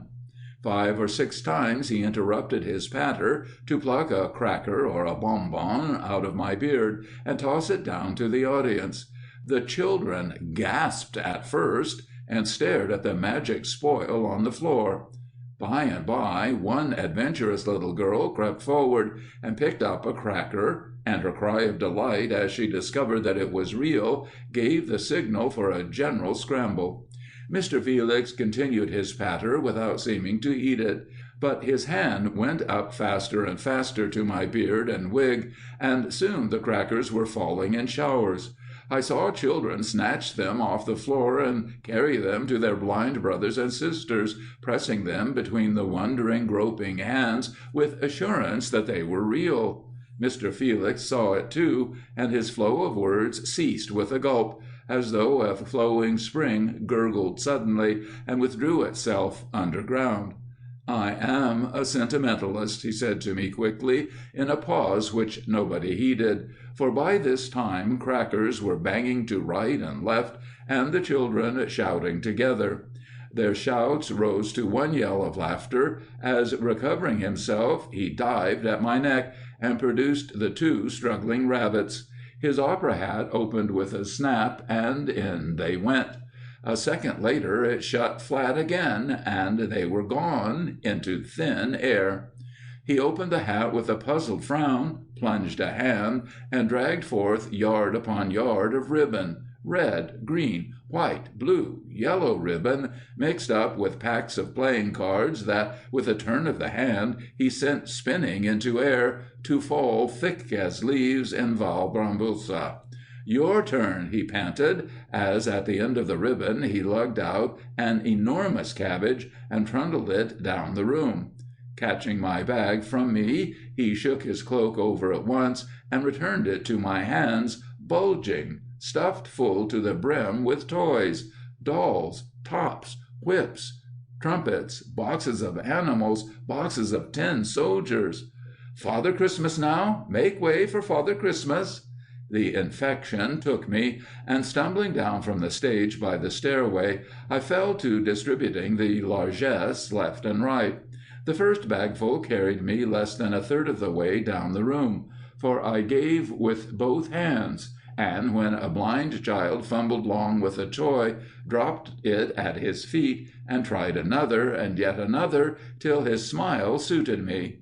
The dropped toys lay where they had fallen. The spirit of the game had made me reckless, and I halted with a cold shiver as my fingers touched the gems at the bottom of the bag, and, looking down the room, I was aware that my store was exhausted, and as yet 2/3 of the children had received no gift. I turned, all in a cold shiver, to retrace my steps and pick up the toys at the blind children's feet, and as I did so, felt myself a bungler past pardon. But in the act of turning, I cast a look back at the stage, and there stood Mr. Felix, nodding approval and beckoning. So, as in a dream, I went back. "Capital!" was his only comment. Taking my bag, he passed his cloak over it again, and again handed it to me, stuffed to the brim. Thrice I returned it to him, but the third refill was a scanty one, since by this time there lacked but half a score of the taller children to be satisfied. To these 2 I distributed their gifts, and when every eager pair of hands had been laden, I wheeled about for the next word of command. But Mr. Felix had skipped down from the stage, letting the curtain fall behind him. He stood with his back to me, waving both arms to the orchestra, and as the musicians plunged at the opening bars of the Toy Symphony, the curtain rose, almost as soon as it had dropped, and rose upon a scene representing a street with shops decked for Christmas, and snow upon their eaves and window ledges. Then, still to the strains of the Toy Symphony, a harlequin ran in with a columbine, whom he twisted upon his bent knee and tossed lightly through the upper window of a baker's shop, himself diving a moment later, with a slap of his wand, through the flap of a fishmonger's door hard by. Next, as on a frozen slide, came the clown, with red-hot poker, the pantaloon dripping over his stick, and 2 constables wreathed in strings of sausages. The clown boxed the pantaloon's ears. The pantaloon passed on the buffet to the constables, and all plunged together into the fishmonger's. The clown emerged running with a stolen place, passed it into the hands of the pantaloon, who followed, and was in turn pursued off the scene by the constables. But the fishmonger, issuing last in chase, ran into the clown, who caught up a barrel of red herrings and bonneted him. The fishmonger extricated himself, and the two began to pelt each other with herrings, while the children screamed with laughter. It was a famous harlequinade, and, as usual, it concluded the entertainment. For after a harlequinade, what can stand between a child and happy dreams? Especially if he go to them with his arms full of Christmas presents. 5 minutes after the curtain had fallen, I found myself standing beside Mr. Felix in the hall, while he bade good night to his guests. Carriages of his hiring had arrived for them, and the coachmen apparently had received their orders. A dozen well-trained nurses moved about the hall, and having dressed the little ones, who by this time were almost too drowsy with pleasure to thank their entertainer, carried them out into the portico, where the liveried footmen stood by the carriage doors. Slam went the doors, and one after another, with scarcely a word of command, the carriages bowled off over the thick snow. When the last guest had gone, Mr. Felix turned to me. "The play is over," said he. "When I am gone, it will be repeated year after year at Christmas at the Cripples' Hospital. My will provides for that, and that will be my monument. But for a few years to come, I hope to hold the entertainment here in my own house. Come, you may take off your robe and wig and go in peace. I would fain have a talk with you, but I am tired, as perhaps you may guess. Go, then, and go in peace." Motioning the footman to fall back, he walked out with me and down the steps of the portico, but halted on the lowest step by the edge of the frozen snow, and, with a wave of the hand, dismissed me into the night. I had gained the end of the street, and the bridge that there spans the river, before it occurred to me that I was carrying my bag, and, with a shock, that my bag still held the stolen jewels. By the second lamp on the bridge I halted, lifted the bag onto the snow-covered parapet, thrust in a hand, and drew forth a herring. Herrings! Red herrings, filled to the brim. I dragged them forth, and rained handful after handful overboard into the black water. Still, below them, I had hoped to find the jewels, but the jewels were gone, at least, I suppose they all were gone, when, having jettisoned the last herring, I groped around the bottom of the bag. Something pricked my finger. I drew it out and held it under the lamplight. It was a small turquoise brooch, set around with diamonds. For at least 2 minutes I stared at it, there under the lamp, and slipped it halfway into my waistcoat pocket, but suddenly took a new resolve and walked back along the street to the house. Mr. Felix yet stood on the lower step of the portico. Above him, still as a statue, a footman waited at the great house door until it should please his master to re-enter. "Excuse me, sir," I began, and held up the brooch. "I meant it for you," said Mr. Felix, quietly, affably. I gave precisely £5 for it at an auction, and I warn you that it is worth just thrice that sum. Still, if you would prefer ready money, as in your circumstances I dare say you do," he felt in his breeches pocket, "here are the 5 sovereigns, and, once more, go in peace." End of My Christmas Burglary by Q. That is, Arthur Quiller Couch. Old Hooker's Ghost, or Christmas Gambles at Huntingfield Hall, by Anonymous. Read by Ben Tucker. Old Hooker's Ghost, or Christmas Gambles at Huntingfield Hall. Chapter 1. An Introduction to Huntingfield Hall and its Inhabitants. At that period of the year when rain, wind, and frost have by their combined powers stripped the trees of their foliage, and plucked even the last rose of autumn from its stem, a large merry party of all ages were collected under the hospitable roof of the warm-hearted, generous Sir Gilbert Ilderton of Huntingfield Hall, prepared for a Christmas campaign of fun and jollity. Sir Gilbert should be described before his mansion. He stood 6'2" in his stockings. His figure was broad, stout, and well-built, his countenance oblong with blue eyes, large and expressive, a longish, well-formed nose, and a mouth from which a benignant smile was seldom absent. He might be taken as the beau ideal of an English country gentleman. His eldest son, Gilbert, a fine, handsome young fellow, very like him in appearance and manners, was at college, and soon about to come of age. His next was in the army, and the third, Charlie, the delight of his mother, the favorite of the household and of the whole neighborhood, was serving his country at sea in the exalted position of a midshipman. But never mind. He intended some day to be an admiral, and to thrash the French or any other enemies of old England with right good will. There were several other younger boys, and 3 daughters, known to the country road as the 3 Graces, lovely young creatures, fair and gentle, with refined, elegant figures. It would have been difficult to find a more beautiful girl than Mary Ilderton, the eldest. She was a year older than Gilbert, and the others promised to equal her. Then there was Lady Ilderton, a true English matron, kind and gentle and thoughtful, dignified and courteous, utterly above the littleness of common minds. She was the very antipodes of vulgarity, yet she was full of animation and humor also, and could keep everybody alive and make them happy. At least, it was their own fault if they were not so. The hall at Christmas was always full of guests, for Sir Gilbert delighted in seeing happy, joyous faces around him, and relations and friends, old and young, of high and humble degree, as far as purses were concerned, were assembled. The life and spirit of the house was a certain Mr. Giles Markland. Everybody called him Cousin Giles. All the young people, not learned in genealogies, thought that he was their cousin, though they did not know how. He was, however, really a cousin of Sir Gilbert's, who valued him more for the qualities of honesty, simplicity, and kindness of heart which he possessed, than on account of his relationship.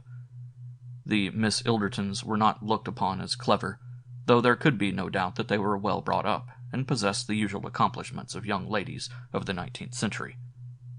But among the guests was a niece of Lady Ilderton's, Miss Jane Otterburn, who was considered a genius, for she wrote poetry, had a vast amount of imagination, acted well, got up charades, invented games and amusements of all sorts, and indeed, in the house, ably seconded Cousin Giles, who was himself the prime mover of all out-of-door sports. She was a small, dark, quick, active, bright-eyed girl, or rather young woman, for she was well out of her teens, and acknowledged by all to be very pretty. Indeed, in that respect she might have vied with the Miss Ildertons, and as a partner was a greater favorite than they were. She was an orphan, and had a good fortune, which made her doubly interesting. In the art of weaving an extemporary tale of fact or fiction, Jane Otterburn's fertile imagination burst forth with a brilliancy which few could equal. The most complete contrast to her in the house was also a distant cousin of Sir Gilbert's, Susan Langdon. She was good-natured and fair and fat and deliciously dull, as Cousin Giles used to say. She was a general and well-satisfied butt, for she was, he added, too obtuse to observe the shafts aimed at her, or too good-natured to mind them when they struck her harder than usual. She had a mother very like her, and a brother Simon possessed of the same characteristics, who always chuckled and rubbed his hands when he discovered any tricks played on Susan, not perceiving that similar ones were practiced on himself. However, the individual members of the party must be made to appear as they are required. Christmas Day arrived. Everybody went to church over the hard, crisp ground, and the sacred edifice was decked with holly and bright red berries, and there were appropriate inscriptions under the organ gallery, and the subject of the sermon inculcated on the congregation was peace and goodwill towards their fellow men, and no one would doubt what Sir Gilbert practiced as they saw the smiling, pleased countenances of the villagers as he passed among them.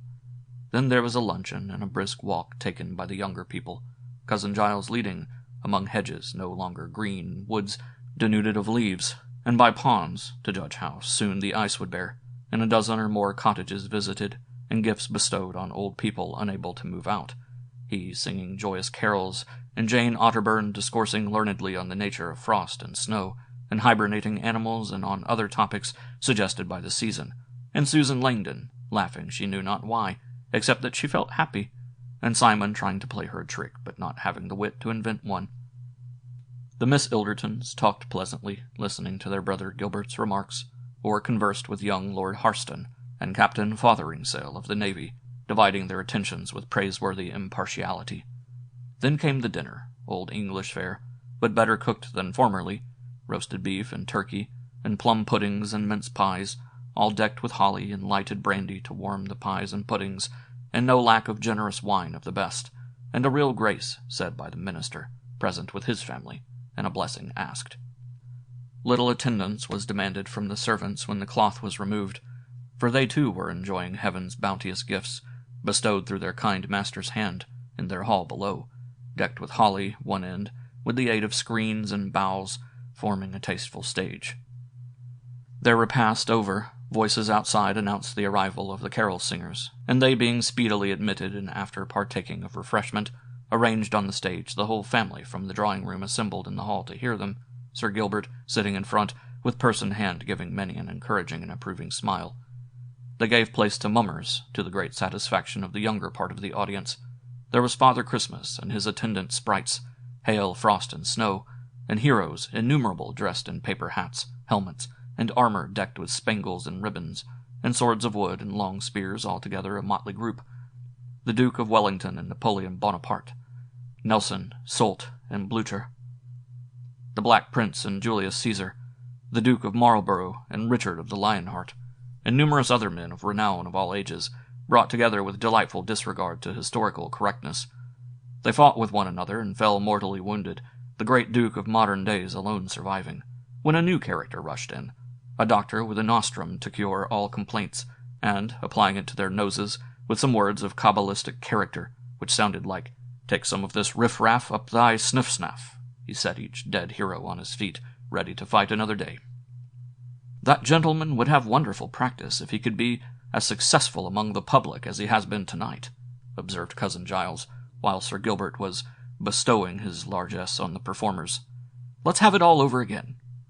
"Encore! Encore!" was shouted by the younger members of the audience, and not unwillingly the actors, with the utmost gravity, went through their parts without the slightest variation of word or gesture.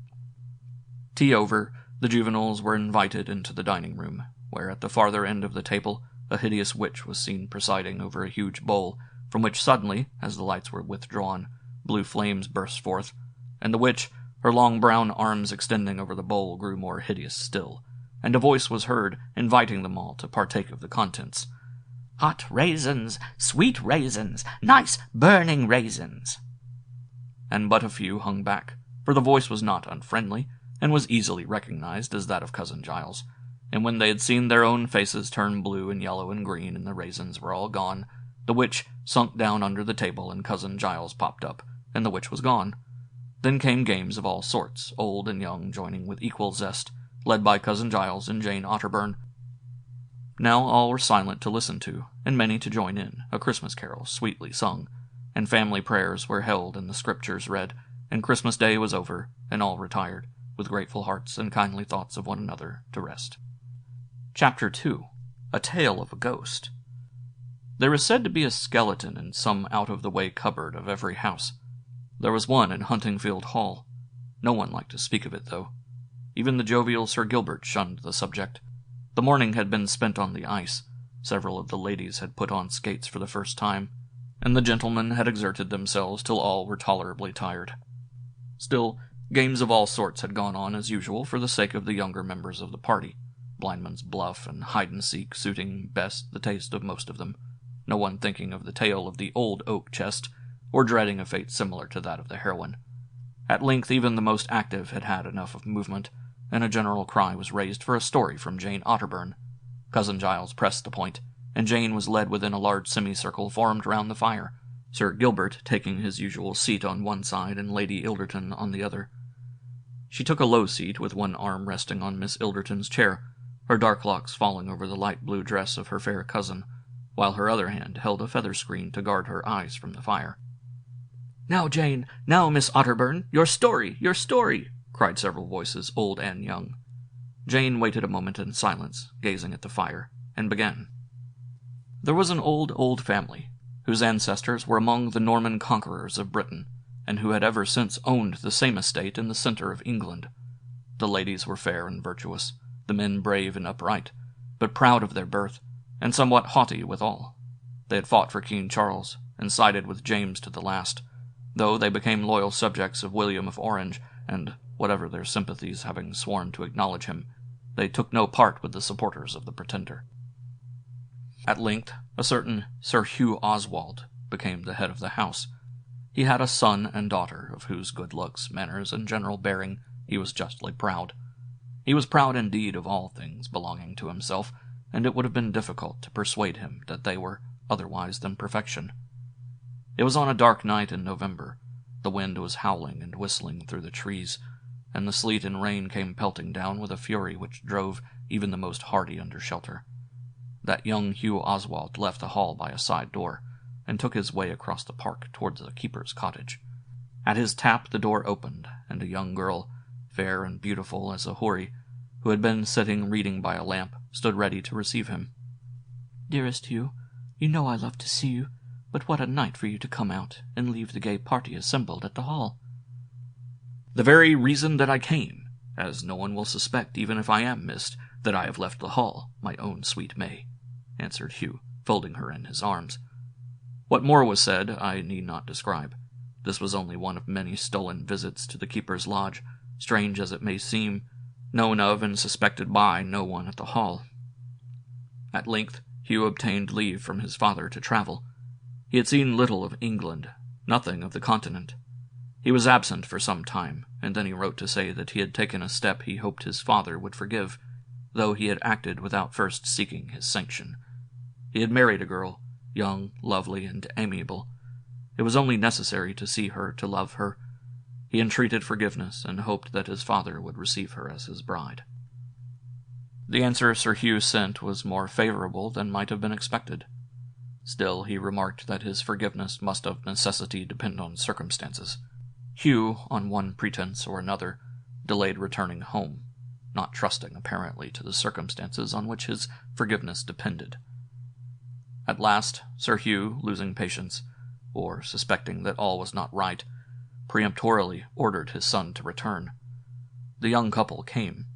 Hugh had not overpraised his wife's beauty. Sir Hugh gazed at her earnestly without speaking, then took his son aside. "Hugh," he said, "you do not know whom you have married, but I do. There is no happiness for you on this side the grave." Not another word would he say, notwithstanding all his son's solicitations for an explanation. Little did he know what, at that very moment, was taking place. It was summer. In a distant part of the shrubbery, in a bower covered with roses, jasmine, and other creeping plants, stood Emily Oswald, waiting with anxious gaze and beating heart the coming of one who had declared himself her lover. He came.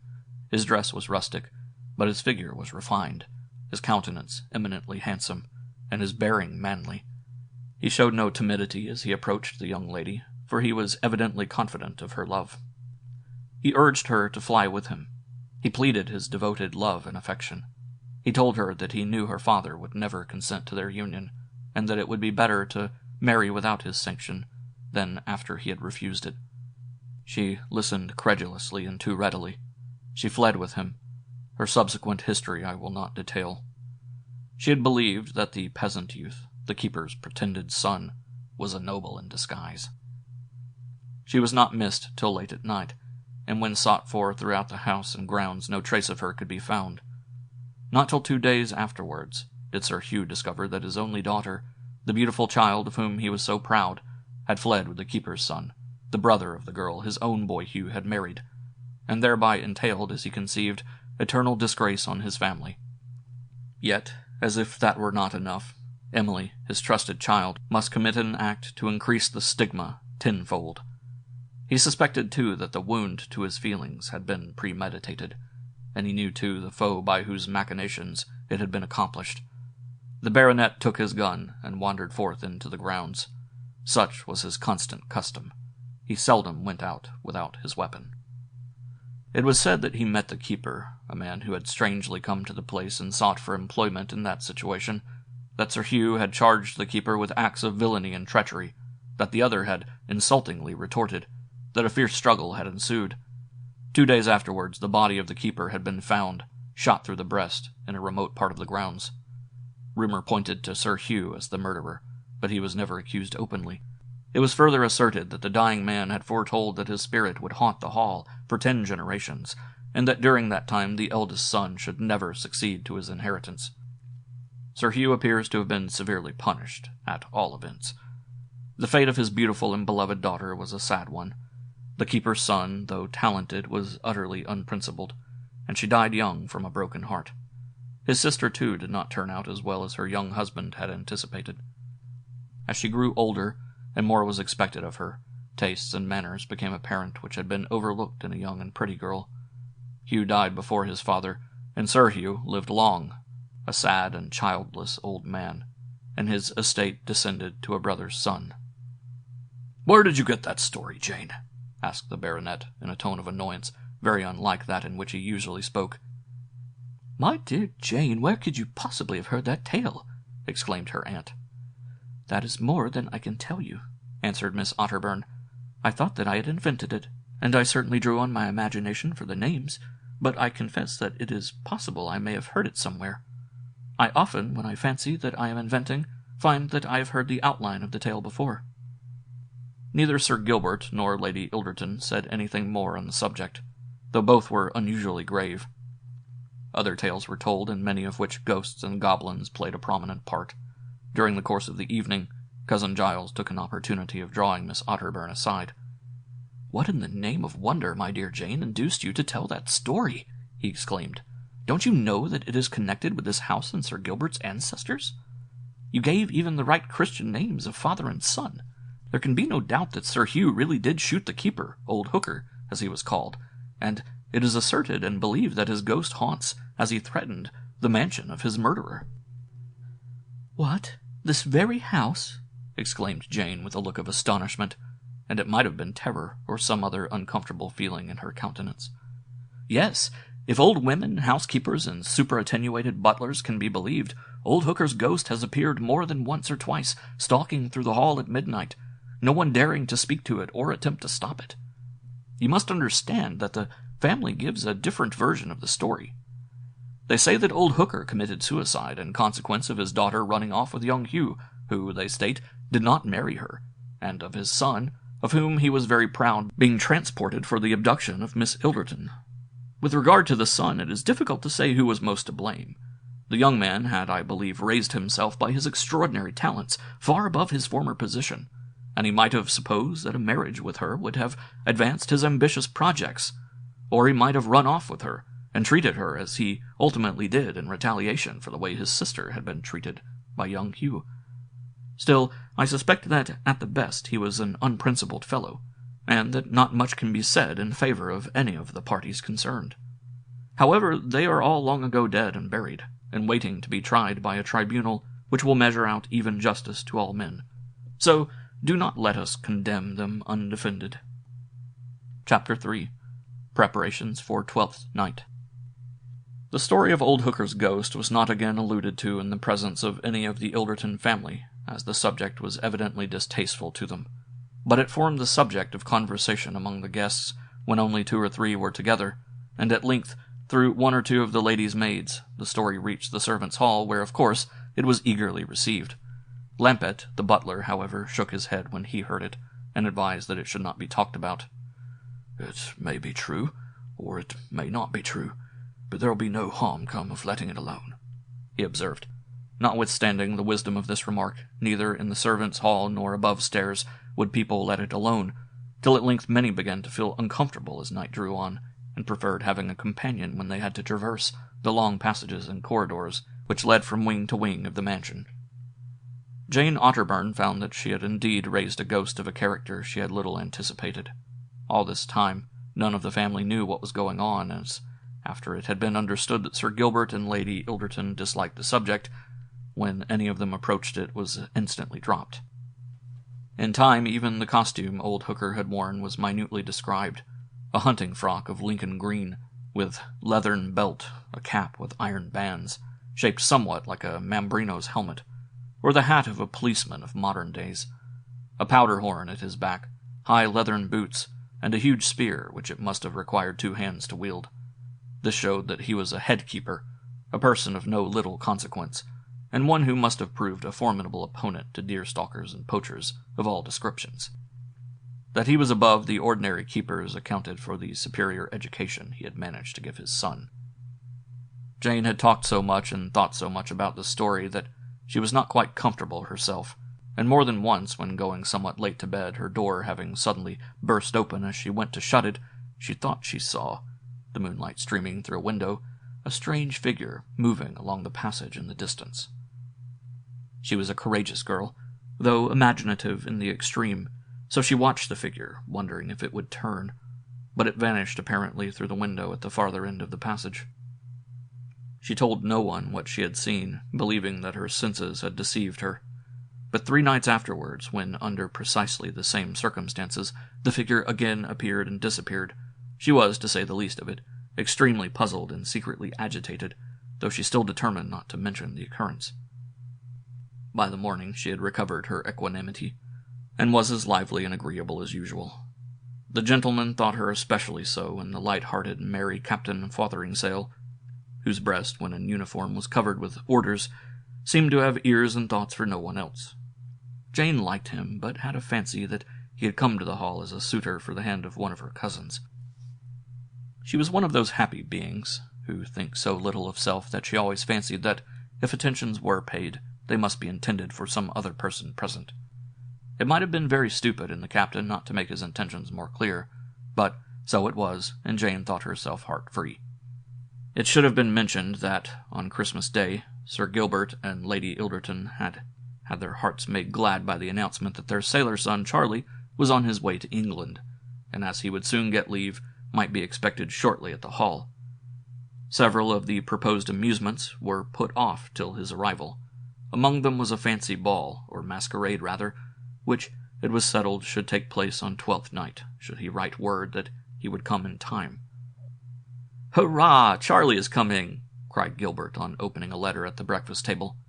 That delightful period of the day in a well-ordered English household when, rising refreshed by sleep, all the members meet round the snow-white board, laden with sweet-smelling bread and rolls of all shapes, and toast and butter and fanciful pats, swimming in crystal bowls of pure water, and preserves in cut glasses, and maybe some delicate sausages or cutlets kept hot under covers, and fragrant tea and coffee, and china of elegant pattern, all so cool and fresh and bright, and then the sideboard groaning with substantial viands. "Yes, he'll be here by the 5th at latest, and depend on it, if anyone is inclined to be slow, he'll stir them up." Charlie was a general favorite, though it must be acknowledged when he went to sea he was a somewhat harum-scarum fellow. Now great preparations were making for the ball, and the costumes which were to be worn at it. There were to be knights in armor, and a Robin Hood and Maid Marian, and Turks and Greeks and Albanians and Circassians and Hamlets, and an Othello, a Rolla, and a young Norval, and a Virgin of the Sun, and Night and Morning, and the Four Seasons, and a Harlequin, and a Clown, and Columbine. Indeed, it was difficult to say what characters were not to appear, but the best of it was that no one knew who was to be who, except perhaps Cousin Giles, and Jane Otterburn, and Gilbert, who were among the initiated. The ballroom was a magnificent hall, the pride of the county, and that was to be decked with evergreens, with lamps placed amidst them, and bowers of flowers which the hothouses alone could provide at that season of the year. "It would be great fun," said Cousin Giles to Jane as they were busy over some of their plans. "I don't think really that Sir Gilbert would be annoyed. What vexes him is to have the matter taken in earnest. I rather fancy that he doesn't believe the story himself. The dress is that of a society of foresters in this party of the country, and I can easily procure it." Jane looked thoughtful. Could it have been any one masquerading at night whom she had seen in the passage? Had she seen it but one night, that might have been the solution of the mystery. She did not like to mention the subject, even to Cousin Giles, for she had an idea that he would laugh at her, so she said nothing and kept wondering on. The 5th of January came, and the preparations were in a forward state, but Charlie had not arrived, though Gilbert did not seem much concerned, and said that he was sure that he would make his appearance, at all events, in time for the ball. Chapter 4. A masquerade, and an account of the part the ghost played at it. It was 12th night, and people from all the country round were assembling at the Huntingfield Hall, some few in a sober, modern costume, but the greater number in all varieties of fantastic dresses. A lady abbess came chaperoning a Columbine, an Italian flower girl, and a fair Circassian, and a magnificently robed pasha supported on one arm a demure Quakeress, and on the other a sombre-clad nun. But some glittering trimming, which could be seen under her cloak, showed that she was not likely to remain long in that costume. A Virgin of the Sun entered arm in arm with Don Juan, and a Greek pirate with the Maid of Orleans. A Circassian chief and a Russian noble were hand in glove, and a bog-trotting Irishman, with a dudeen in his mouth and a shillelagh in his fist, supported the arm of a somewhat stout Queen Elizabeth. Sir Gilbert and Lady Ilderton appeared as a gentleman and lady of the time of Henry VIII, and their daughters, with another young lady, as the Four Seasons, without masks. The fun began, and every effort was made to discover who was who, but so well disguised were many of the guests that this was often no easy task.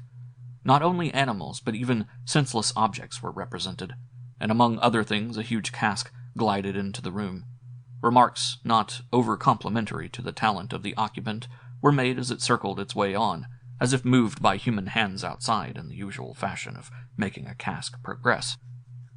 When a voice invariably replied, "I may be stupid, for I am a butt for the wit of others," after turning round and round through the room for some time, resting occasionally near some couple engaged in interesting conversation, a voice from within seldom failing to make some appropriate comment, it stopped near one of the evergreen bowers, exhibiting a smiling ruddy countenance, with a huge mouth, to the company, from which a loud peal of laughter burst forth.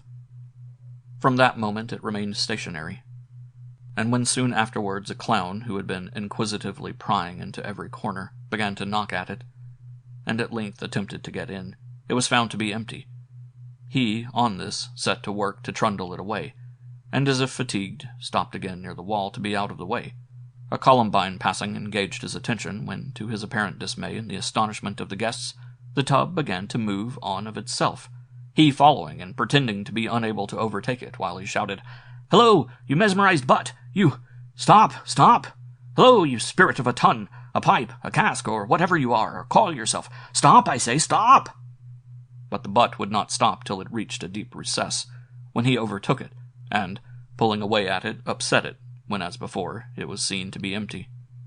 Meantime, an admirably dressed hunchback gypsy had been going about telling fortunes. Although she had no mask, so well was her face disguised that no one seemed to know who she was, whether old or young or tall or short. She had not to seek people out, but one after the other they came up to her, and with wonderful accuracy she told them who they were, and mostly what were their aims and wishes, what they had done, and what they proposed doing.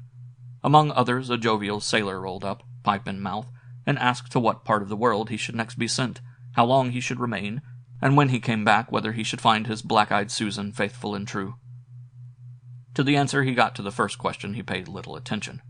Instead of replying to the second, she desired him to describe his black-eyed Susan, to say how long he had been attached, and whether she returned his affection. His description answered exactly to that of Jane Otterburn. 3 weeks only had passed since he had seen her for the first time, but sailors can seldom enjoy more than a brief time of courtship, and have to sing, "Happy's the wooing that's not long doing."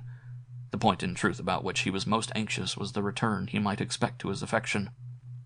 The gypsy hesitated a little, and her voice was scarcely as clear and high as it had previously been, as she replied, "True, honest love, when it meets with a free heart and disengaged hand, seldom fails to obtain a return, and the honest love of a brave man, when no return can be given, changes to friendship, and he seeks wisely and soon some other object on whom to bestow his affections." "But, Mistress Gypsy," persisted Jack, "suppose I cares for Sue, and I does care for her, and for the very ground she treads on. Does Sue care for me? That's the gist of the matter, and what I wants to know." "Ask her yourself. If she is what you describe, she'll give you a sincere answer," answered the gypsy, and her voice was still lower than before. "But not this evening. Not this evening. You have nothing to dread, I suspect," she added. The sailor gave a sudden start, and seemed very unwilling to quit the side of the gypsy, who, after this little occurrence, greatly lost her loquacity and power of repartee, and she was voted by those who had not before spoken to her to be a very dull and uninteresting gypsy. Her conversation with the sailor was interrupted by a cry from several of the guests, and from one end of the room there stalked forth a figure in a suit of Lincoln green, with hunting cap on head, and spear in hand.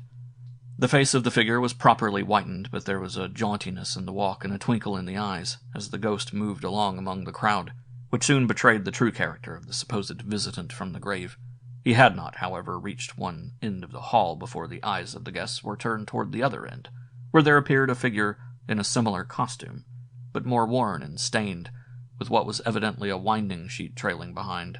The countenance was deadly pale, and there was an unnatural glare in the eyes, which it was painful to look at, while the features were rigid and fixed in an extraordinary manner. A curious halo, or mist, it seemed, surrounded the figure as it stalked along, turning neither to the right hand nor the left, nor appearing to notice anyone in the room. No one ventured to speak to it and ask it whence it came, but 2 or 3 gentlemen who had come in characters of a doubtful nature crept hurriedly out of its way. One was in black, with a pair of small chamois horns on its head, hoofs on its feet, and a long tail, which he carried gracefully coiled round his arm. Another was a wood demon, a green monster with wings and claws and horns. He was accompanied by a troop of imps, all of different colors, though bearing many of his characteristics, while a third represented a leaden blue-colored demon, produced in the unwholesome imaginations of German poets. Everything about him was blue: watch, snuff-box, and toothpick case. He got out of the way with even more haste than the rest, to the great amusement of the little imps, who did not appear to have the same dread of the awful-looking being as the rest. On it came, slowly and silently, people making a broad way for it, and some even hurrying out of the room with looks indicative of terror. The bright lights grew dim as it passed, so many afterwards declared. The gypsy, when she saw it, started, and after scrutinizing it for a moment became so agitated that, had it not been for her companion, who was evidently a fellow not to be daunted by even his satanic majesty himself, she would have fallen. The sailor, on seeing this, looked very much inclined to rush forward and bring the ghost, if such it were, to action, but the gypsy, grasping his arm, held him back. "No, no, do not interfere with it," she exclaimed. "There may be more of reality in it than you suppose." The sailor, on hearing this, burst into a hearty, merry laugh, which seemed to have some influence on the ghost, for it slowly turned its fearful eyes towards him, then turned back its head and stalked, or rather glided on. "Never fear, my fine fellow, but I'll find you out, and prove that a ghost can squeak if he can't speak," cried the sailor, still undaunted. "Avast there! Heave to, I say! I want to light my pipe, and your goggles will just suit my purpose." To this address the ghost paid no attention, and the sailor seemed very much inclined to give chase, when, as it had got about 3/4 of the way down the room, Sir Gilbert, who had left it for a short time, re-entered. "What gramarye is this?" he exclaimed with a look of astonishment and annoyance. "I did not suppose that any visitor to this house would have taken so unwarrantable a liberty. Whoever you are, I must beg that you will instantly retire, and only appear again in your proper costume. We have all assembled to enjoy ourselves in an evening of harmless amusement, and I cannot allow the opportunity to be taken to try the nerves of ladies and children. for I hope all the men present will perceive that it is only a remarkably well got-up piece of mummery." The figure stopped for an instant, listening to this address, and then turned round, so withering a glance that even the baronet was put out of countenance. He soon recovered himself, however, exclaiming, "Nonsense! Such things cannot be!" But the unusual expression of doubt and vexation which his countenance wore showed too plainly what were his real feelings. To have a ghost walk into his room without his will, or to receive a visit from any unwelcome visitor, is enough to annoy any man, and this post-sepulchral visit of old Hooker, if such it was, certainly was anything but pleasant. But, besides this, Sir Gilbert had been vexed at the non-arrival of his son Charlie, whom, in spite of his wildness, he dearly loved. He could not help fearing that he might have got into some scrape at Portsmouth, or having been detained elsewhere by some escape or other. Probably, had Lady Ilderton seen the ghost and been alarmed at it, he would have been still more angry than he was. That is to say, as far as his kind, genial nature would allow him to be angry. There was a dead silence after Sir Gilbert had spoken, but no one stepped forward to confront or stop the ghost, probably from the impression that such things cannot be stopped, or that unpleasant consequences would ensue if the attempt were to be made. At all events, the appearance of old Hooker passed on unimpeded, until it reached one of the bowers at the end of the room where no seats had been placed. When it got there, suddenly a blue flame burst forth, surrounded by which it vanished. "The mummery has been admirably got up, I must confess," observed Sir Gilbert. "Some of my household have of course been in the secret, though I wish that I had first been consulted. And now, my friends, let the dancing commence, as I must before long request you all to unmask." Some little time, however, elapsed before the equanimity of many of the guests was restored. At length the gay strains of the dance music and the exertions of Cousin Peter, who had reappeared as Robin Hood and others, put them into their former good spirits, and they began to talk and laugh and joke as if no such unpleasant visitor as the long-buried old Hooker had appeared. When Cousin Giles was asked what he thought of the matter, he shook his head, and declared that he was in a very great hurry to get out of the room and out of the clothes when the real thing so unexpectedly appeared. Sir Gilbert, as soon as he had seen his guests once more amusing themselves as if nothing had happened, sent his steward and 2 or 3 other trusty people to endeavor to discover what had become of the person, if person it was, who had represented old Hooker's ghost. They returned after searching in every possible place, declaring that they could find no one hid away, nor had they seen anyone pass in any similar costume except Mr. Peter, who had taken no pains to conceal himself. Very strange indeed," muttered Sir Gilbert. "Did you examine the attics, Masham?" he asked his steward. "There are several old chests in the northern lumber attic. Several of them contain dresses, and if they have been disturbed it may give us a clue to the culprit. For a culprit I consider whoever played the trick admirably, as I must own it was done." "As to that, Sir Gilbert, with due respect to your opinion, I don't exactly like to be certain," answered Masham with a bow. "I have heard of a gentleman who came down to these parts, with a Scotch name, I think, who could make tables turn, and articles of furniture and musical instruments fly about the room, and spirits of persons a long time dead, some of them in foreign parts, come and talk and say all sorts of things to people who like to ask them questions. Now, if this is true, and it is extraordinary how many gentlefolks believe in it, I do not see why the ghost of old Hooker shouldn't walk about the house, or even through the ballroom, especially when he knew that somebody had been dressing up like himself, which of course wouldn't be pleasant to him. And besides, Sir Gilbert, I didn't like to say it before, this is the very day, so it is reported, that he came to his end, and that's another reason why he wouldn't like people to be dancing and jigging away like mummers over his grave, so to speak." Masham was a dissenter of the Puritan school, an honest, upright man, always accustomed to speak his mind to his employer, by whom he was highly esteemed.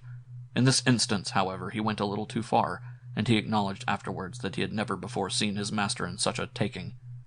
"Nonsense, man, nonsense!" exclaimed Sir Gilbert.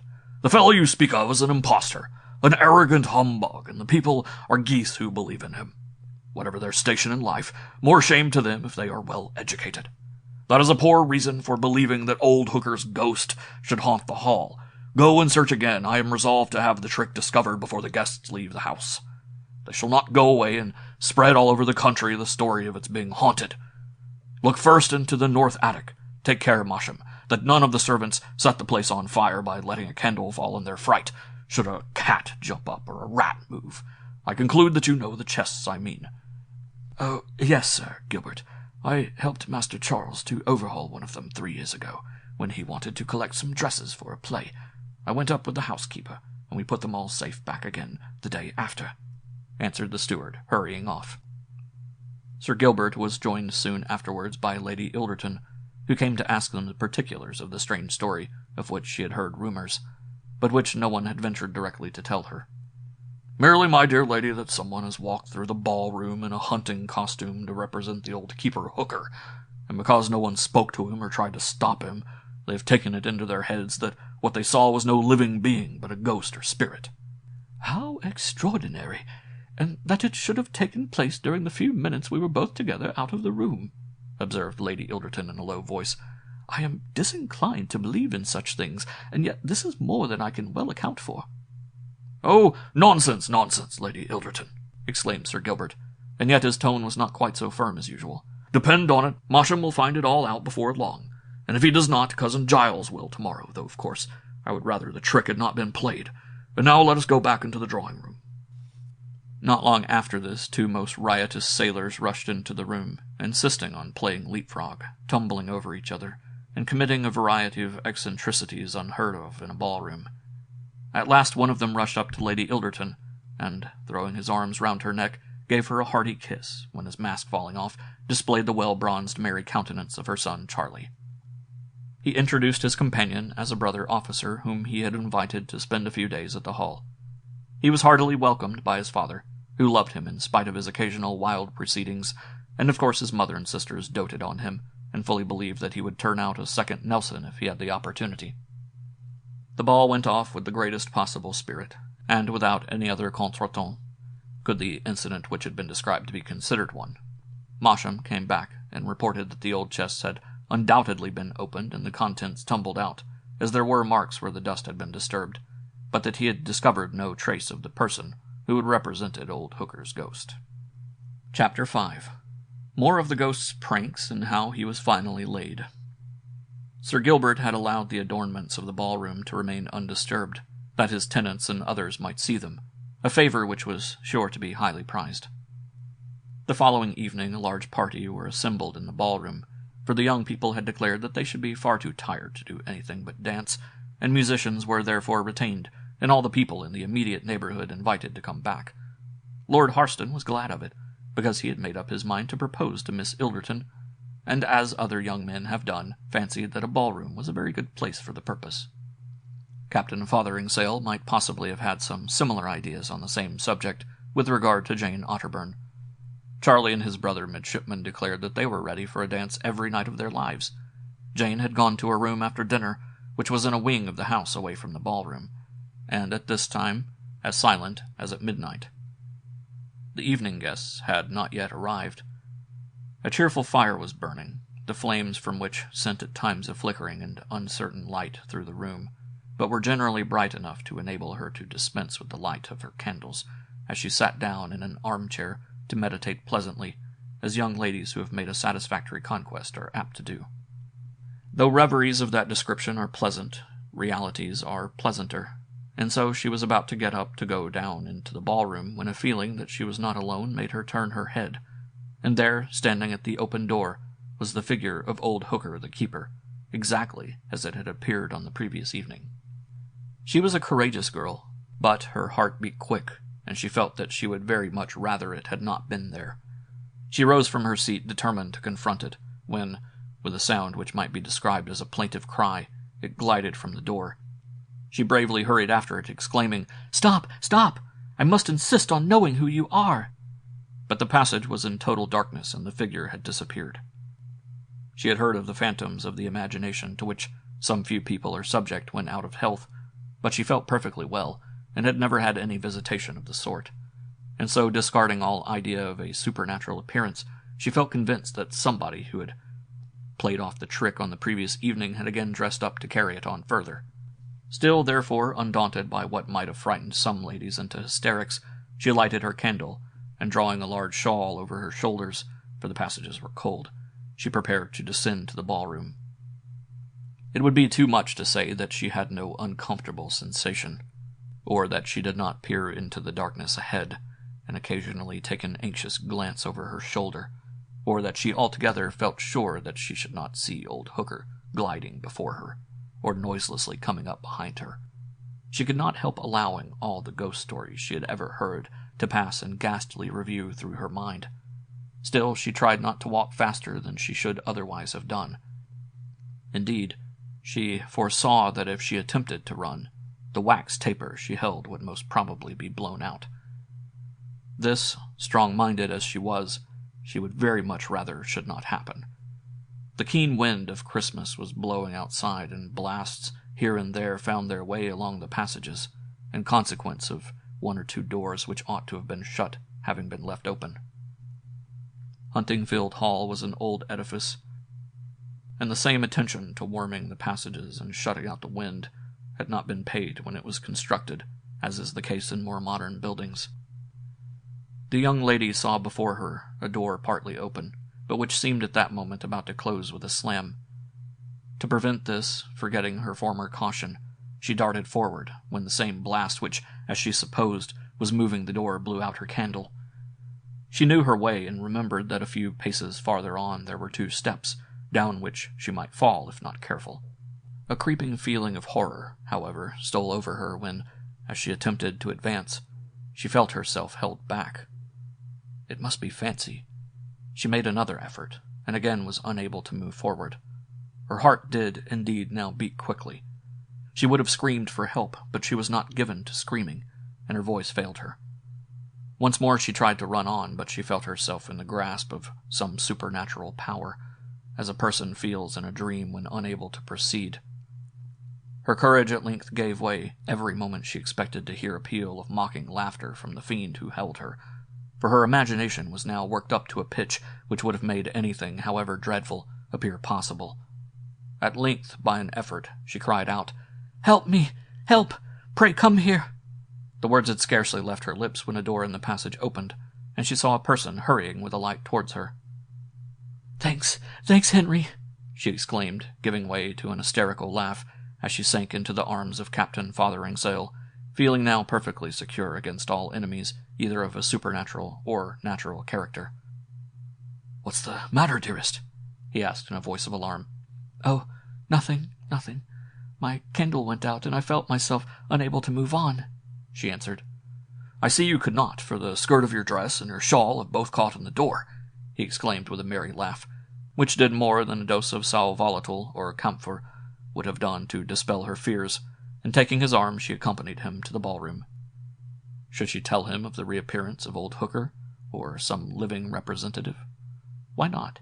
She hoped always to have the privilege of enjoying his perfect confidence, and giving hers in return, so she told him what she had seen, or fancied that she had seen, assuring him at the same time that she did not believe her visitor had intended to come to her room. Again he gave way to a peal of merry laughter, and exclaimed, "I am delighted to hear it, for now he will be caught to a certainty. I have not the slightest doubt that he intends again to visit either the ballroom or the servants' hall. But whenever he comes, we will be ready for him. I have an idea that your wild young cousin and his friend have no little to do with the trick, for I have ascertained that they arrived at the hall some hours before they made their appearance in the ballroom in the character of sailors. When I saw their proceedings, I rather regretted the character I had assumed, lest I should have been taken for one of the party." The guests were assembling in the ballroom as the captain and Jane reached it. People looked at them and smiled significantly, and some of them said, "I thought it would be so." One or two remarked, "Well, it is curious how the dark girls cut out the fair ones. Who would have thought that little Miss Otterburn would have been preferred to her cousins, the Ildertons? Lady Ilderton won't thank her, I think." However, Lady Ilderton was as much pleased when she heard that Captain Fotheringhaysail, whom she liked very much, had proposed to her niece, as if he had made an offer to one of her daughters, and so people, for once in a way, were wrong. Captain Fotheringhaysail and Jane at once separated from each other, and went round to each of the guests separately, whispering in their ears. They instantly formed themselves into a quadrille, and the musicians struck up. On this the captain slipped from the side of his partner, and adroitly ran a dark thin line across the room, almost the height of a man's knee from the floor. The quadrille was concluded and nothing happened. A valse was gone through, and then another quadrille was played. It seemed, however, that if the captain had hopes of catching the ghost was not to be caught. He begged Cousin Giles to ascertain whether old Hooker had appeared in the servants' hall, or anywhere about the house. Cousin Giles had assured him that he knew nothing at all about the matter, and was on the point of going to perform his commission when, from the exact spot where the ghost had appeared on the previous day, forth he stalked, looking quite as dreadful as before. The guests ran from side to side to let him pass, when just as he reached the middle of the room he stumbled, made an attempt to jump, and then down he came full length on the floor. Off came a head and a pair of shoulders, and then was seen the astonished and somewhat frightened countenance of the simple Simon Langdon, who exclaimed, "Oh, Charlie, Charlie, I didn't think you were going to play me that trick." Finding that the trick was discovered, Charlie dashed out from behind a screen with a tin tube and lamp in his hand, and blew a superb blue flame over Simon, who was quickly divested of his hunting dress amid the laughter of the guests. Charlie and his friend confessed that they had induced Simon to act the ghost that evening, though who had played it the previous one they did not say. "Well, young gentlemen, you have had your fun, and no harm has been done, though the consequences might have been more serious than you anticipated," said Sir Gilbert. "It requires no large amount of wit to impose on the credulous, as the spirit rappers and mediums have shown us, and as we may learn by exhibition of my young friend here and his coadjutors," and the baronet looked very hard at Simon and Charlie. He then added in his usual good-natured tone, "However, as I said, no mischief has been done, though I must have it clearly understood that I cannot again allow old Hooker's ghost to make his appearance at Huntingfield Hall." Note: the author has to state that there is more truth in this story than may generally be supposed. A ghost or a spirit of some sort was believed by a whole neighborhood to have paid occasional visits to members of his own family, and it was not till after the lapse of many years that one of them by chance heard of the story, which had not even the shadow of a foundation. End of Old Hooker's Ghost, or Christmas Gambols at Huntingfield Hall. Polly, a Before Christmas Story by Hope Ledyard. Read by Garth Burton. "Santa Claus?" exclaimed Ned, half mockingly. "Yes," insisted Mamie. "What's he going to bring you, Ned?"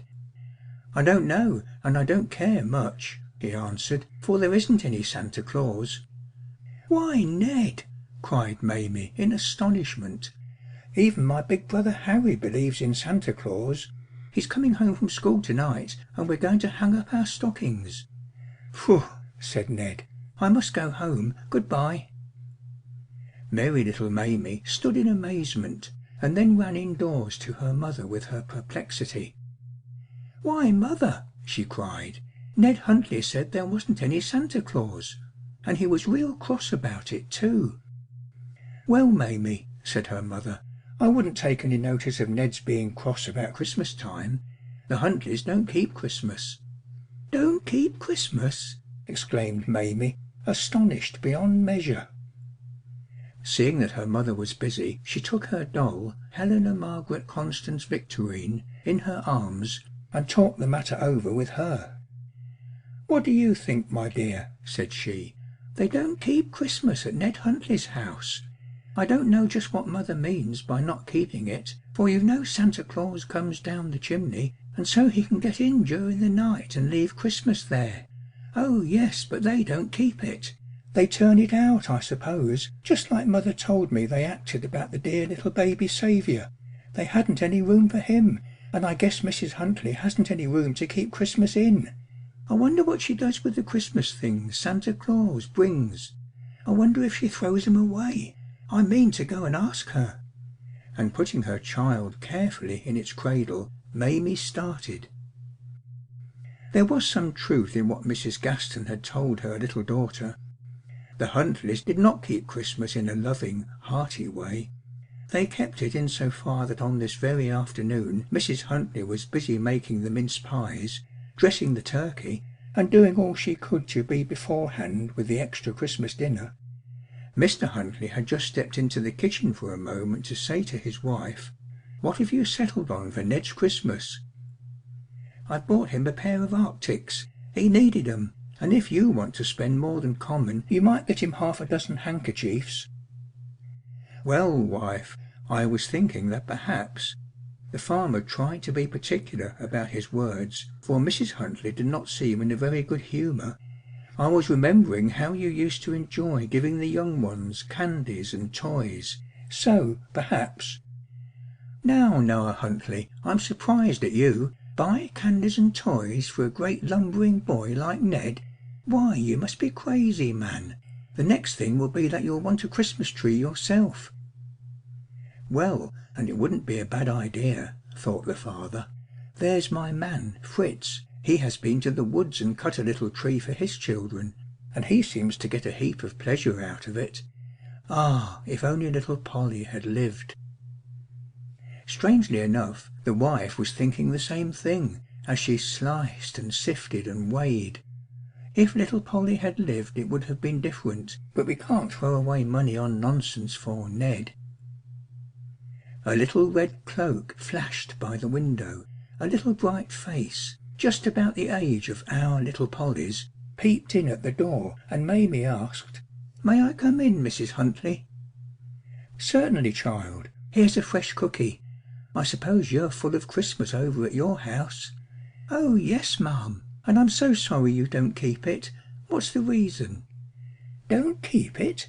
Why, we have a regular Christmas dinner as sure as the 25th of December comes round, and Pa gives me a new dress, or something that I need, and we give Ned a suit of clothes or shoes or something that he needs." "Well," said Mamie, "but I like our way best. May I tell you how we keep Christmas?" "Talk away, I can listen."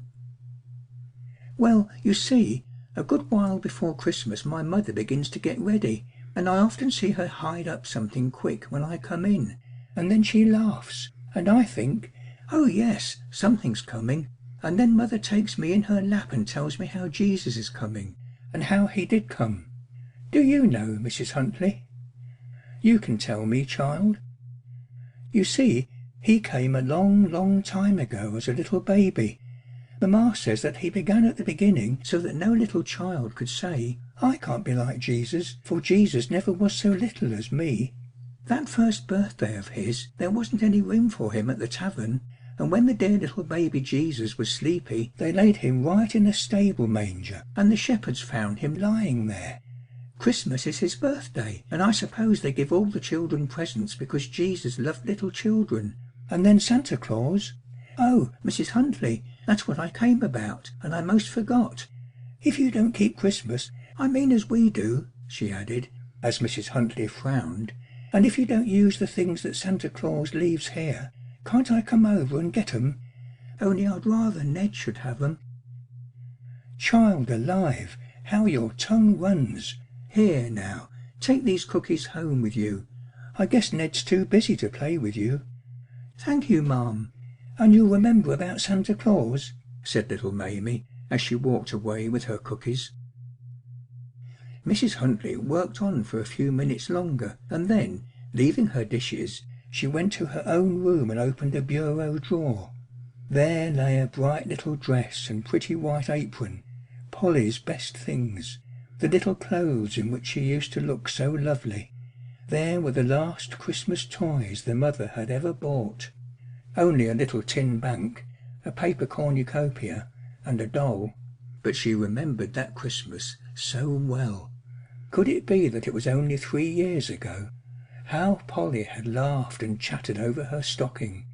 And Ned, now that she thought about it, she remembered that they bought him a pair of skates that year. He had made a great time over those skates, and had taken his little sister out to see him try to use them. Ned was so loving and gentle in those days. And then the mother's heart reproached her. Could she blame her boy because he seemed to care so little for his parents and his home, when she had nursed her grief for the loss of her baby girl, and taken no pains to be bright or cheerful with him? She thought how clearly Mamie had told the story of the Saviour's birthday. Could her boy, who was 6 years older, do as well? He went to Sunday school sometimes, but she had never talked with him about Jesus, never since God took her Polly. and her eyes filled as she shut the drawer. Mrs. Huntley went back to the kitchen, but the room seemed different to her. Ned brought in the milk, and looked at his mother curiously at hearing her say, "Thank you, Ned." Wonders would never end, Ned thought, when, after tea, she said, "Father, it's a moonlight night. Couldn't you and I drive to the village? Ned would excuse our leaving him alone." Excuse! When had his mother ever asked him to excuse her? And then, as mother waited for the wagon to be got ready, she asked him to read about the Saviour's birth, and surely there were tears in her eyes as father came in, just as Ned read, and they came with haste and found Mary and Joseph, and the babe lying in a manger. Mr. Huntley was bewildered too. To start off for the village at 7 o'clock in the evening, when had such a thing happened? On the road, Mrs. Huntley told her husband what Mamie had said to her, and she added, "Perhaps, as I tell it, it don't seem much, but it made me think of our Polly and—" The woman's voice broke, and the father, saddened too, said comfortingly, "She's safe, my dear, in heaven." "Yes, father, but I'm thinking of the one that's left, for all I cried a little. I guess you were near right about getting him something nice. He's but a boy yet, and he'd think more of Christmas, and perhaps of the child that was born on Christmas, if we show him that Jesus has made our hearts a little more tender." What it cost that hard, reserved woman to say that, none knew, but I think her husband felt dimly how she must have fought with herself, and he was silent for some time. At last he said, with a tone of gladness in his voice, "My dear, I'm glad to get him something. He's a good boy, Ned is." What a pleasant time they had, and how they caught the spirit of Christmas. They bought a sled and skates, a book or two, and candies, and Mrs. Huntley found a jackknife that was just the thing Ned wanted. Then she said to her husband, "I'd like to buy something for Mamie. It would be nice to buy a girl's present." Their hearts ached a little as they chose a wonderful little wash-tub and board, with a clothes horse to match. How Polly's eyes would have shone at these!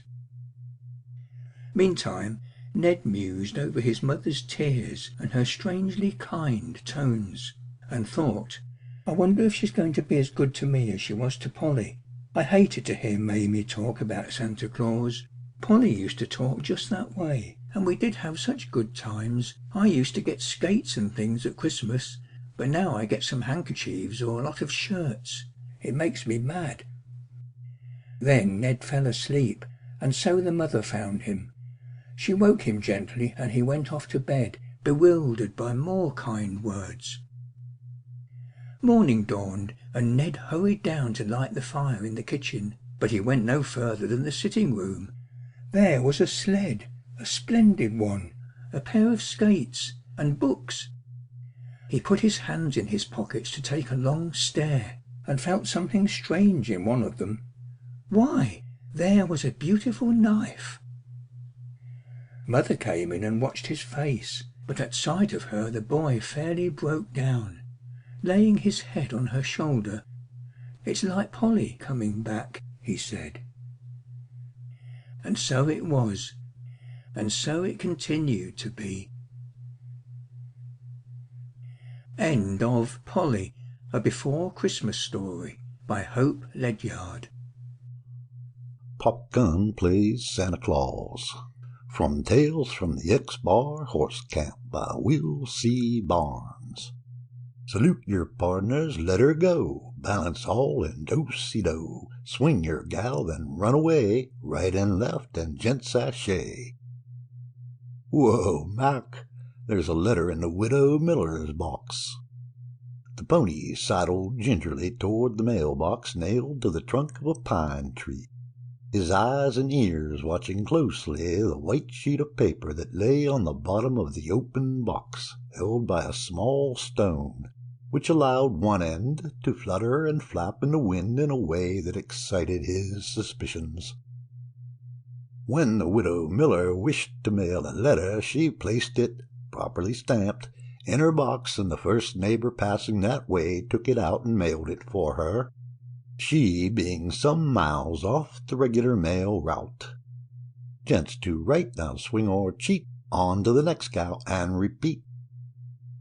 He chanted the old familiar frontier quadrille call as he tried to force the pony close to the box to reach the paper without dismounting. "Stand still, you fool!" He spurred the animal vigorously. "That there little piece of paper ain't gonna eat you." But the more he spurred, the farther from the box went the animal. Beats all what a feller will do to save unloading hisself from a hoss. He threw the reins over Mac's head, swung to the ground, and strode toward the box. "Balance next, and don't be shy. Swing your cards and swing 'em high," he sang as he lifted the stone and picked up the paper beneath it, which proved to be a large-sized sheet of writing paper folded 3 times. A 1-cent stamp, evidently taken from some old letter, was stuck in one corner, and beneath it was scrawled in a childish, unlettered hand the words, "Mr. Sandy Claus, the North Pole." Almost reverently, Gibson unfolded the paper, feeling he was about to have some youthful heart opened to his curious eyes.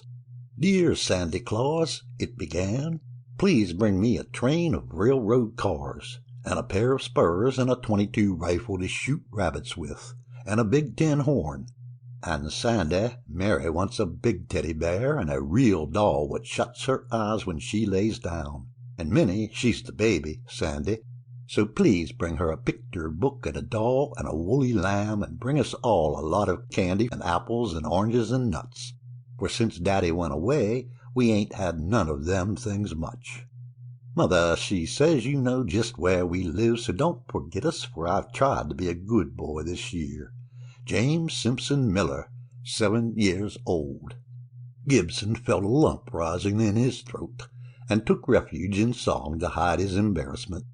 "Bunch the gals and circle round, whack your feet upon the ground, form a basket, break away, swing and kiss, and all get gay." He wiped something out of the corner of his eyes with the back of his buckskin glove, and blew his nose savagely. Shucks, seems like I'm a-getting a cold in my head," he remarked sort of confidentially to the pony. Once more he read the letter.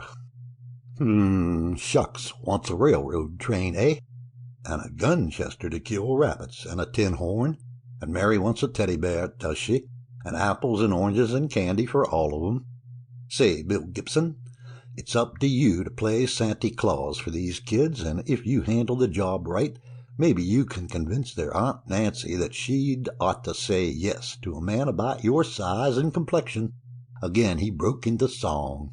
"Alaman left and balance all, lift your hoofs and let 'em fall. Swing your opposite, swing again, kiss the darlings if you kin. Get up, Mac, let's get along to camp and let the bunch in on this Santa Claus game. Shucks. Nancy said she wanted a watermelon pink sweater, whatever color that may be, to wear to the New Year's dance up on Crow Creek. Reckon the thing won't cost more'n a month's pay. I'll just get her one if it takes my whole roll." Once more he dropped into song. "Back your partners, do-si-do, ladies break and gents you know, crow hop out and dove hop in, join your patties and circle again.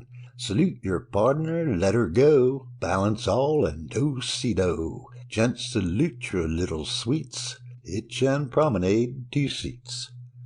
That night, around the table in the bunkhouse of the Oak Creek Sheep Company, 4 or 5 men watched the foreman write a letter to the owner, Mr. Barrington, who was wintering on the coast. Briefly he explained how the letter to Santa Claus fell into their hands, and the desire of the men at the ranch to furnish the children with all the things they asked for, and more. Miller, the foreman explained, had been accidentally killed a couple of years before, and his wife was putting up a hard fight to stay on the piece of land he had homesteaded long enough to get title to it from the government. There were 3 kids, he continued, James, the oldest, 7 years, and 2 girls, Mary 5, and Minnie, the baby, 2. The boys ain't a-limiting you in the cost, so please get anything else you and Mrs. Barrington thinks would please the kids and let me know the cost, and I'll charge it up to the boys' pay accounts.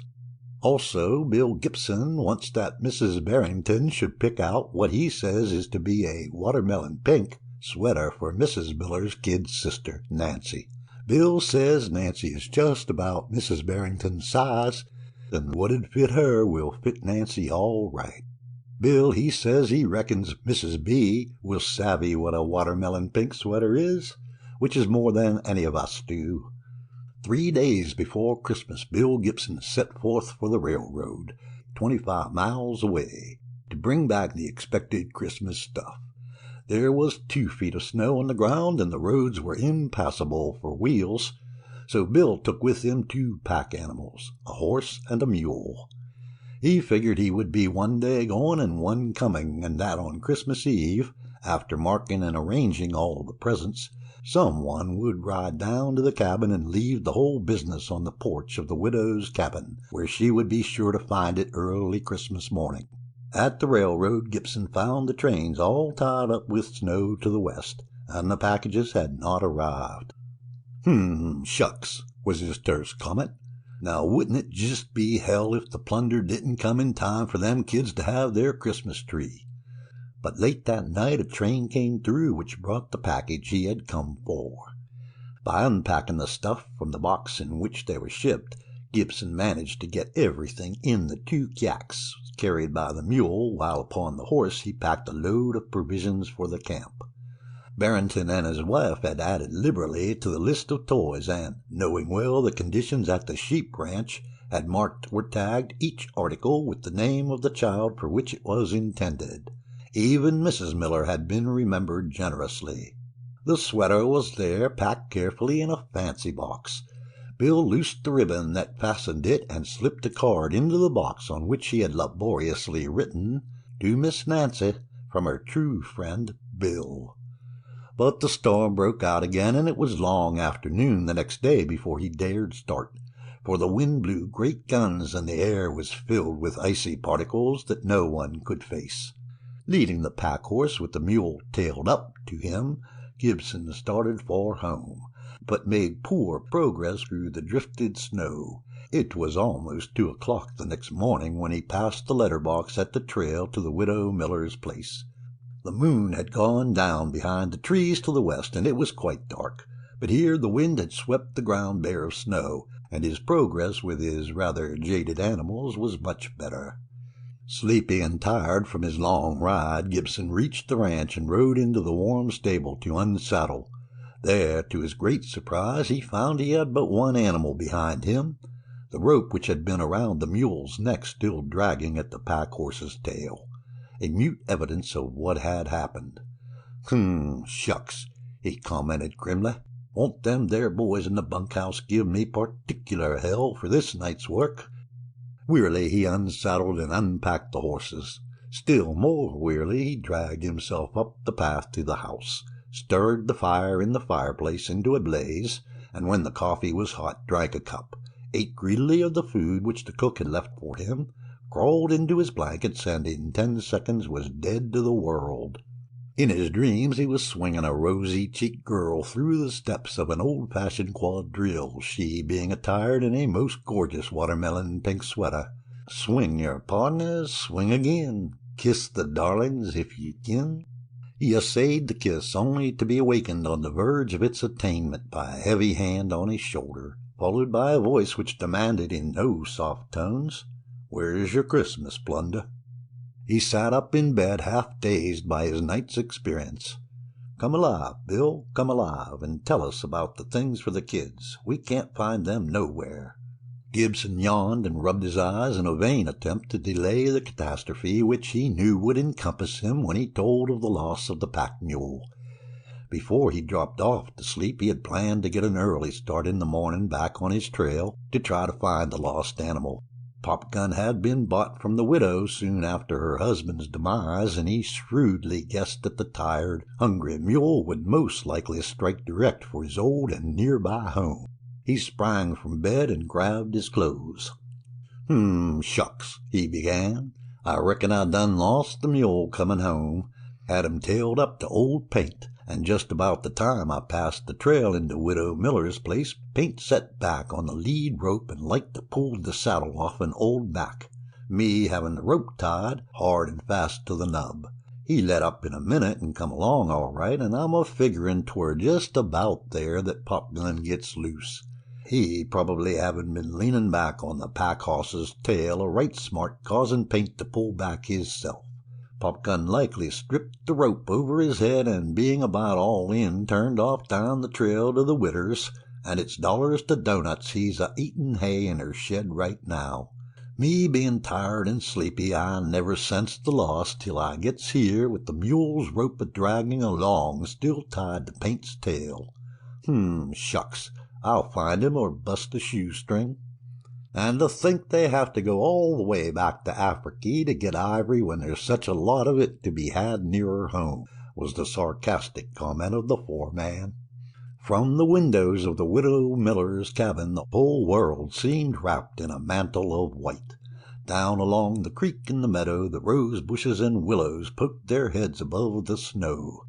Changing their skirts for overalls, she and Nancy soon picked a couple of quarts of the brilliant red berries of fruit of the rose bushes.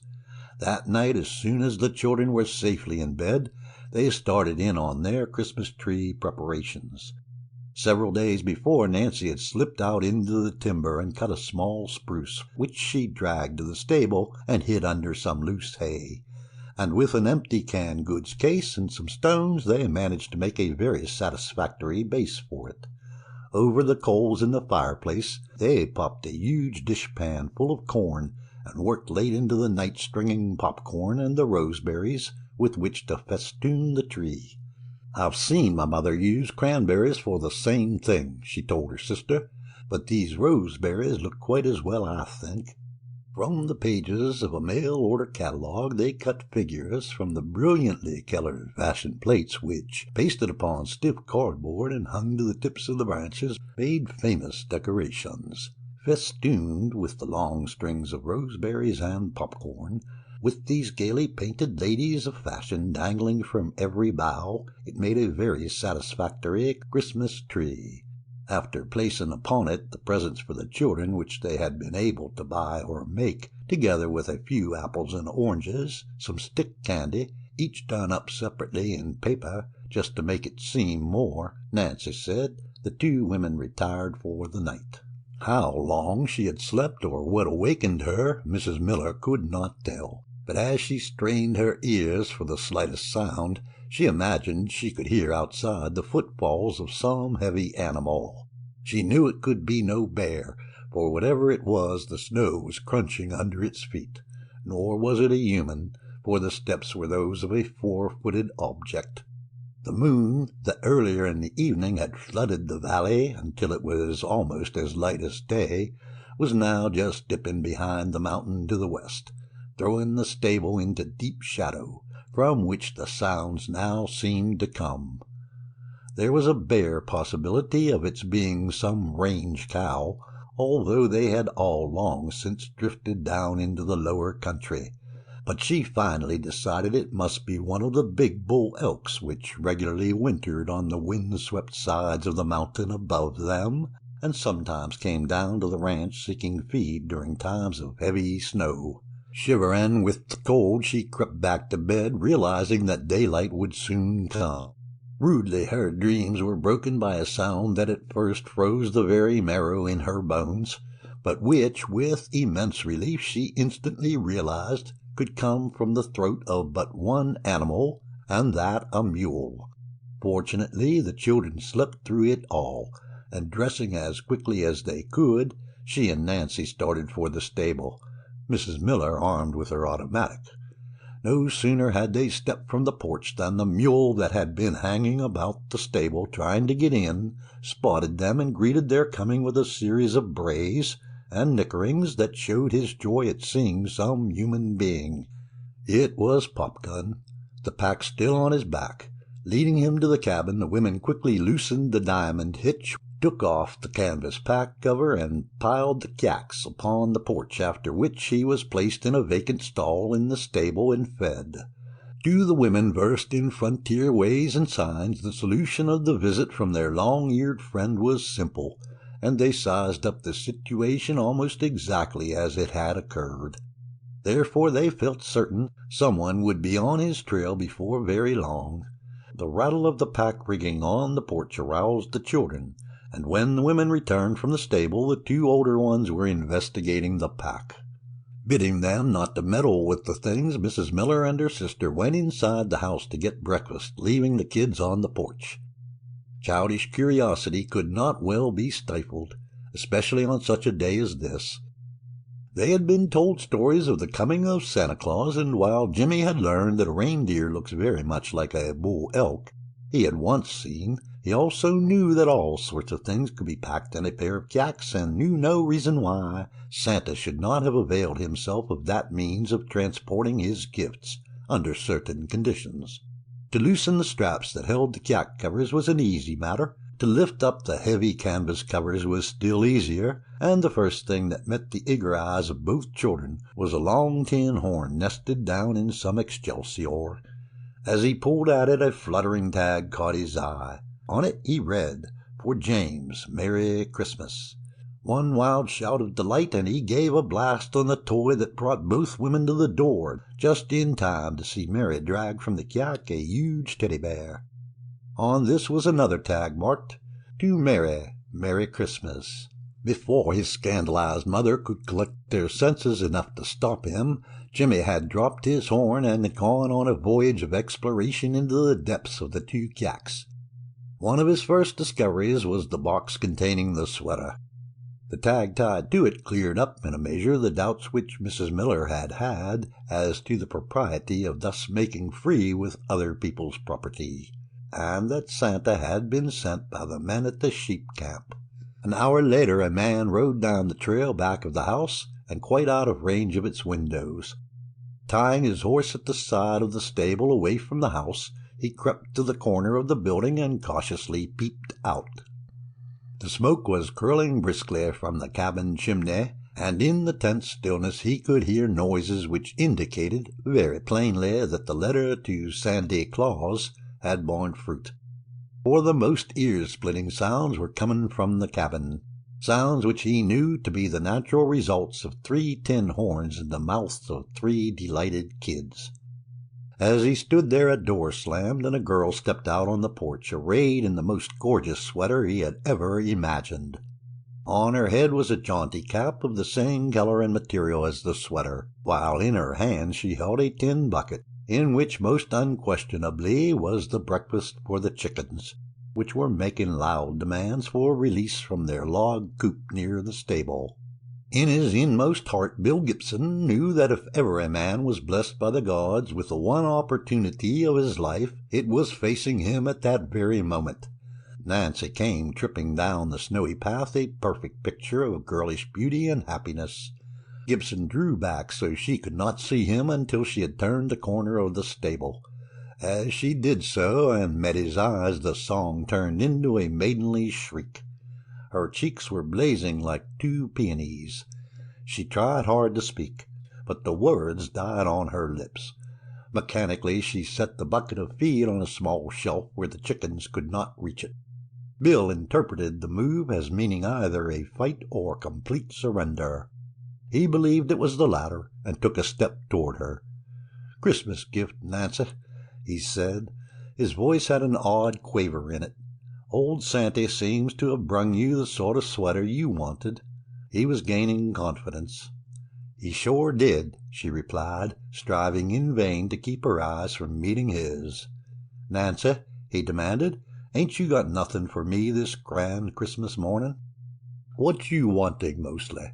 Her eyes fairly danced with mischief in telling what her lips dared not. A look of triumph swept over the man's bronze face. "You, and I'm a-going to take it right here."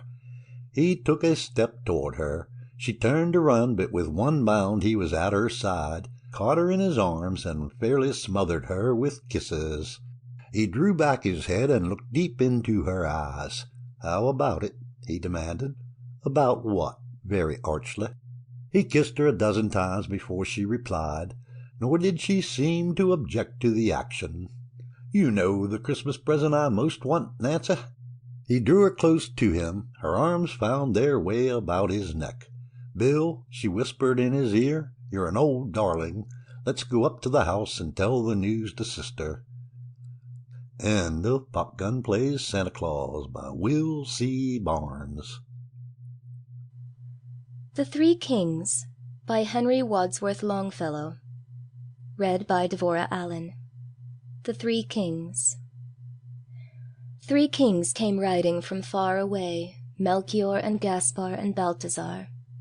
3 wise men out of the east were they, and they travelled by night and they slept by day, for their guide was a beautiful, wonderful star. The star was so beautiful, large and clear, that all the other stars of the sky became a white mist in the atmosphere, and by this they knew that the coming was near of the prince foretold in the prophecy. 3 caskets they bore on their saddle bows, 3 caskets of gold with golden keys. Their robes were of crimson silk with rows of bells and pomegranates and furbelows, their turbans like blossoming almond trees. And so the 3 kings rode into the west, through the dusk of night, over hill and dell, and sometimes they nodded with beard on breast, and sometimes talked as they paused to rest, with the people they met at some wayside well. Of the child that is born, said Balthazar, good people, I pray you, tell us the news, for we in the east have seen his star, and have ridden fast and have ridden far, to find and worship the King of the Jews. And the people answered, you ask in vain. We know of no king but Herod the Great. They thought the wise men were men insane, as they spurred their horses across the plain, like riders in haste and who cannot wait. And when they came to Jerusalem, Herod the Great, who had heard this thing, sent for the wise men and questioned them, and said, go down unto Bethlehem, and bring me tidings of this new king. So they rode away, and the star stood still, the only one in the grey of morn. Yes, it stopped. It stood still of its own free will, right over Bethlehem on the hill, the city of David where Christ was born. And the 3 kings rode through the gate and the guard, through the silent street, till their horses turned and neighed as they entered the great inn-yard. But the windows were closed and the doors were barred, and only a light in the stable burned. And cradled there in the scented hay, in the air made sweet by the breath of kine, the little child in the manger lay, the child that would be king one day, of a kingdom not human, but divine. His mother, Mary of Nazareth, sat watching beside his place of rest, watching the even flow of his breath, for the joy of life and the terror of death were mingled together in her breast. They laid their offerings at his feet. The gold was their tribute to a king. The frankincense with its odor sweet was for the priest, the paraclete, the myrrh for the body's burying. And the mother wondered and bowed her head, and sat as still as a statue of stone. Her heart was troubled, yet comforted, remembering what the angel had said of an endless reign and of David's throne. Then the kings rode out of the city gate, with a clatter of hoofs in proud array. But they went not back to Herod the Great, for they knew his malice and feared his hate, and returned to their homes by another way. End of The 3 Kings by Henry Wadsworth Longfellow. 'Twas the Night Before Christmas by Clement Clarke Moore. 'Twas the night before Christmas, when all through the house not a creature was stirring, not even a mouse. The stockings were hung by the chimney with care, in the hopes that St. Nicholas soon would be there. The children were nestled all snug in their beds, while visions of sugar plums danced in their heads. And Mamma in her kerchief, and I in my cap, had just settled our brains for a long winter's nap. When out on the lawn there arose such a clatter, I sprang from the bed to see what was the matter. Away to the window I flew like a flash, tore open the shutters, and threw up the sash. The moon on the breast of a new fallen snow gave lustre of midday to objects below, when what to my wondering eyes should appear but a miniature sleigh and 8 tiny reindeer. With a little old driver so lively and quick, I knew in a moment it must be St. Nick. More rapid than eagles his coursers they came, and he whistled and shouted and called them by name. Now Dasher, now Dancer, now Prancer and Vixen, on Comet, on Cupid, on Donder and Blitzen, to the top of the porch, to the top of the wall, now dash away, dash away, dash away all. As dry leaves that before the wild hurricane fly, when they meet with an obstacle, mount to the sky, so up to the housetop the coursers they flew, with the sleigh full of toys and St. Nicholas too. And then in a twinkling I heard on the roof the prancing and pawing of each little hoof. As I drew in my head and was turning around, down the chimney St. Nicholas came with a bound. He was dressed all in fur from head to his foot, and his clothes were all tarnished with ashes and soot. A bundle of toys he had flung on his back, and he looked like a peddler just opening his pack. His eyes how they twinkled, his dimples how merry, his cheeks were like roses, his nose like a cherry. His droll little mouth was drawn up like a bow, and the beard of his chin was as white as the snow. The stump of a pipe he held tight in his teeth, and the smoke it encircled his head like a wreath. He had a broad face and a little round belly that shook when he laughed like a bowl full of jelly. He was chubby and plump, a right jolly old elf, and I laughed when I saw him in spite of myself. A wink of his eye and a twist of his head soon gave me to know I had nothing to dread. He spoke not a word, but went straight to his work, and filled all the stockings, then turned with a jerk, and laying his finger aside of his nose, and giving a nod up the chimney he rose. He sprang to his sleigh, to his team gave a whistle, and away they all flew like the down of a thistle. But I heard him exclaim, ere he drove out of sight, "Happy Christmas to all, and to all a good night." The End. 'Twas the Night Before Christmas by Clement Clarke Moore. 2 Christmas Eves by Patricia Wentworth. Read by Beeswax Candle. It was on the Christmas Eve, a year after Mrs. Ames first became his secretary, that John Alden, MP, asked her to be his wife. For the first 6 months he had thought her a very good secretary. For the last 6 months he had been gradually ceasing to think of her as a secretary at all. She was Lucy to him. Lucy, the woman whose hand was on the pulses of his heart, and every day those pulses throbbed more strongly. He wondered how long her husband had been dead, and if she had loved him, and if he had loved her. He wished he knew more about her. "She is very young to be so alone in life." That was what kind, vague Lady Calcott had said of her.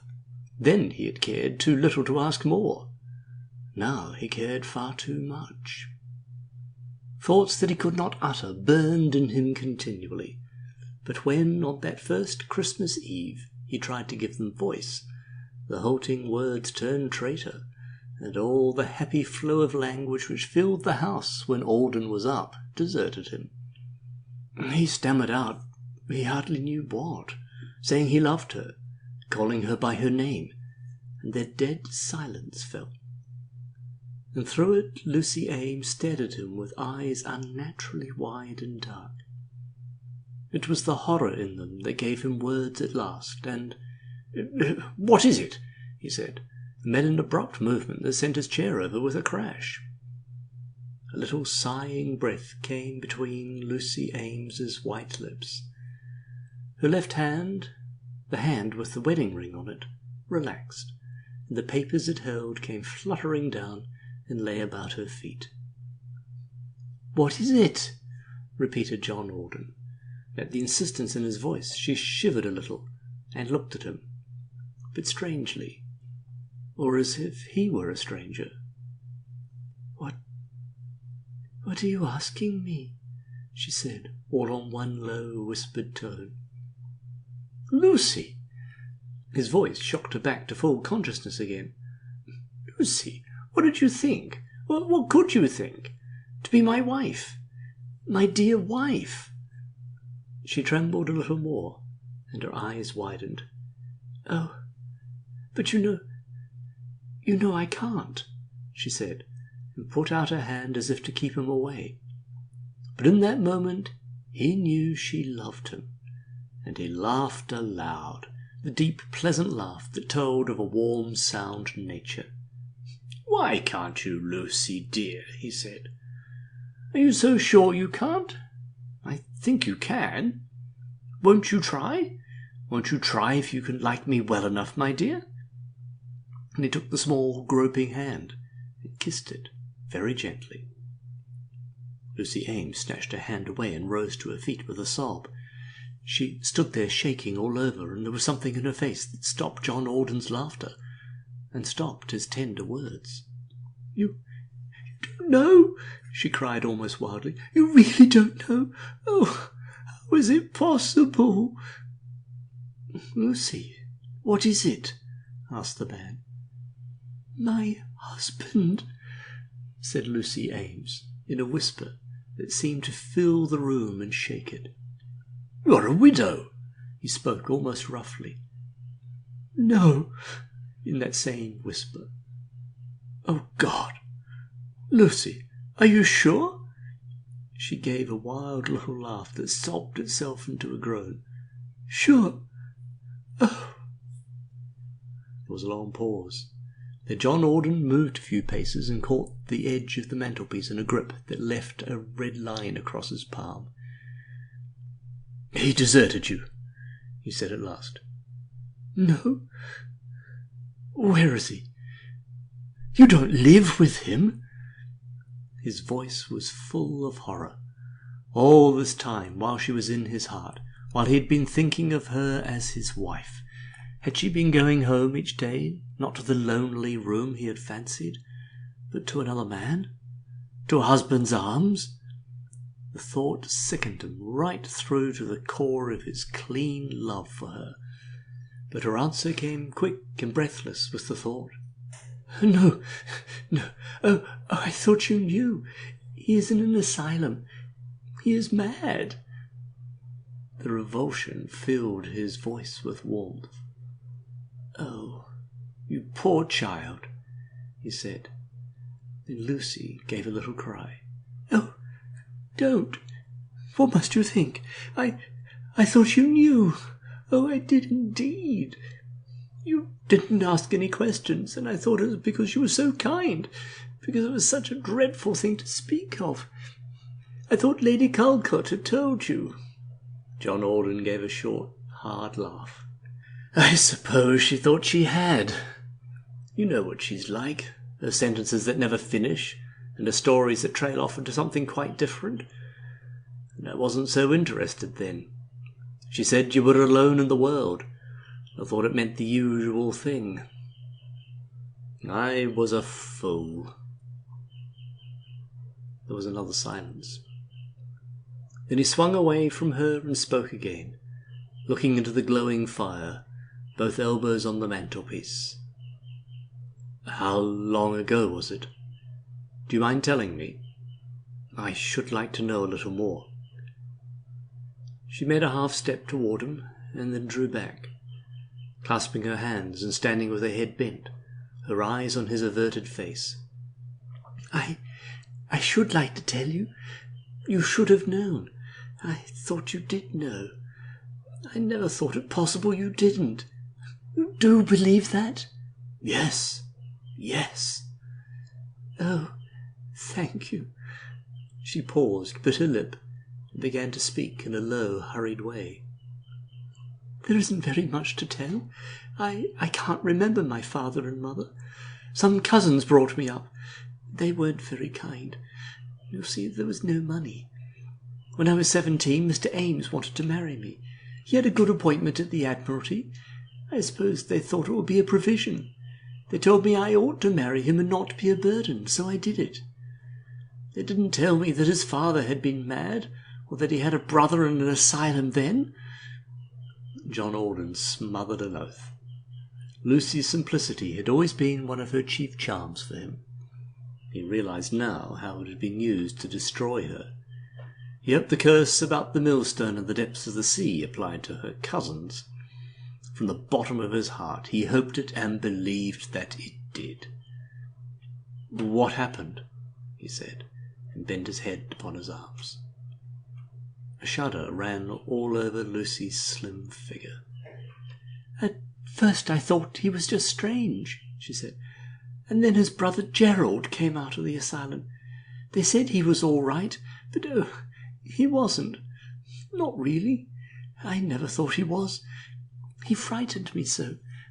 You see, he liked me, in a horrible sort of way. He liked being with me. And he used to say he'd have married me himself if his brother hadn't been in such a hurry, and I used to be so frightened I didn't know what to do." John Alden bit his lip till the blood came. If she would be quick. If she would only be quick. She would only reach the end. His poor frightened child. He dared not turn his head. For if he were to see her tremble, he knew no power on earth could keep him from taking her in his arms. "Go on," he said in a smothered voice. Lucy put one hand to her lips and drew an unsteady breath.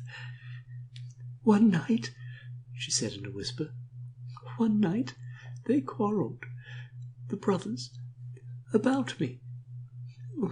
They were mad then. Mr. Ames said I had come between them.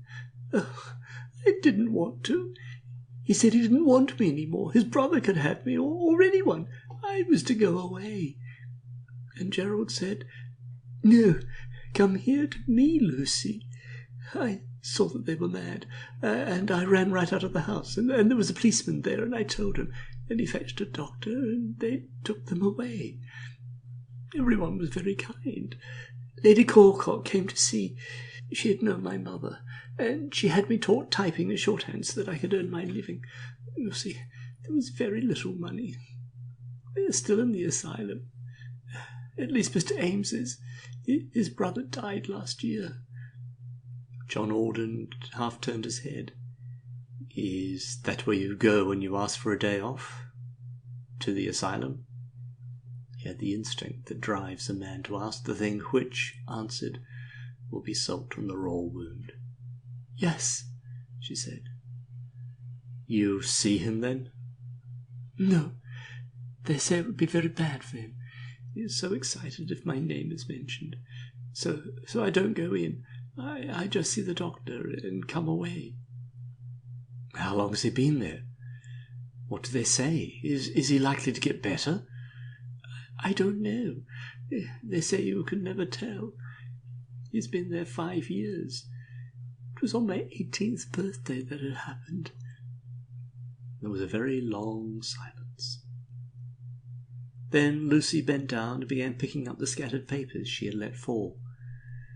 When she had put them all tidily in their places, she hesitated, and then said in a low voice, "Mr. Alden." He drew himself up and turned. "Mr. Alden." "What is it?" "Don't look like that, child."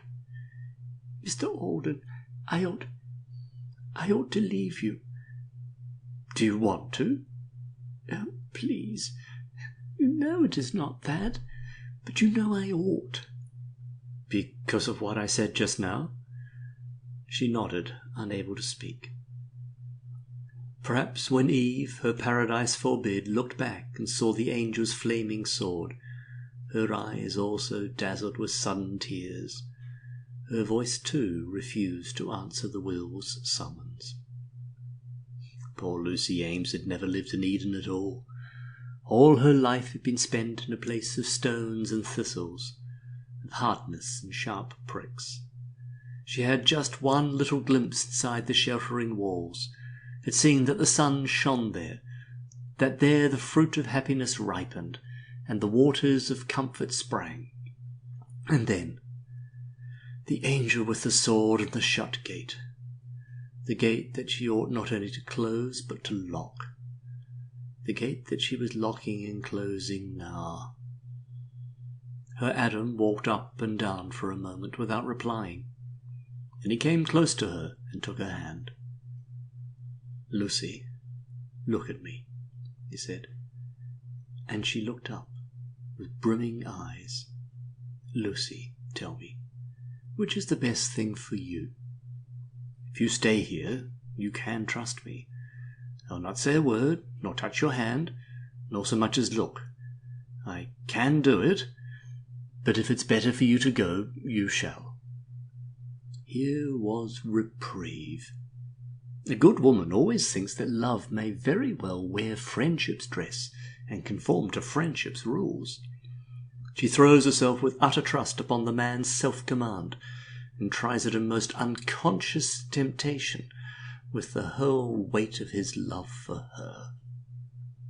Lucy put out her hand impulsively. "Oh, you are good," she cried. "Oh, indeed, I don't want to go." John went hastily back to the fire. "Very well," he said, in tones which she thought a little dry. "Very well, then. I shall expect you as usual on the 2nd. Good night." And after a little pause, Lucy said good night too, and went out, wondering why his manner had so suddenly changed, and why he didn't look at her when he spoke or moved to open the door. The new arrangement lasted 3 months, and to John Alden there were 3 months of such strain that he never knew how he got through them. Lucy made it very hard. She was so happy. She knew he cared for her. She came every day to his house. She worked for him and had only to look up from her work to see him there, quite close, so close that a step would have brought him to her side. He never took that step, and her presence grew to be a burning torment. He suffered as the man suffers who dies impotently of thirst, with water, cool, exquisite water of the wonder spring, just out of reach. Only in his case the water was not out of reach. It was there, under his hand, his to take, and he must turn his head away and clinch his hand and die of thirst. He bore it until one day, in bringing him some papers, Lucy just laid her hand on his and said in her pretty soft way, "Oh, how cold you are! You should have a fire. Shall I light it?" And her touch lighted one she could not as easily put out. "Cold?" He put his other hand over hers and felt the flame of passion flare horribly.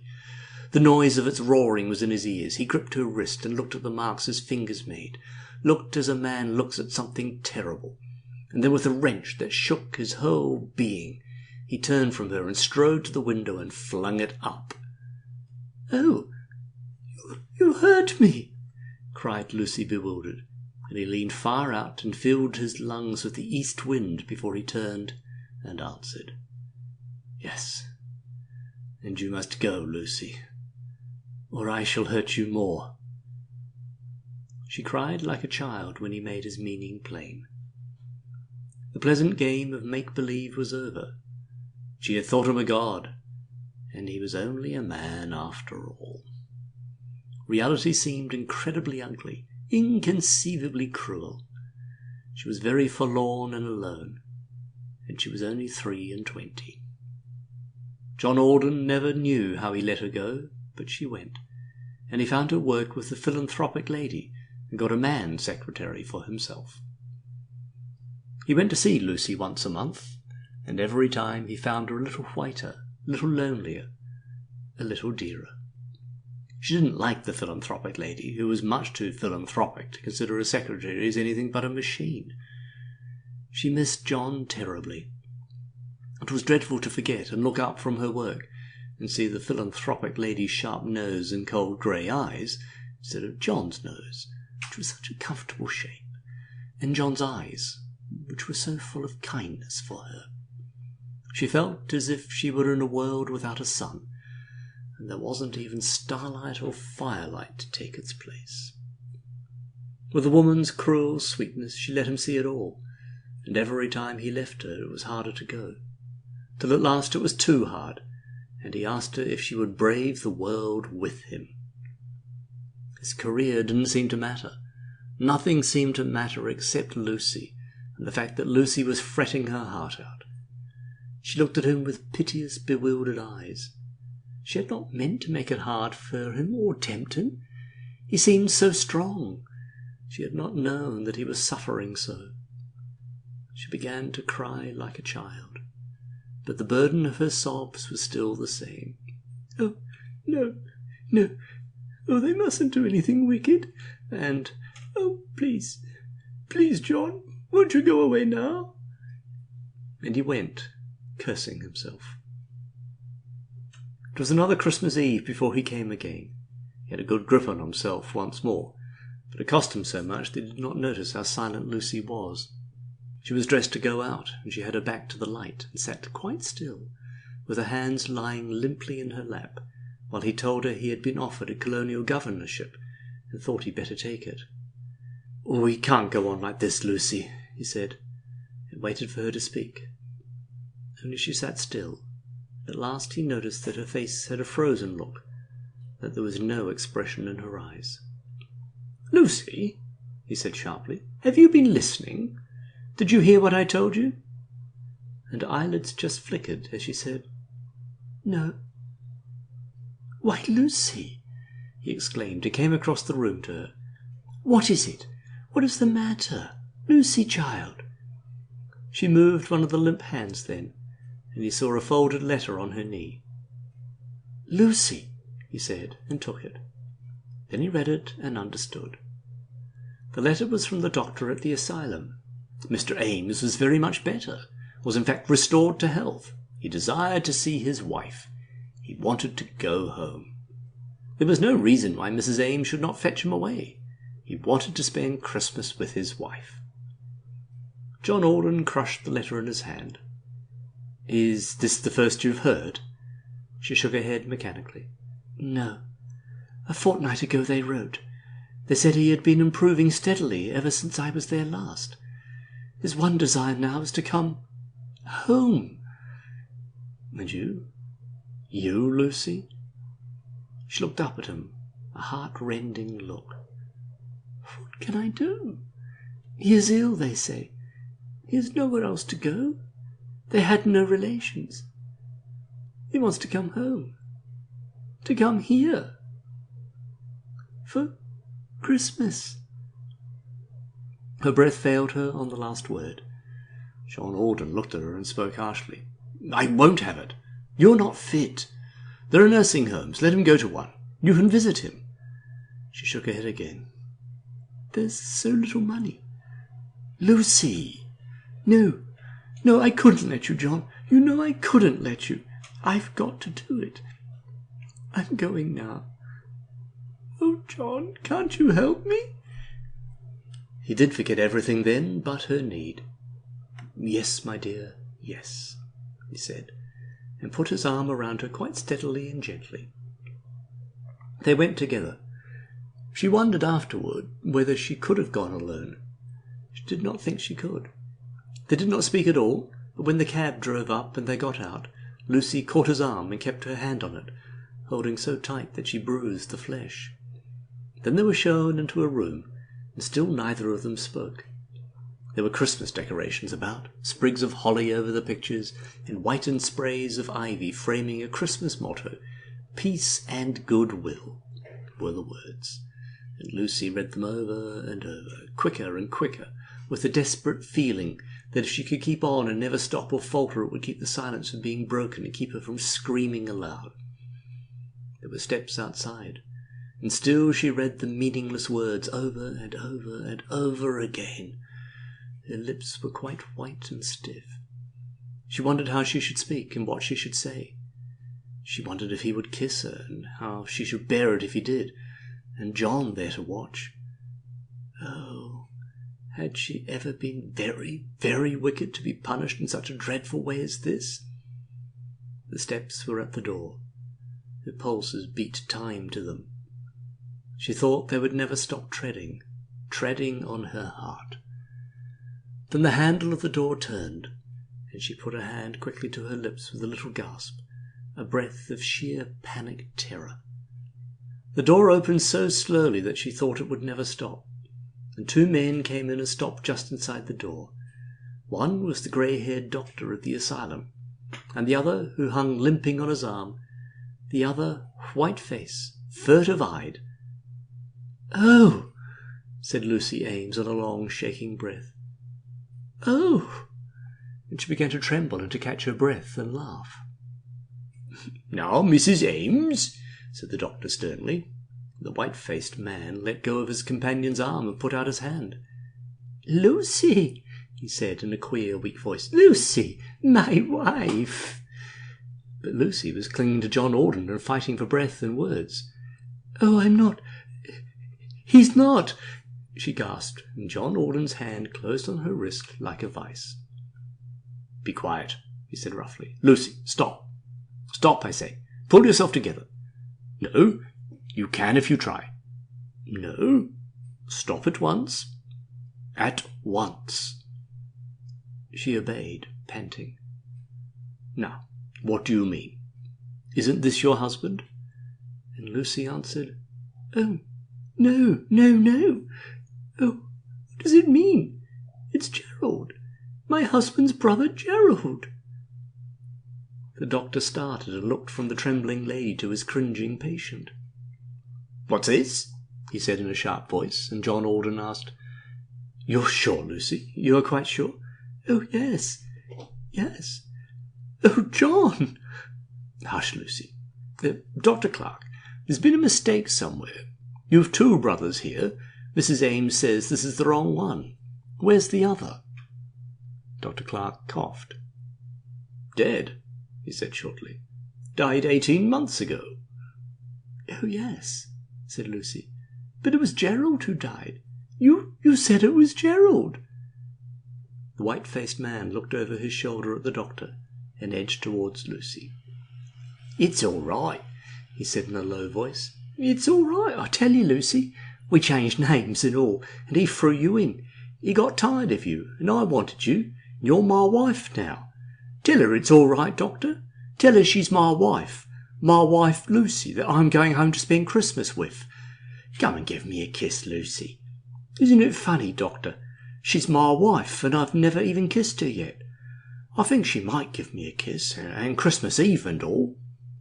"Well, you must come and pack first," said Dr. Clark abruptly, and as the two went out he beckoned John to follow. Lucy was left alone. She sat down on a chair and tried to think, but felt too dazed. Suddenly she began to cry, and was somehow glad that she could cry for her husband, who had been dead for nearly 2 years, and dead to her for 5. When she had cried her fill, she looked up, and there was the Christmas motto on the wall before her: "Peace and goodwill." Peace for the dead, and goodwill, yes, goodwill to everyone. Seemed to mean something to her now. She looked at the words with swimming eyes, and then John Alden came in and took her in his arms. They did not speak. They did not kiss. They just stood there together and knew their path in life was one henceforward. "Peace and goodwill," he said very low, and his voice shook. "Peace and goodwill, and God bless the new year." End of 2 Christmas Eves by Patricia Wentworth. The White Christmas, a Christmas morality play in 1 act by Walter Ben Hare. Characters: Mary, the Maiden Mother, read by Jen Broda. Joseph, of the House of David, read by David Purdy.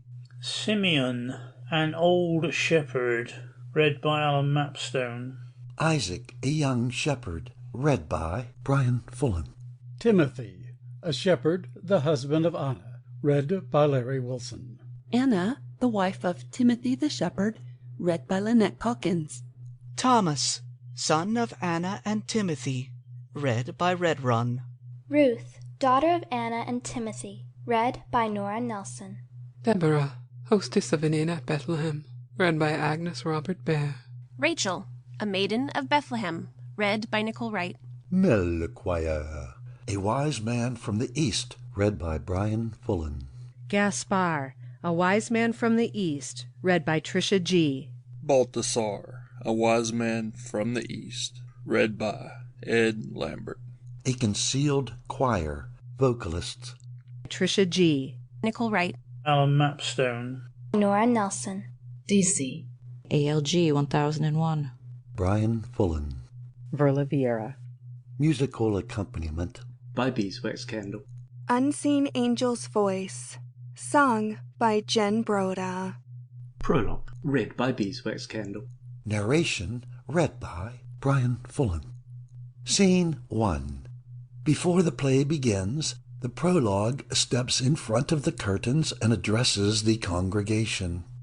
The earth has grown old with its burden of care, but at Christmas it always is young. The heart of the jewel burns lustrous and fair, and its soul, full of music, bursts forth on the air, when the song of the angels is sung.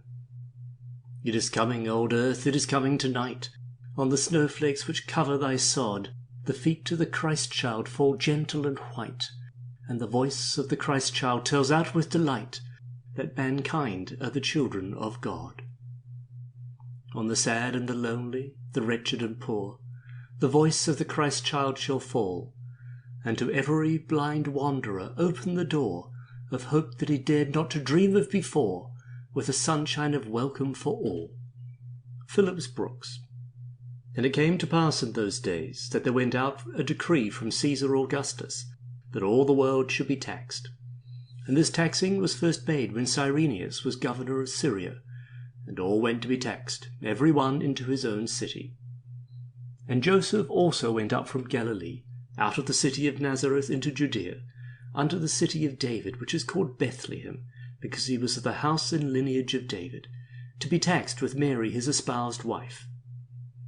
And so it was, that while they were there, the days were accomplished that she should be delivered.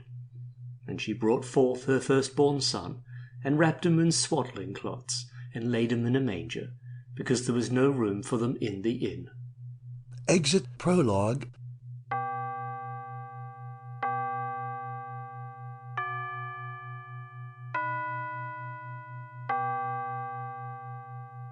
As these chimes die away in the distance, a concealed choir is heard singing.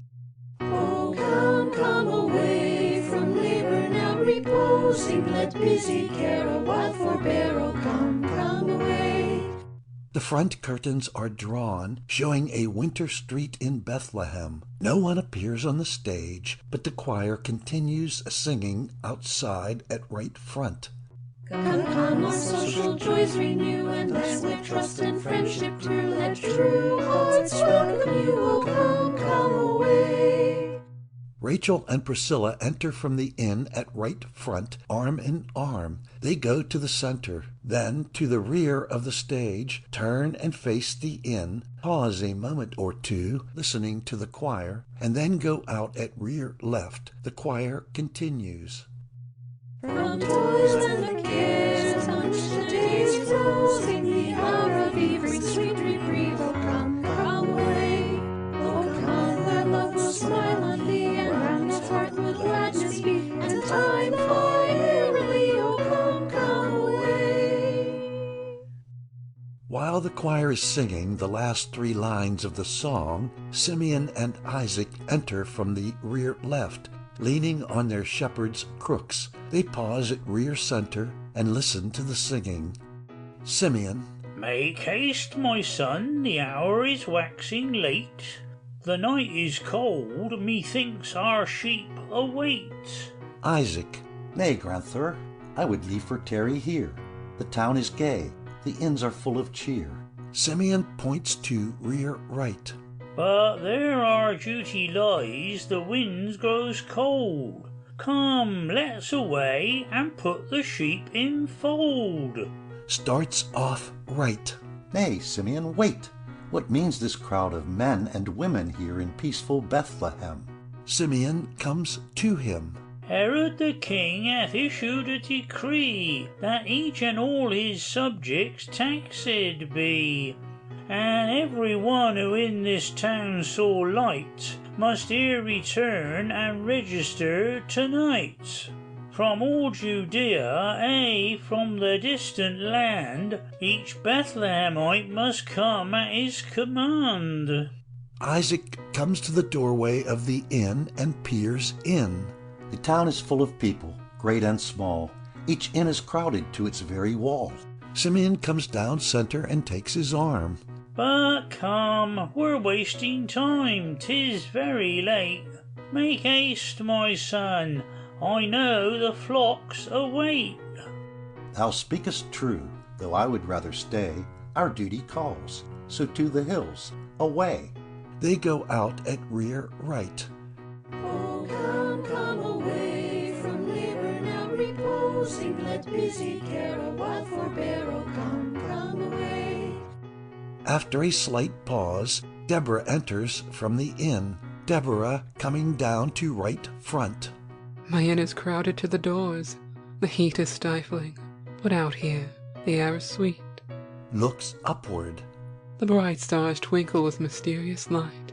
Methinks there's something strange about the night. She sits on the bench in front of the inn. Timothy enters from rear left. Deborah continues her soliloquy. The air is still. The night is very cold. The shepherds seek the hills to watch the fold. Deborah sees him.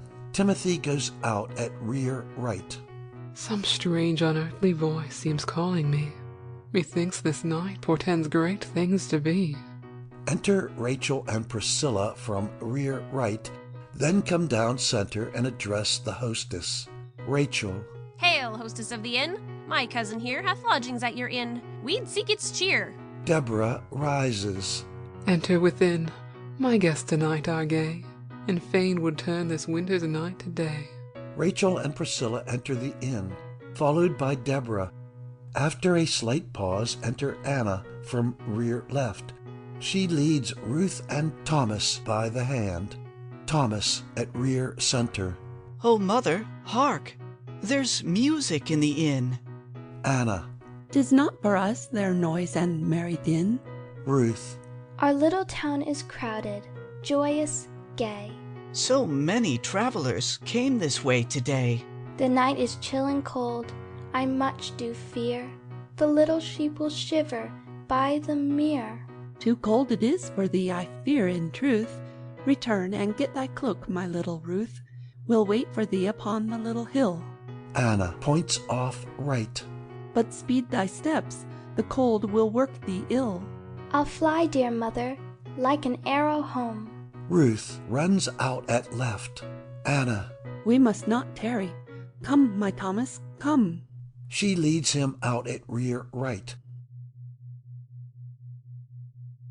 Enter from rear right, Joseph walking with a staff and supporting Mary. Mary. Here is a place. Now I must rest a while. For many a league, for many a weary mile, we've trudged along since break of day began. Joseph. 'Tis true, and I'm an old and ancient man. My joints are stiff, my bones are waxing old, and the long night is bitter, bitter cold.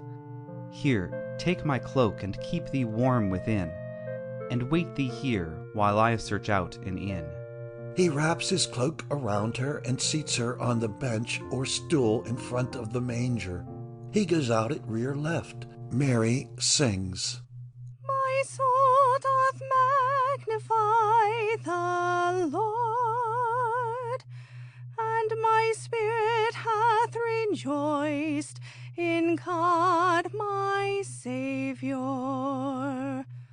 For he hath regarded the lowliness of his handmaiden. For behold, from henceforth all generations shall call me blessed.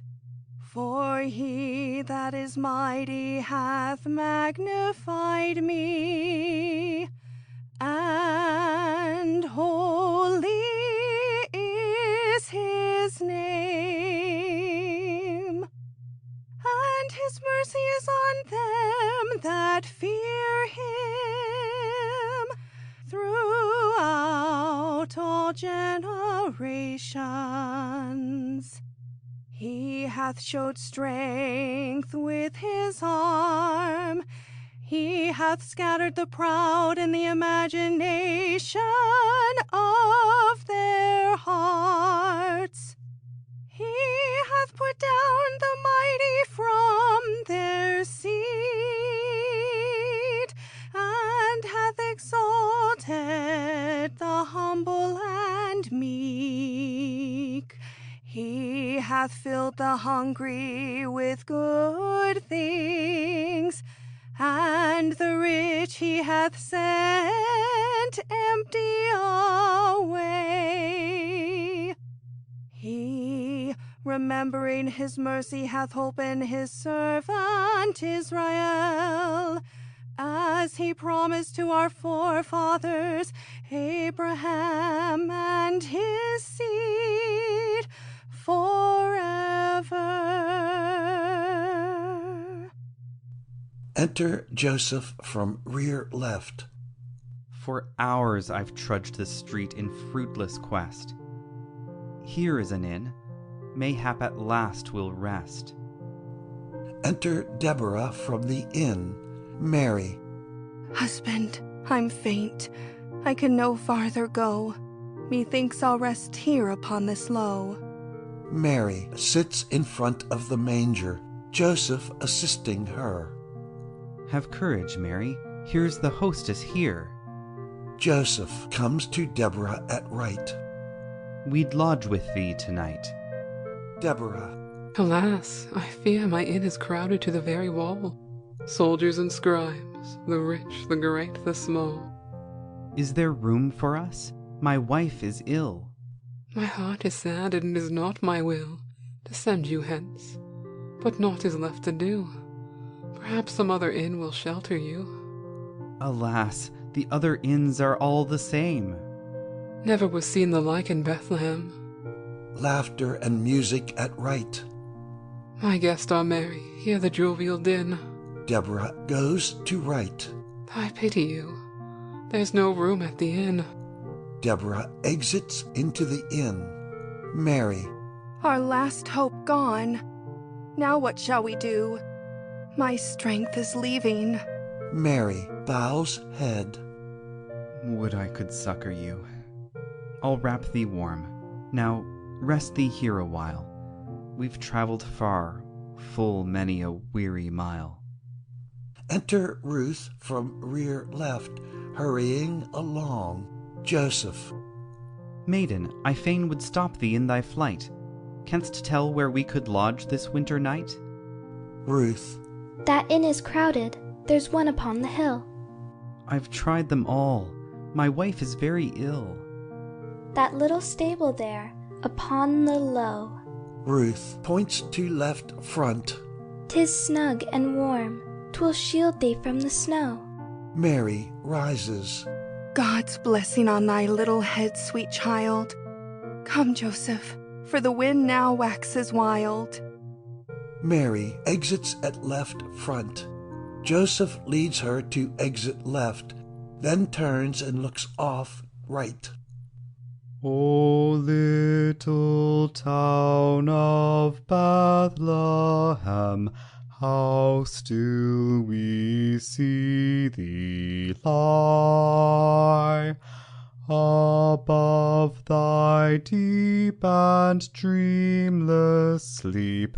The silent stars go by, yet in thy dark streets shineth the everlasting light.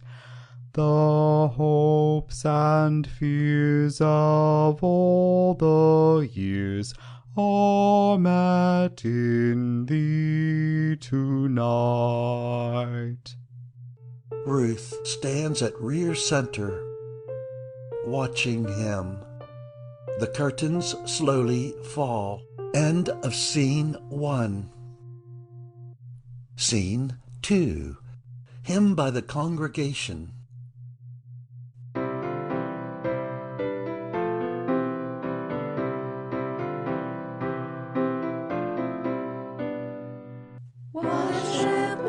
Watch their flocks by night, all seated on the ground.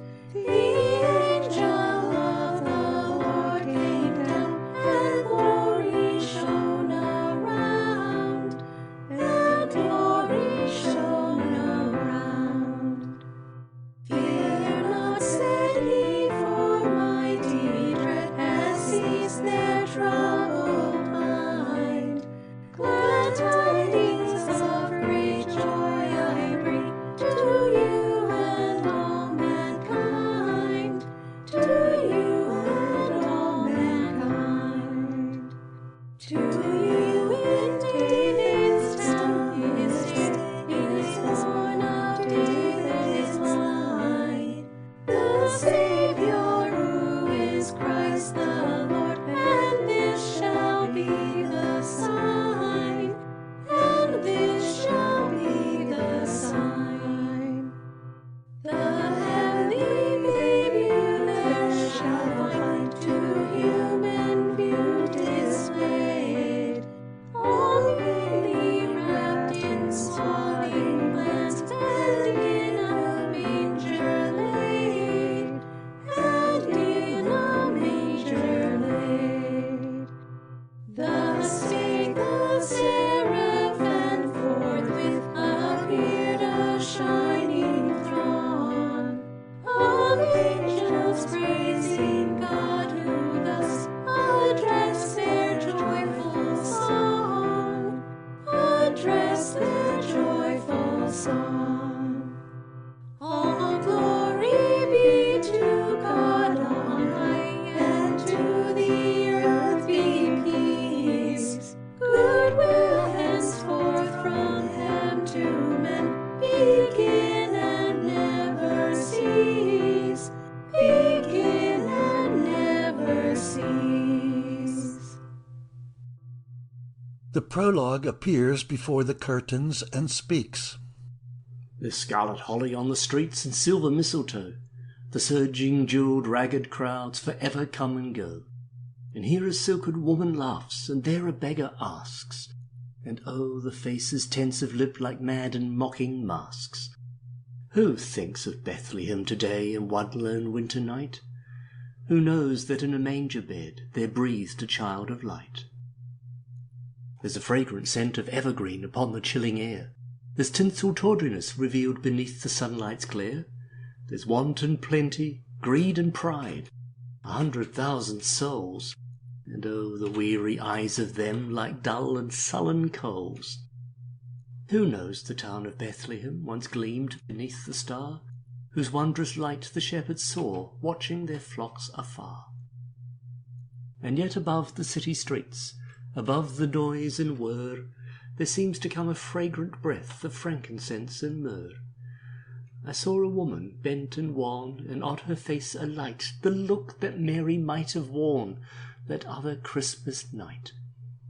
And as the little children passed, and one lad turned and smiled, I saw within his wistful eyes the spirit of the child. Caroline Reynolds. And there were in the same country shepherds abiding in the field, keeping watch over their flock by night. And lo, the angel of the Lord came upon them, and the glory of the Lord shone around about them, and they were sore afraid.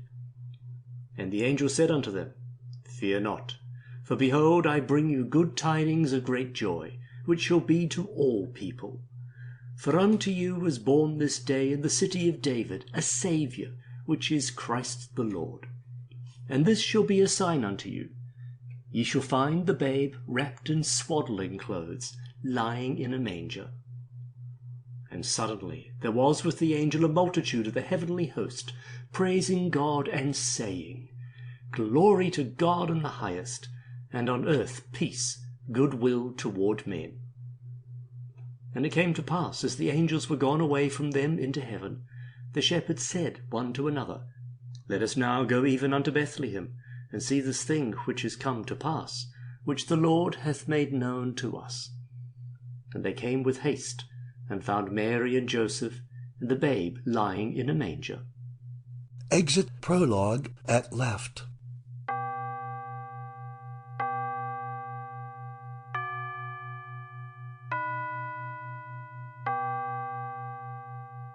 The shepherds, accompanied by the concealed choir, are heard singing.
As the shepherds begin on the second stanza of the hymn, the curtains rise, disclosing the same scene as before.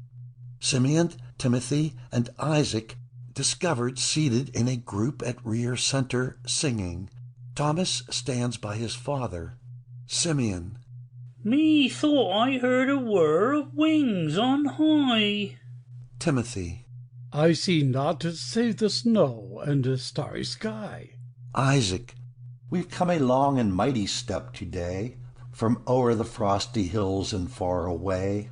Thomas, pointing over the manger. Look, father, dost thou see that shining star that seems to stand above the town so far? 'Tis like a wondrous blossom on a stem, and see, it ever shines o'er Bethlehem. A brighter star I'm sure I never saw, and perfect form without a speck or flaw. A stranger star, it never shone before, it standeth still above that stable door. Enter Anna and Ruth from rear left. Anna carries a little lamb. Anna joining the group. Look ye, I've found a little lamb new born. Poor little beastie, wrap him well and warm.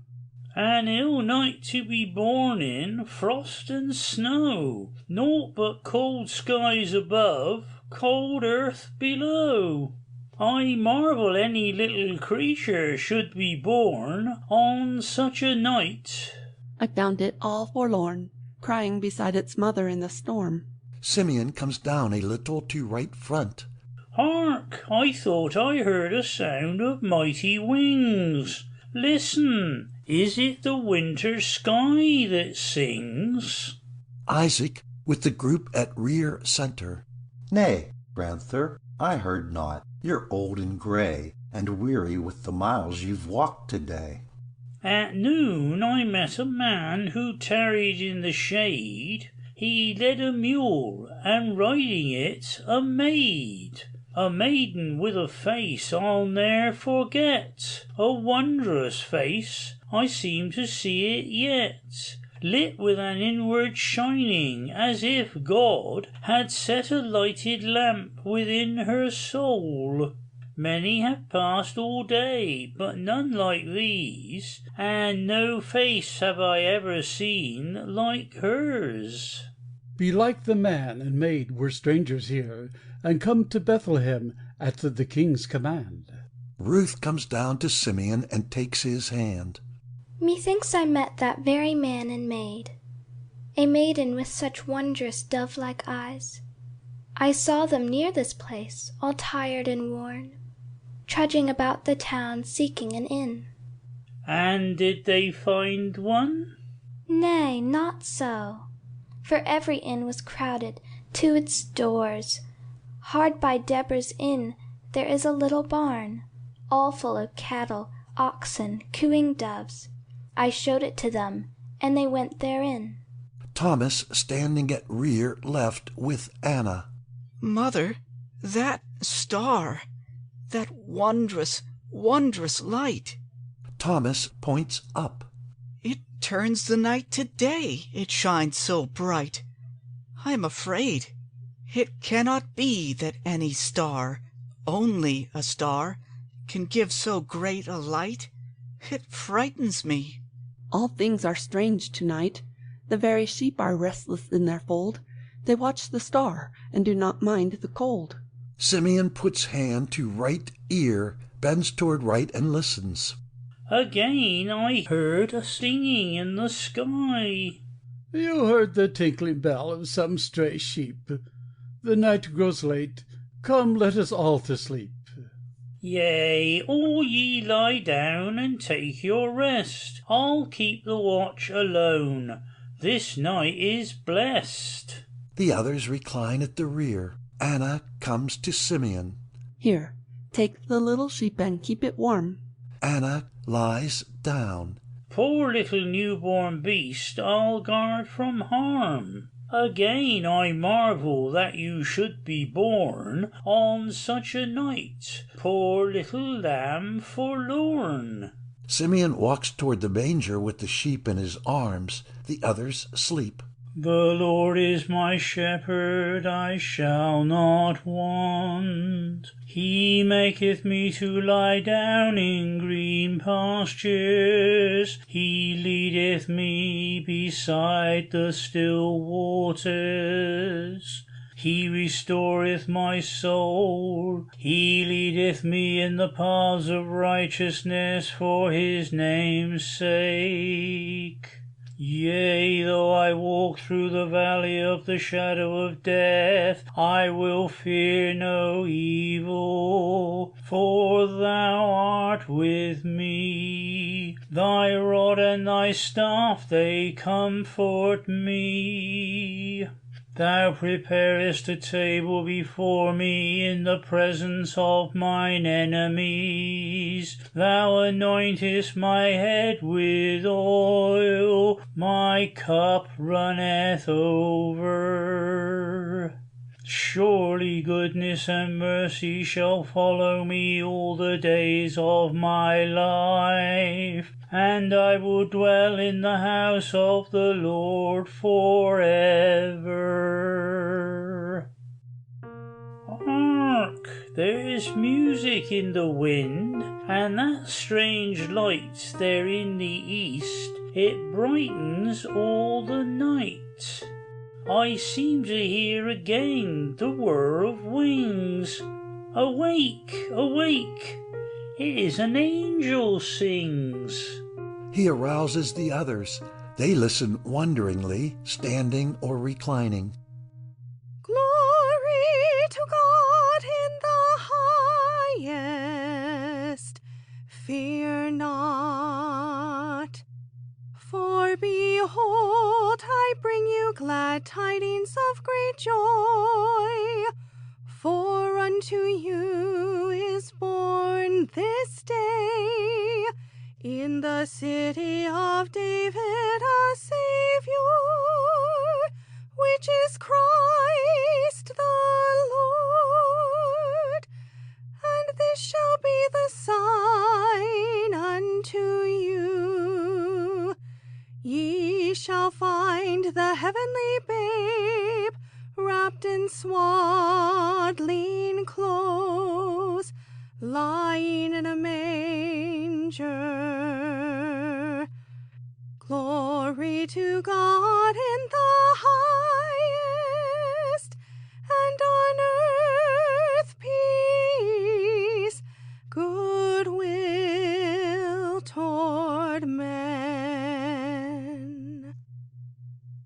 Timothy. 'Twas a fine voice, even as ever I heard. Anna. The hills, as with lightning, shone at his word. Simeon. He spoke of a babe here in Bethlehem, that betokens yon star. Full glad would I be, might I kneel on my knee, some word to say to that child. See, in the east there breaks the day. Let us tarry no longer. Away then, away. Anna goes out at rear, behind the stable, with Timothy, Ruth, and Thomas. Isaac. Come, Ranther, let us go and see this thing. Simeon. But first get gifts to take the newborn king. Glory to God in the highest, and on earth peace, goodwill toward men. They follow the others out at rear. The curtains fall. End of Scene 2. Scene 3. Hymn by the congregation.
Enter prologue before the closed curtains.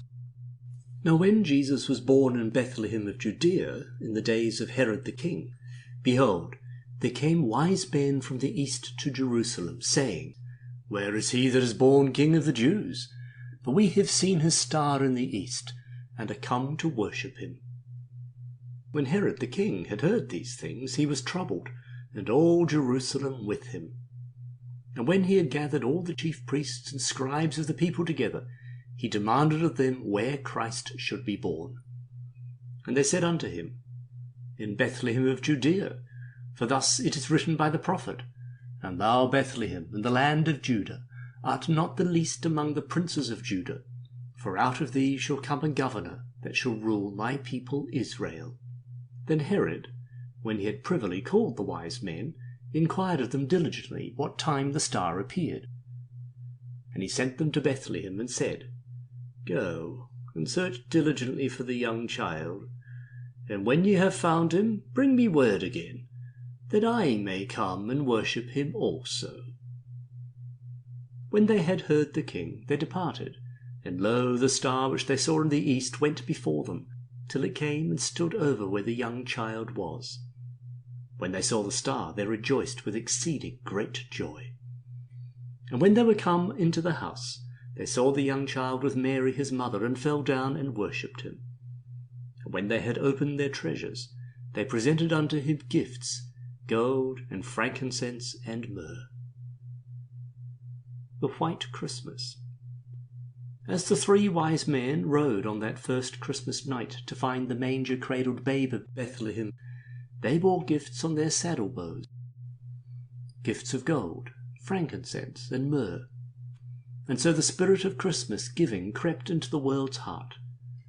We bring our gifts to the children, rich children, poor children, the children of the high and the children of the humble, poor little sick children, and the ragged children of the slums of our cities. Let us remember them all. So go ye, all of ye, into the highways and byways, and seek out the poor and the distressed, the humble and the afflicted.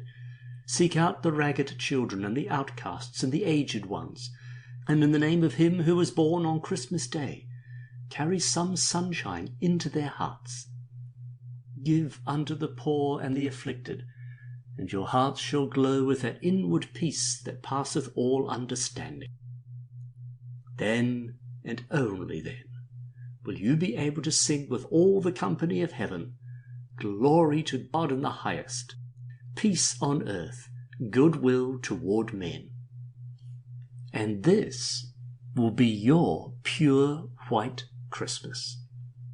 Exit prologue at left.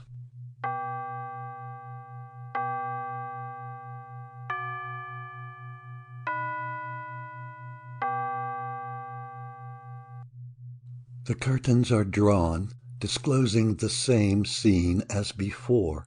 Deborah sits before her inn, deep in thought. Deborah reading a scroll. This is the ancient prophecy. Therefore the Lord himself shall give you a sign. Behold, a virgin shall conceive and bear a son, and shall call his name Emmanuel. Butter and honey shall he eat, that he may know to refuse the evil and choose the good. For before the child shall know to refuse the evil and choose the good, the land that thou abhorrest shall be forsaken of both her kings. Enter Gaspar from behind the inn. He comes down center. Gaspar. I pray thee, tell me, Lady Bethlehemite, if any wonders you have seen this night. Deborah rises. I've seen a wondrous silver shaft of light come from a star, and blinded is my sight. Tell me, for thou art native of this place, what dost thou know about the King of Grace, King of the Jews? Aye, in Jerusalem he dwells, and not in Bethlehem. He sits upon his mighty judgment throne, cruel and stern, his heart a living stone. I mean a newborn King of love and peace. His is the star, his reign shall never cease. All things tonight seem passing strange to me.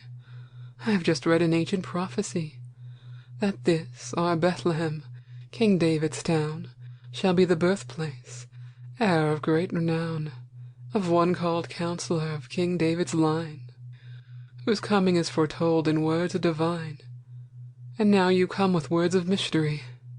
Deborah muses.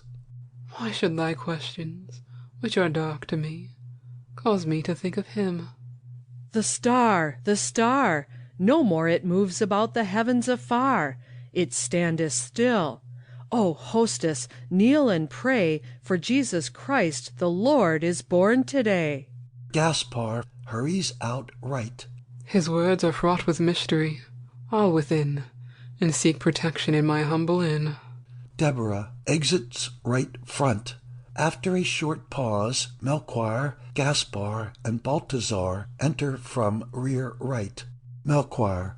3 kings came riding from far away, Melchior, Gaspar, and Balthazar. 3 wise men out of the east were they, and they travelled by night and they slept by day. For their guide was a beautiful, wonderful star. Balthazar. The star was so beautiful, large and clear, that all other stars of the sky became a white mist in the atmosphere. And by this they knew that the coming was near of the prince foretold in prophecy. Of the child that is born, O Balthazar, I begged a woman to tell us the news. I said in the east we had seen his star, and had ridden fast and had ridden far, to find and worship the King of the Jews. Adapted from Longfellow. Brothers, our quest is ended. See, the star is standing still over this lowly hut. Methinks it is a stable. Knock and see. Gaspar knocks on the door of the manger. What ho, within? Joseph enters from the left rear. Joseph. Sirs, whom seek ye? Melchior. We have journeyed from afar, led by the shining of yon splendid star. We are Gaspar, Melchior, and Balthazar. We seek a newborn king. Gold, frankincense to him we bring, and many a kingly offering.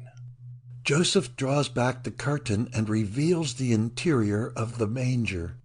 Mary is seen bending over the crib. The shepherds are kneeling in the background. Behold, the child is clothed in light. Our journey ends, past is the night. Now let us make no more delay, but worship him right worthily. They enter the manger and kneel. Simeon. Hail, hail, dear child of maiden meek and mild. See, he merries, see, he smiles. My sweeting, I give thee greeting. Have a bob of cherries. Places a spray of cherries on the crib. Timothy. Hail, little one we've sought. See, a bird I've brought. See its feathers gay. Hail, little one adored. Hail, blessed King and Lord, Star of the day. Places a bird on the crib. Isaac. Hail, little one, so dear. My heart is full of cheer. A little ball I bring. Reach forth thy fingers gay, and take the ball and play, my blessed King. Places a ball on the crib. Enter all others from the inn. They kneel outside the manger. All sing with concealed choir.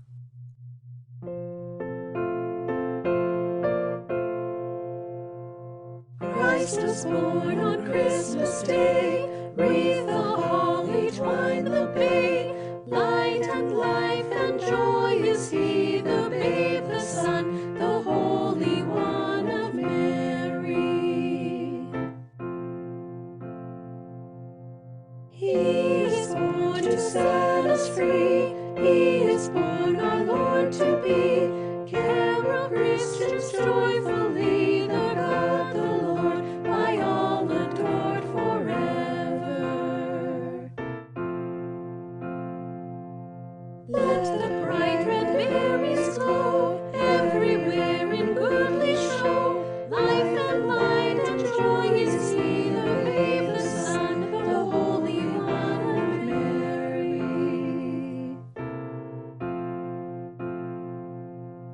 Christian men rejoice and sing, 'tis the birthday of our King. Carol Christians joyfully, the God, the Lord, by all adored forever.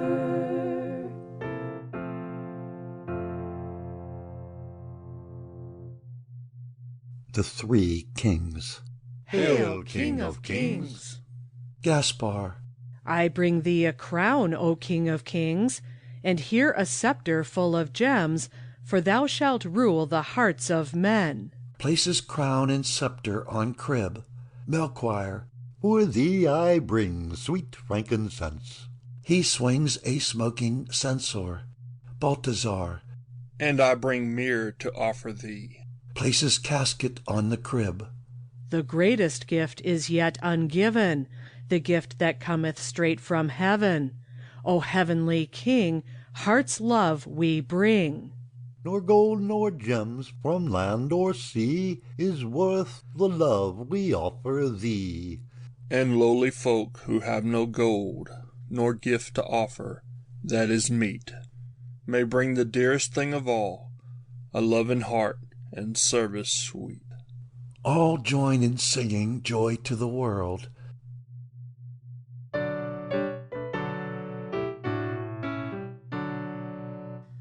Joy to the world, the Lord is come. Let earth receive her King. Let every heart prepare him room. And heaven and nature sing, and heaven and nature sing, and heaven and nature sing.